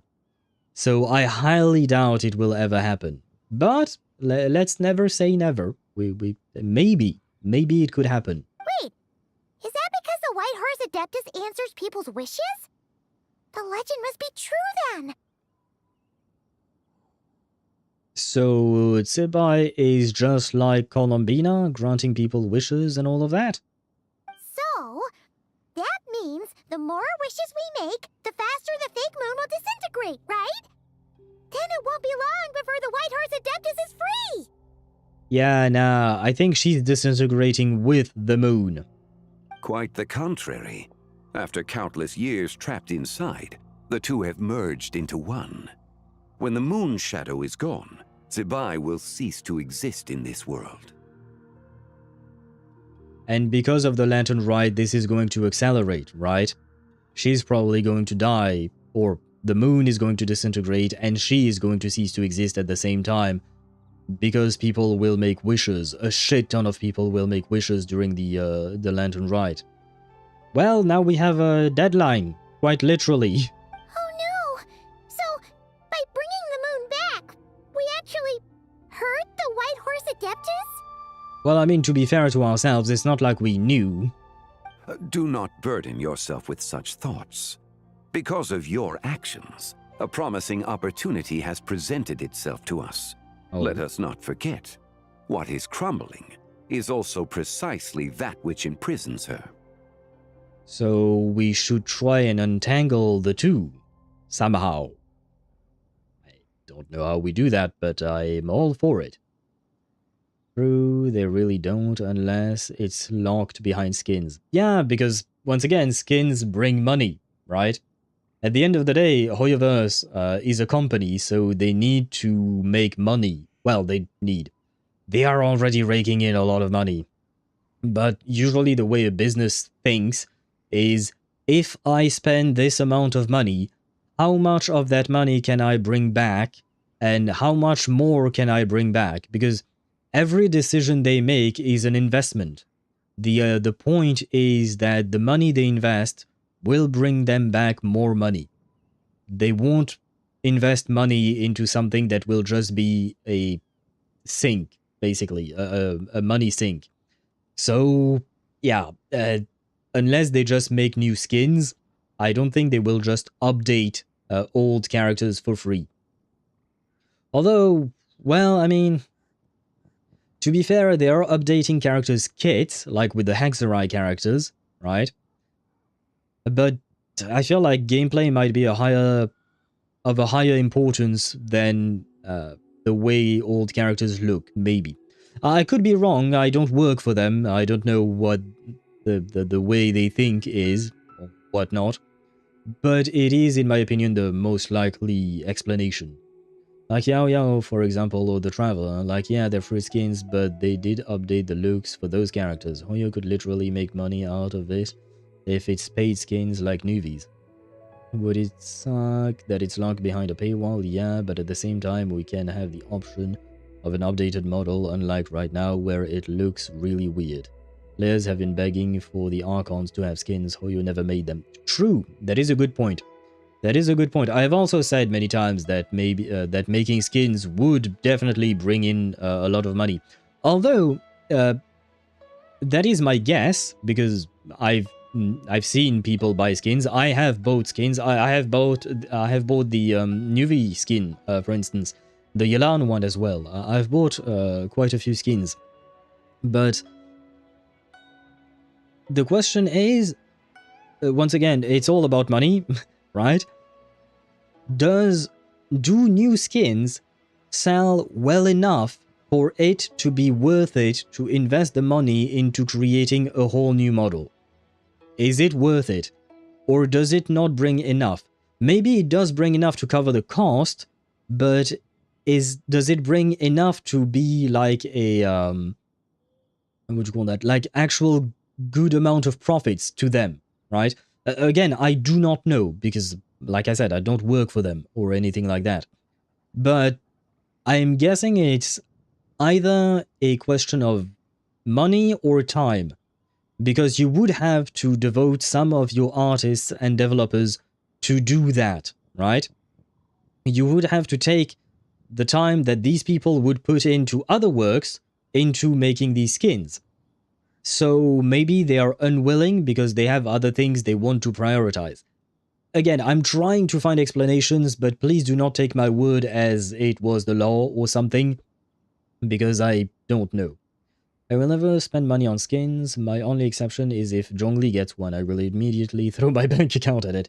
But see, the fact is that you're not spending money on skins, which means that they don't have an incentive to try and sell you one because you don't want to, right? Though, of course, HoYoVerse doesn't know about your specific case, unless you somehow are in contact with HoYoVerse. But yeah, the problem is that maybe many people are just like you and don't want to spend on skins, which means that, again, they don't have an incentive. Is it good that they think that way? I don't know. If that if they actually truly think that way. Is it good? It's up for debates, I suppose. It's just the world we live in. It's always about time and money. I'm currently 70 PT guaranteed. Should I pull Sunday or save for a newer DPS? My current 5-star characters are Anaxa, Tribi, Mighty, the Herta, New Daniel, Robin, Acheron, Bronya, Blade. Tough call.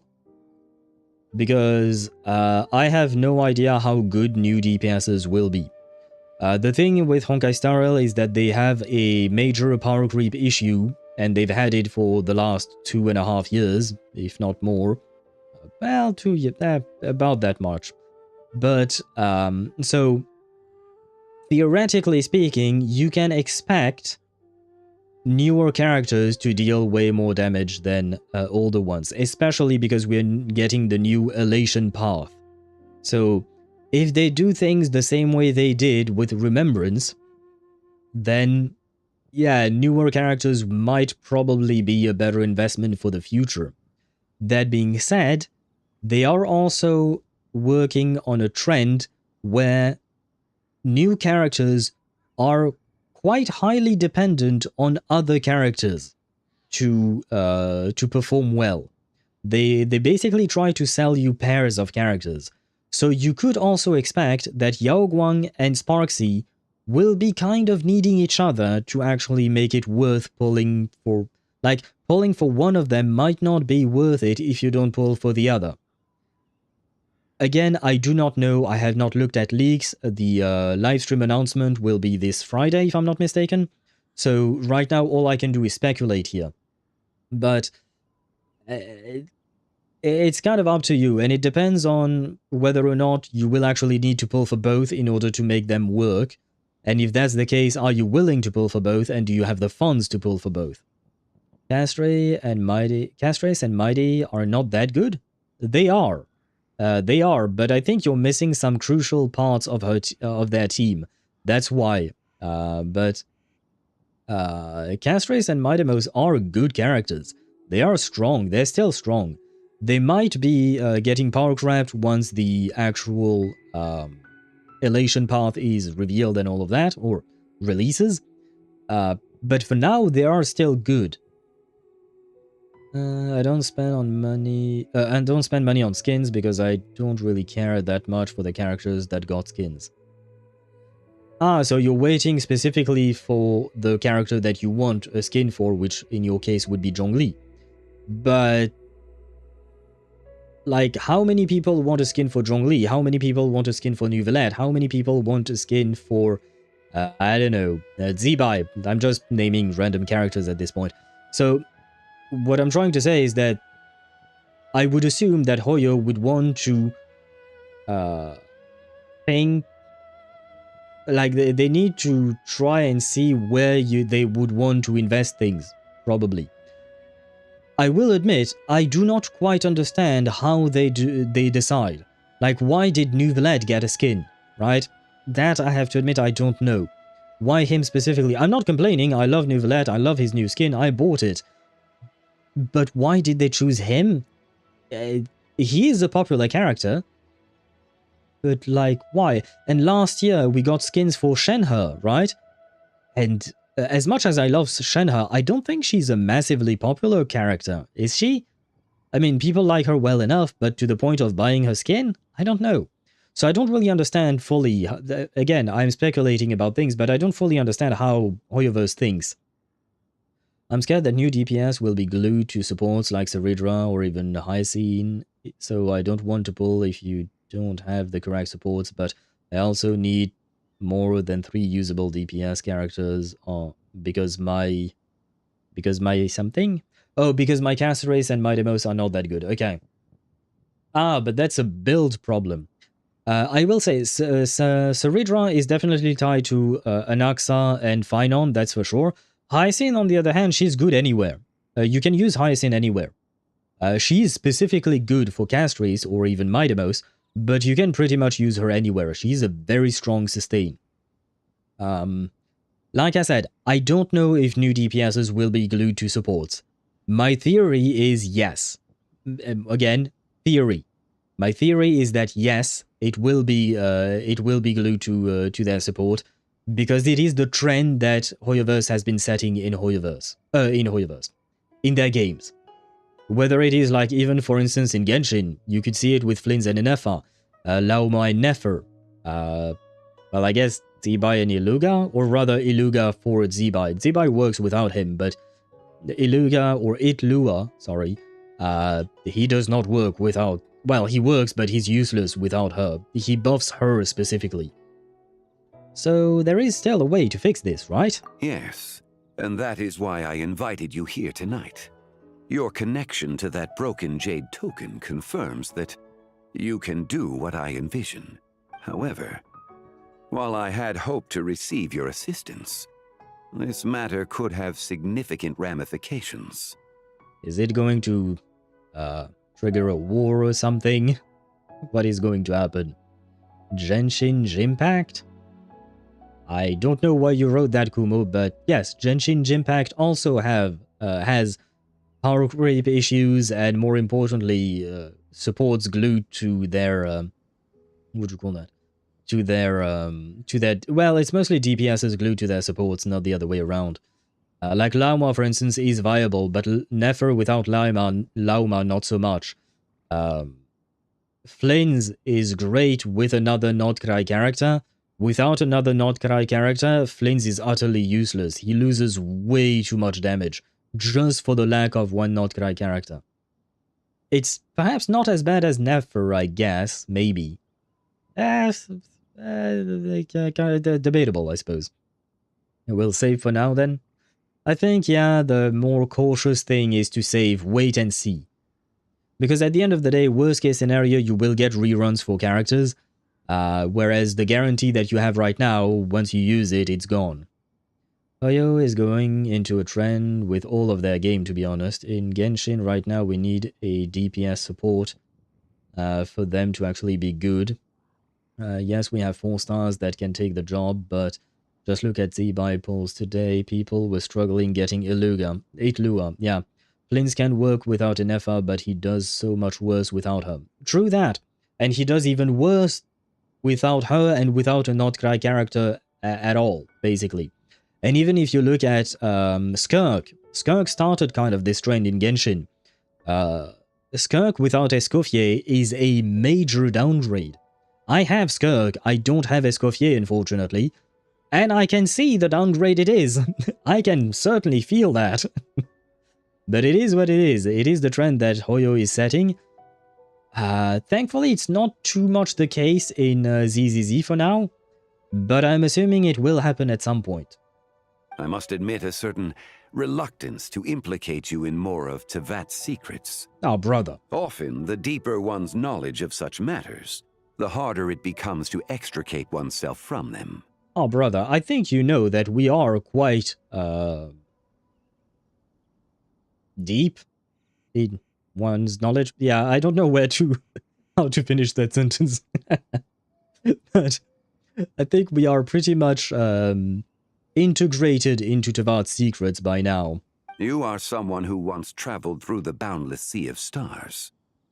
I cannot help but wonder, perhaps it is wrong for your fate to become too entangled with the fate of any one world.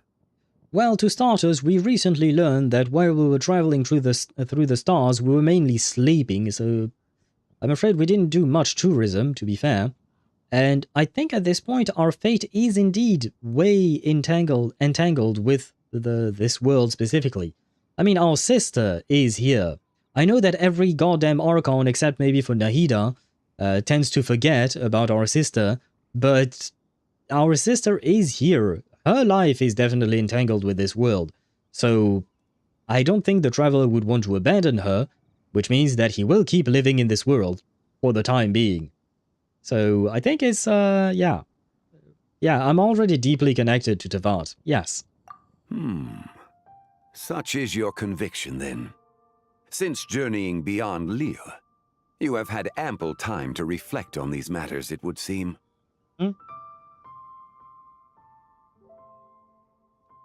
Characters are becoming more and more dependent on another very specific character, and it's not fun. I did manage to get my accounts in FR top 1%. Ah, congrats! Oh shit, that reminds me, I did not update my Akasha in a long-ass time. Kinda hope I can replicate it on my alt account. I wish you good luck on that. But yeah, you're right about the characters becoming more and more independent. I think it's a way to stave off maybe the power creep, but at the same time, I do feel like the power creep is still kind of a major issue, especially in Honkai Star Rail. Like, in Honkai Star Rail, I feel like there is absolutely no safeguard being taken against the power creep issue. A game that, in my opinion, does it way better would be Reverse 1999. In Reverse 1999, we have buffs for all the characters, and we have a lot of them. Every patch, almost, we get two or even 3 characters getting buffs, old characters getting buffs to make them competitive, so that we can use them again. And yeah, just overall, the power creep. Like, in Reverse 1999, your characters are very much tied to specific archetypes. So when you pull for one, you kind of want to pull for all the others that go well with the team. But I don't know, I don't feel as much pressure in Reverse 1999 as I do in the HoYo games, for instance. To be honest, it's so dumb that they released Escoffier before Skirk, like... I don't know what FYM stands for, I don't remember. I have to pull for... Oh, the fuck you mean, maybe? I have to pull for a support that I don't even know who she will work with. That is a good point. You do have a good point there, Ktosh. I can't say anything else, but I agree.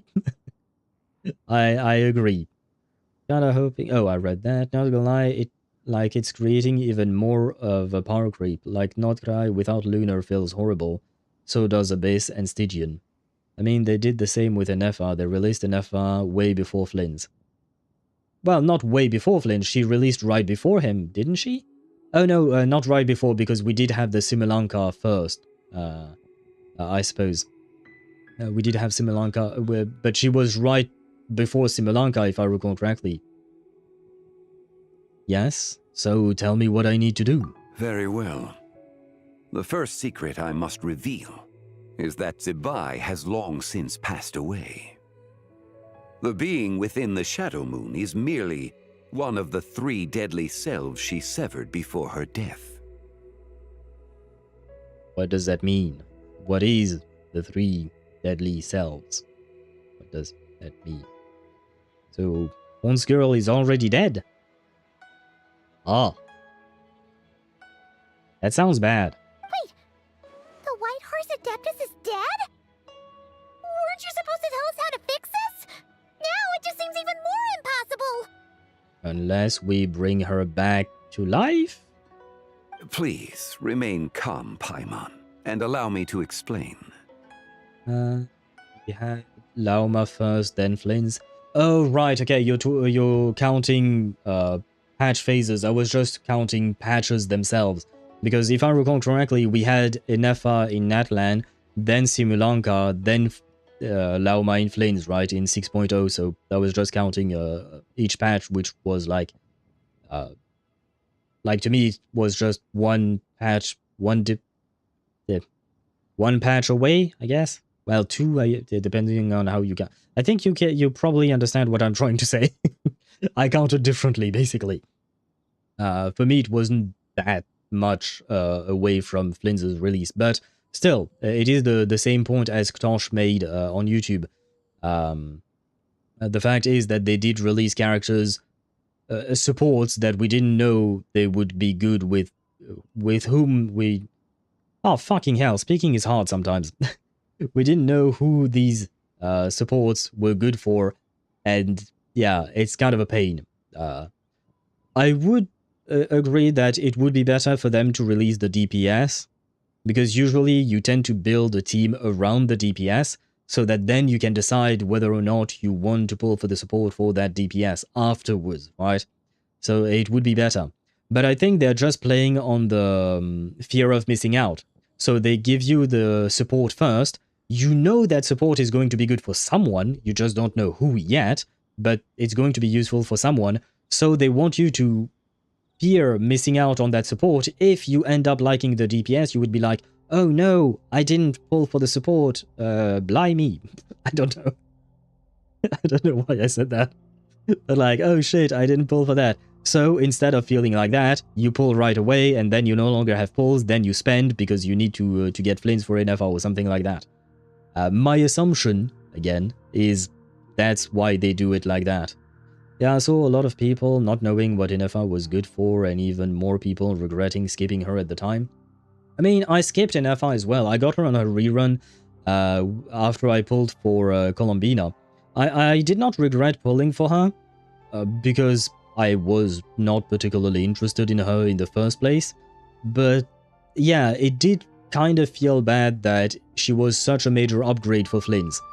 And that I did not have the knowledge about that. Because, yeah, I feel like it's not false advertisement. I don't know exactly how to phrase it, but like, why would I pull for a character that I don't know who they would be good with? Because if, like, let's say I'm not interested in Flynn's whatsoever, but I pull for NFR, then what the fuck am I supposed to do with NFR, right?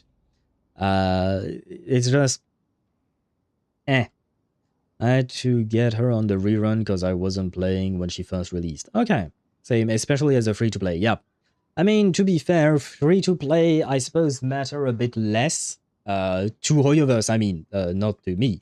I personally don't really care, to be fair. But when I say they matter less is in the sense that free-to-play players do help with the number of players, because I would assume that the majority of players are free-to-play, probably, maybe. So they do help boost the number of players, which means more advertisement in a way, because people might talk about the game and stuff like that. But what truly matters at the end of the day is the people who spend, because they are the ones who actually bring money to HoYoVerse. Again, assumption here. Or like Mawuka and Citlali on the same banner. I mean, I guess they didn't release Citlali first and then Mawuka, but both at the same time is just pure hell. Yeah, especially as a free-to-play player, because you might not have the pulls to pull for both. You might have wanted to save in between two patches or something like that. Not great. Like, I'm not going to pull for a character I don't know what they're good for. Yeah, that is a good point. I don't like it, but gacha is built around the fear of missing out.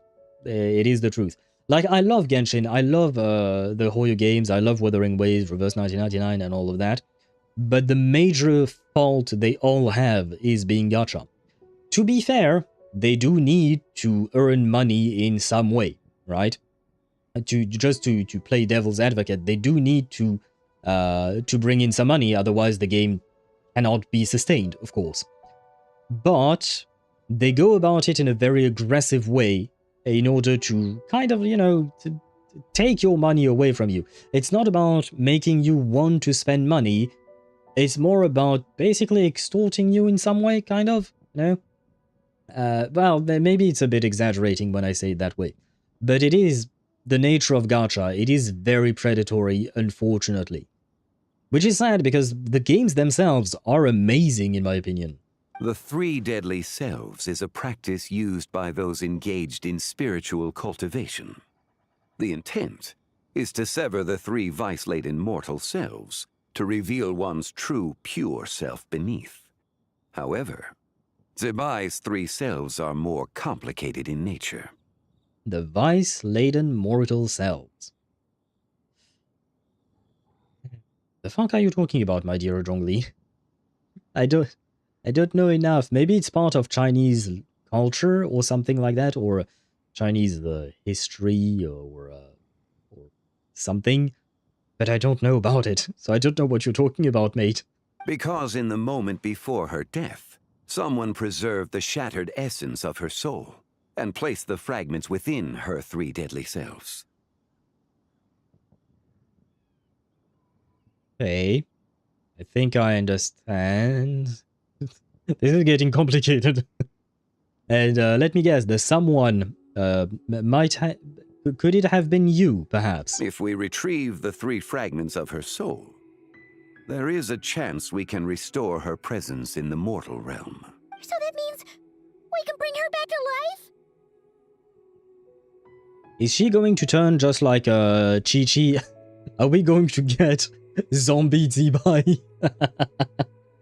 Yes, provided we retrieve the fragments of her soul's essence from the 3 deadly selves.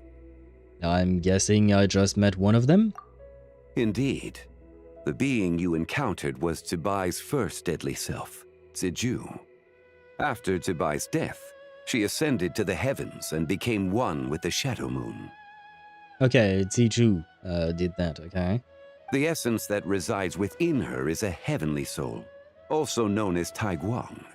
Thus, this self is the closest to Zibai's true nature. What does that mean?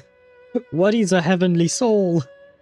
What is a Taiguang? Well, I guess a Taiguang is a heavenly soul, but what does that mean? That said, because she is trapped within the Shadow Moon, we have no choice but to seek out the other 2 soul essences first.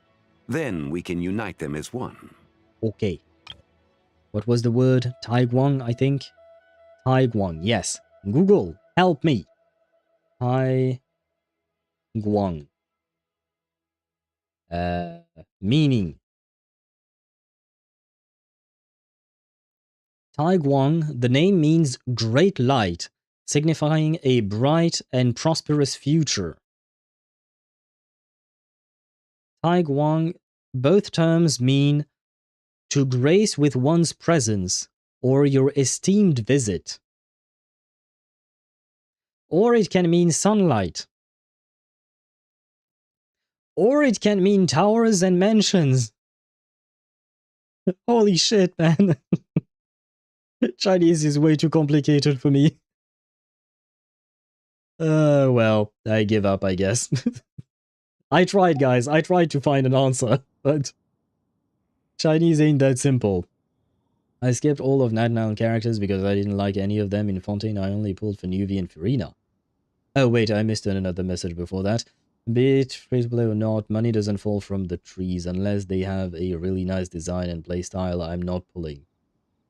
True that, but the goal of the company is to take your money. Let's be honest. The goal of a company is to take your money. It is the goal of any company, basically. Should I use HP or speed boots on Blade? Do you have Hyacinth's Light Code? And do you play Blade with Castries? If so, then I think you can go HP instead of Speed. Because what you will be doing is mostly using his follow-up attack, which he gets every time HP is consumed, right? So I think maybe HP might be better. You'd have to check, let me see Pridewind real quick, characters, where is Blood? Blood is here. What do they recommend? Ah, they say speed is better. Although... oh yeah, no, it does seem somewhat updated. So I guess the Pridewind still recommends speed.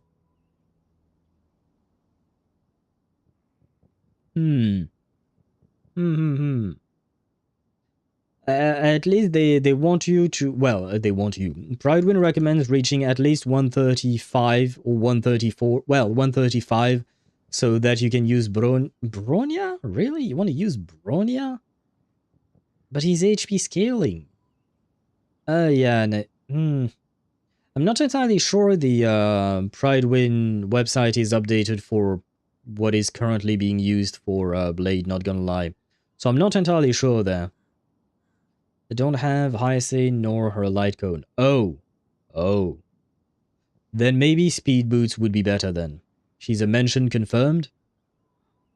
I will not say whether or not I would like to live inside that mansion. You can interpret that sentence however you wish.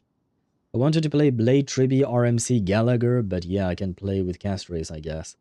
Okay, if you play him with Blade Triby, Remembrance Trailblazer and Gallagher, then I think Speed Boots would be better. Okay, so where are the other two? Her second deadly self is called Ziju.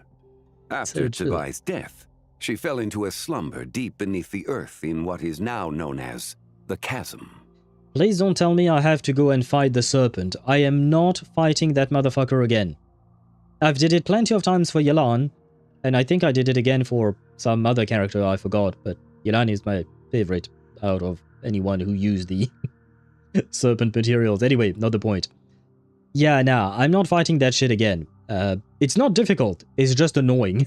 The essence within her is the Earth Soul, also known as Xuangling. She is the self that inherited most of Zibai's memories and wisdom. The chasm? So, do we have to go there to find her? Well, I would assume, yeah. Bro tells you the second fragment is in the chasm, and we need to rescue her, and you're asking, do we need to go to the chasm to rescue her? I feel like, you know, we kind of don't really have a choice. That won't be necessary. Ah, never mind. I sensed her presence on the jade carriage from earlier, the one at the exhibition. Wait, so how can she be within the chasm, but also... Oh, does that mean that she was trapped in the chasm, but somehow her soul fragment went into a piece of jade, and later down the line, someone made a carriage out of that piece of jade? Oh boy. This is complicated. I like it, don't get me wrong, I'm not complaining about it, I like it, but it is complicated. Are speed boots worth crafting? Sure, I have crafted some personally. Usually I think people tend to craft planner ornaments, specifically the orb, but it depends. If you haven't been lucky, like I've crafted plenty of things that most people wouldn't craft just because I got unlucky with getting what I wanted from farming. So it is kind of up to you. I'd say it depends how long you want to spend in the mines, specifically for Blade. It's possible. The return of the Frost Moon awakened her, and she emerged from the chasm alongside that batch of ancient artifacts. Yeah, I'll take your word for it, brother. Wait! That must be why you agreed to help with the exhibition! To investigate the artifacts! Well, yeah, I mean, I've said it before, that there is always a reason why Zhongli does the things he does. Indeed. So in truth, Miss Linlong was the one who helped me. What about the last deadly self? The third deadly self is Zichao. The essence within her is the human soul, also known as Yojing, Zibai's shade. Thus she is the most free-spirited among the three. So wait, we have Zichao, who's also known as Yujing, and then we have Zizhu, and... well, I already forgot the other one. Too many names that are foreign to me means that it's much harder. I will just call them, what is it called? First deadly self, second deadly self, and third deadly self. I think that will be easier for my tiny brain. She lent me her aid during the Archon War, 1,000 years ago. But later, as her powers waned, she retreated into the mountains. I imagine finding Zichao should prove the most troublesome, so I shall take it upon myself to track her down. Oh, thank you. So, we need to find the second deadly self, right? But where do we even start? Well, didn't he say the carriage? Locating her should not prove difficult. In life, Zibai was fond of mortals, and as the self who inherited most of her memories and wisdom, Zizhu should be the same. It's possible she has possessed someone, and is meandering the bustling streets of Liyue Harbor as we speak. Possess someone? Wait! Are you thinking what Paimon's thinking, Traveler? The customer who caused a scene at Wanmin Restaurant. Yeah, but why would Zibai, or a part of her, want to boast about being the greatest archaeologist in Teyvat? Yeah, it's worth looking into. What if she raided a tomb and dug up some super special relic, then got herself haunted by an ancient ghost? Shit, I forgot about that. I suppose Hu Tao is here to make me eat my words. Fine. I apologize, I was wrong. You were not just trying to pull a prank or scare us. You were actually onto something. It's my bad. I should have believed in you. Lu Xiangxiang! To be fair to myself, it's not that easy to believe in Hu Tao. But she was right. I'm at 7,700 HP and 87 over 1. 57. So he's not the best. I don't know how much HP he needs, so I can't really comment on that. 87% crit rate is really good. Not gonna lie, it's really, really good. 157 crit damage, it is a bit lacking. It seems you have a lead in mind already. But if you don't have his light cone, maybe it makes things difficult. I don't remember what his light cone does exactly, but typically speaking, light cones tend to give a bit of crit rate or crit damage, right? So I'm assuming with it, you would have a better ratio there. Should still be at Boo Boo Pharmacy. She was super agitated when she first got there, so Baishu gave her some calming medicine and told us to come back in 2 days. Do you think it could be her, Zhengli? It's quite possible.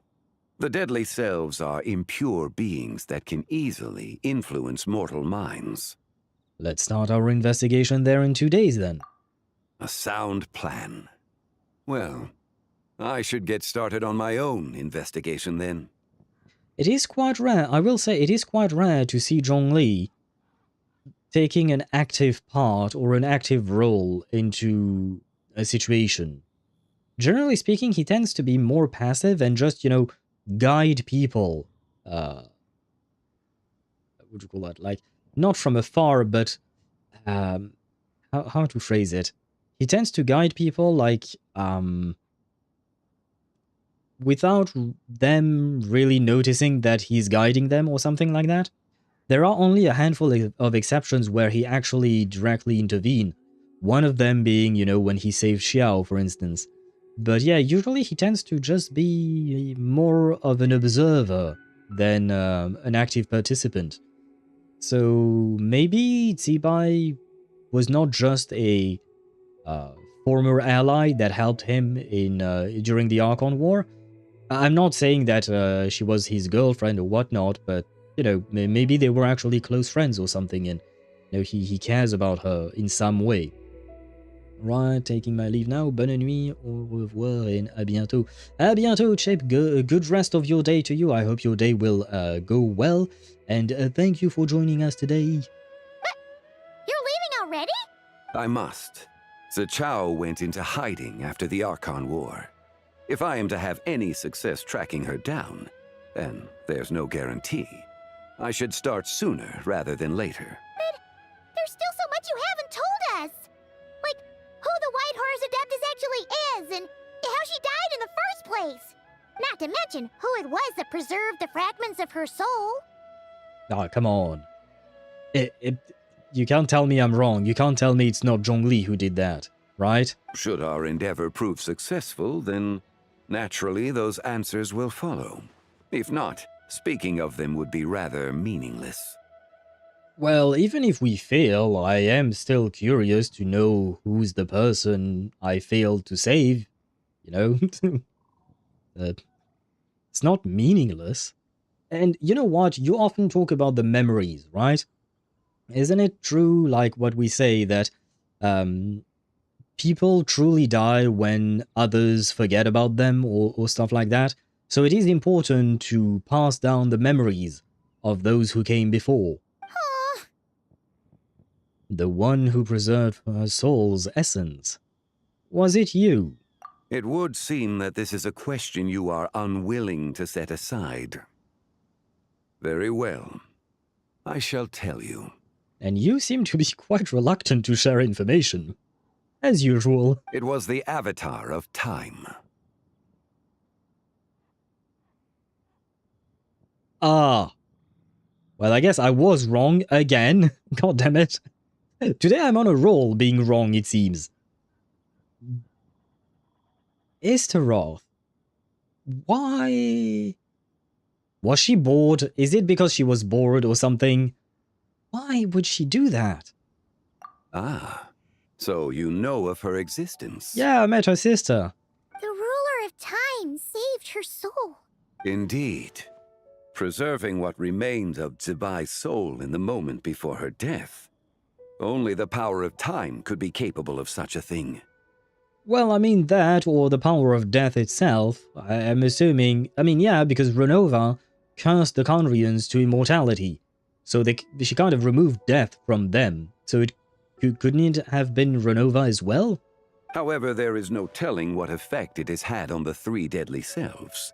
In other words, you must exercise caution when seeking out Zhuge. How much time do we have? And perhaps if it is related to Istaroth, maybe we should contact Venti. Bro is kind of connected to her, so he could be helpful. I know Zhongli does not like Venti, but given the fact that this is a matter of life and death, and we want to save Honse Girl, we kind of need to... Yeah. How much time do we have? On the night of Lantern Rite, countless Shao lanterns, and the wishes written upon them, will be released into the sky. I estimate that this event will trigger the Shadow Moon's collapse. Yay, at least I was right about one thing. But I'm quite happy that the game is pulling some twists on me. When that happens, the cage that confines the first deadly self will open. That is our moment to act, but also the moment where all could be lost. This is going to be a tough one then. For if we fail to retrieve the other two soul fragments in time, Zibai's resurrection is hopeless. Understood. As I mentioned before, the answers to your remaining questions should come in time, providing our efforts bear fruit. Let us hope that all proceeds smoothly in the days to come. Yeah, let us hope that indeed. Because otherwise... Ah boy, we only managed to do Act 1.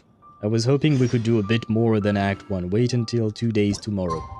Yeah, I think technically this would be a good stopping point because I can see it's already like 11 PM for me, more than that.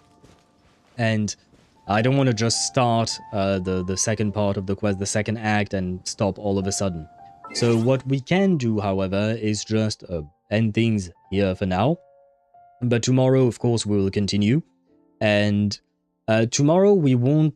I will probably shorten the Just Yapping session at the start of the stream. I will try to shorten it so that we can make sure that we finish Act 2 and 3. Because if I'm not mistaken, there are 3 acts to this story. So hopefully, yeah, we can finish all of it tomorrow. Because I kind of like the schedule we have planned for this week. So today Genshin, tomorrow Genshin as well. Friday Baldur's Gate 3 and Saturday Wuthering Waves. It would be nice if we could keep it that way, especially because I don't really want to remove or delay the Baldur's Gate 3 episode because last week I could really feel that I hadn't played the game in, well, a week, and I didn't remember everything that we had done the week before that. And all of that, so I would like to keep it, 1 week at a time to make sure that I have everything in mind all the time as we play. So yeah, hopefully on Friday we can still keep the Baldur's Gate stream because, well, I enjoy the game. But yeah, we will try our best to finish the story tomorrow. And that reminds me...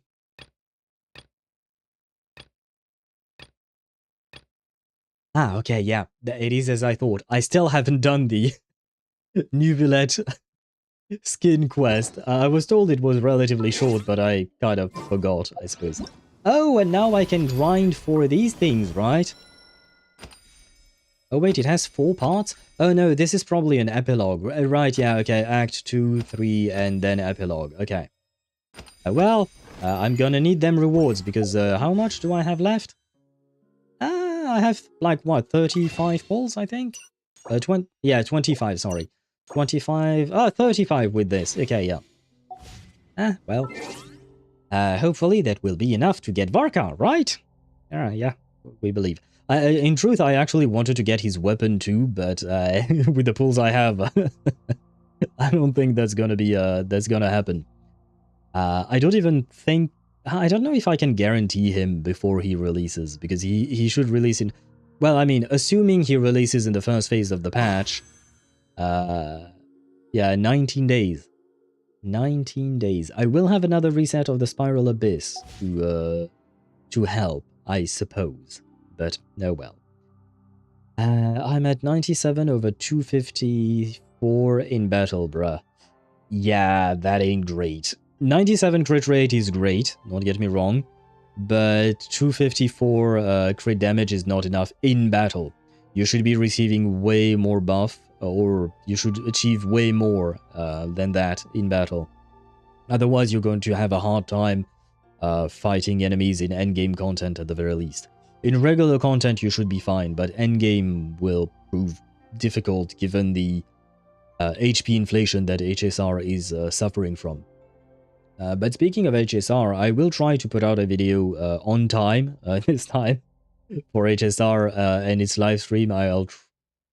Yeah, theoretically speaking, because, you know, I've told you guys I have some construction workers coming in to repair a leak. They basically had to demolish part of my wall and my ceiling to remove a huge-ass pipe and replace it entirely.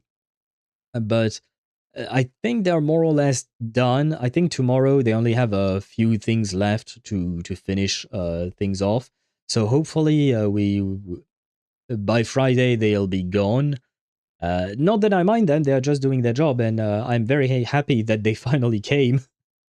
Or rather that my landlord finally decided to send them. But anyway, not the point. The point is that usually these past few days I've struggled to find time to record anything, just because, well, destroying a wall and a ceiling makes noise, you know? So it was kind of hard for me to be able to record anything during the past few days during these conditions.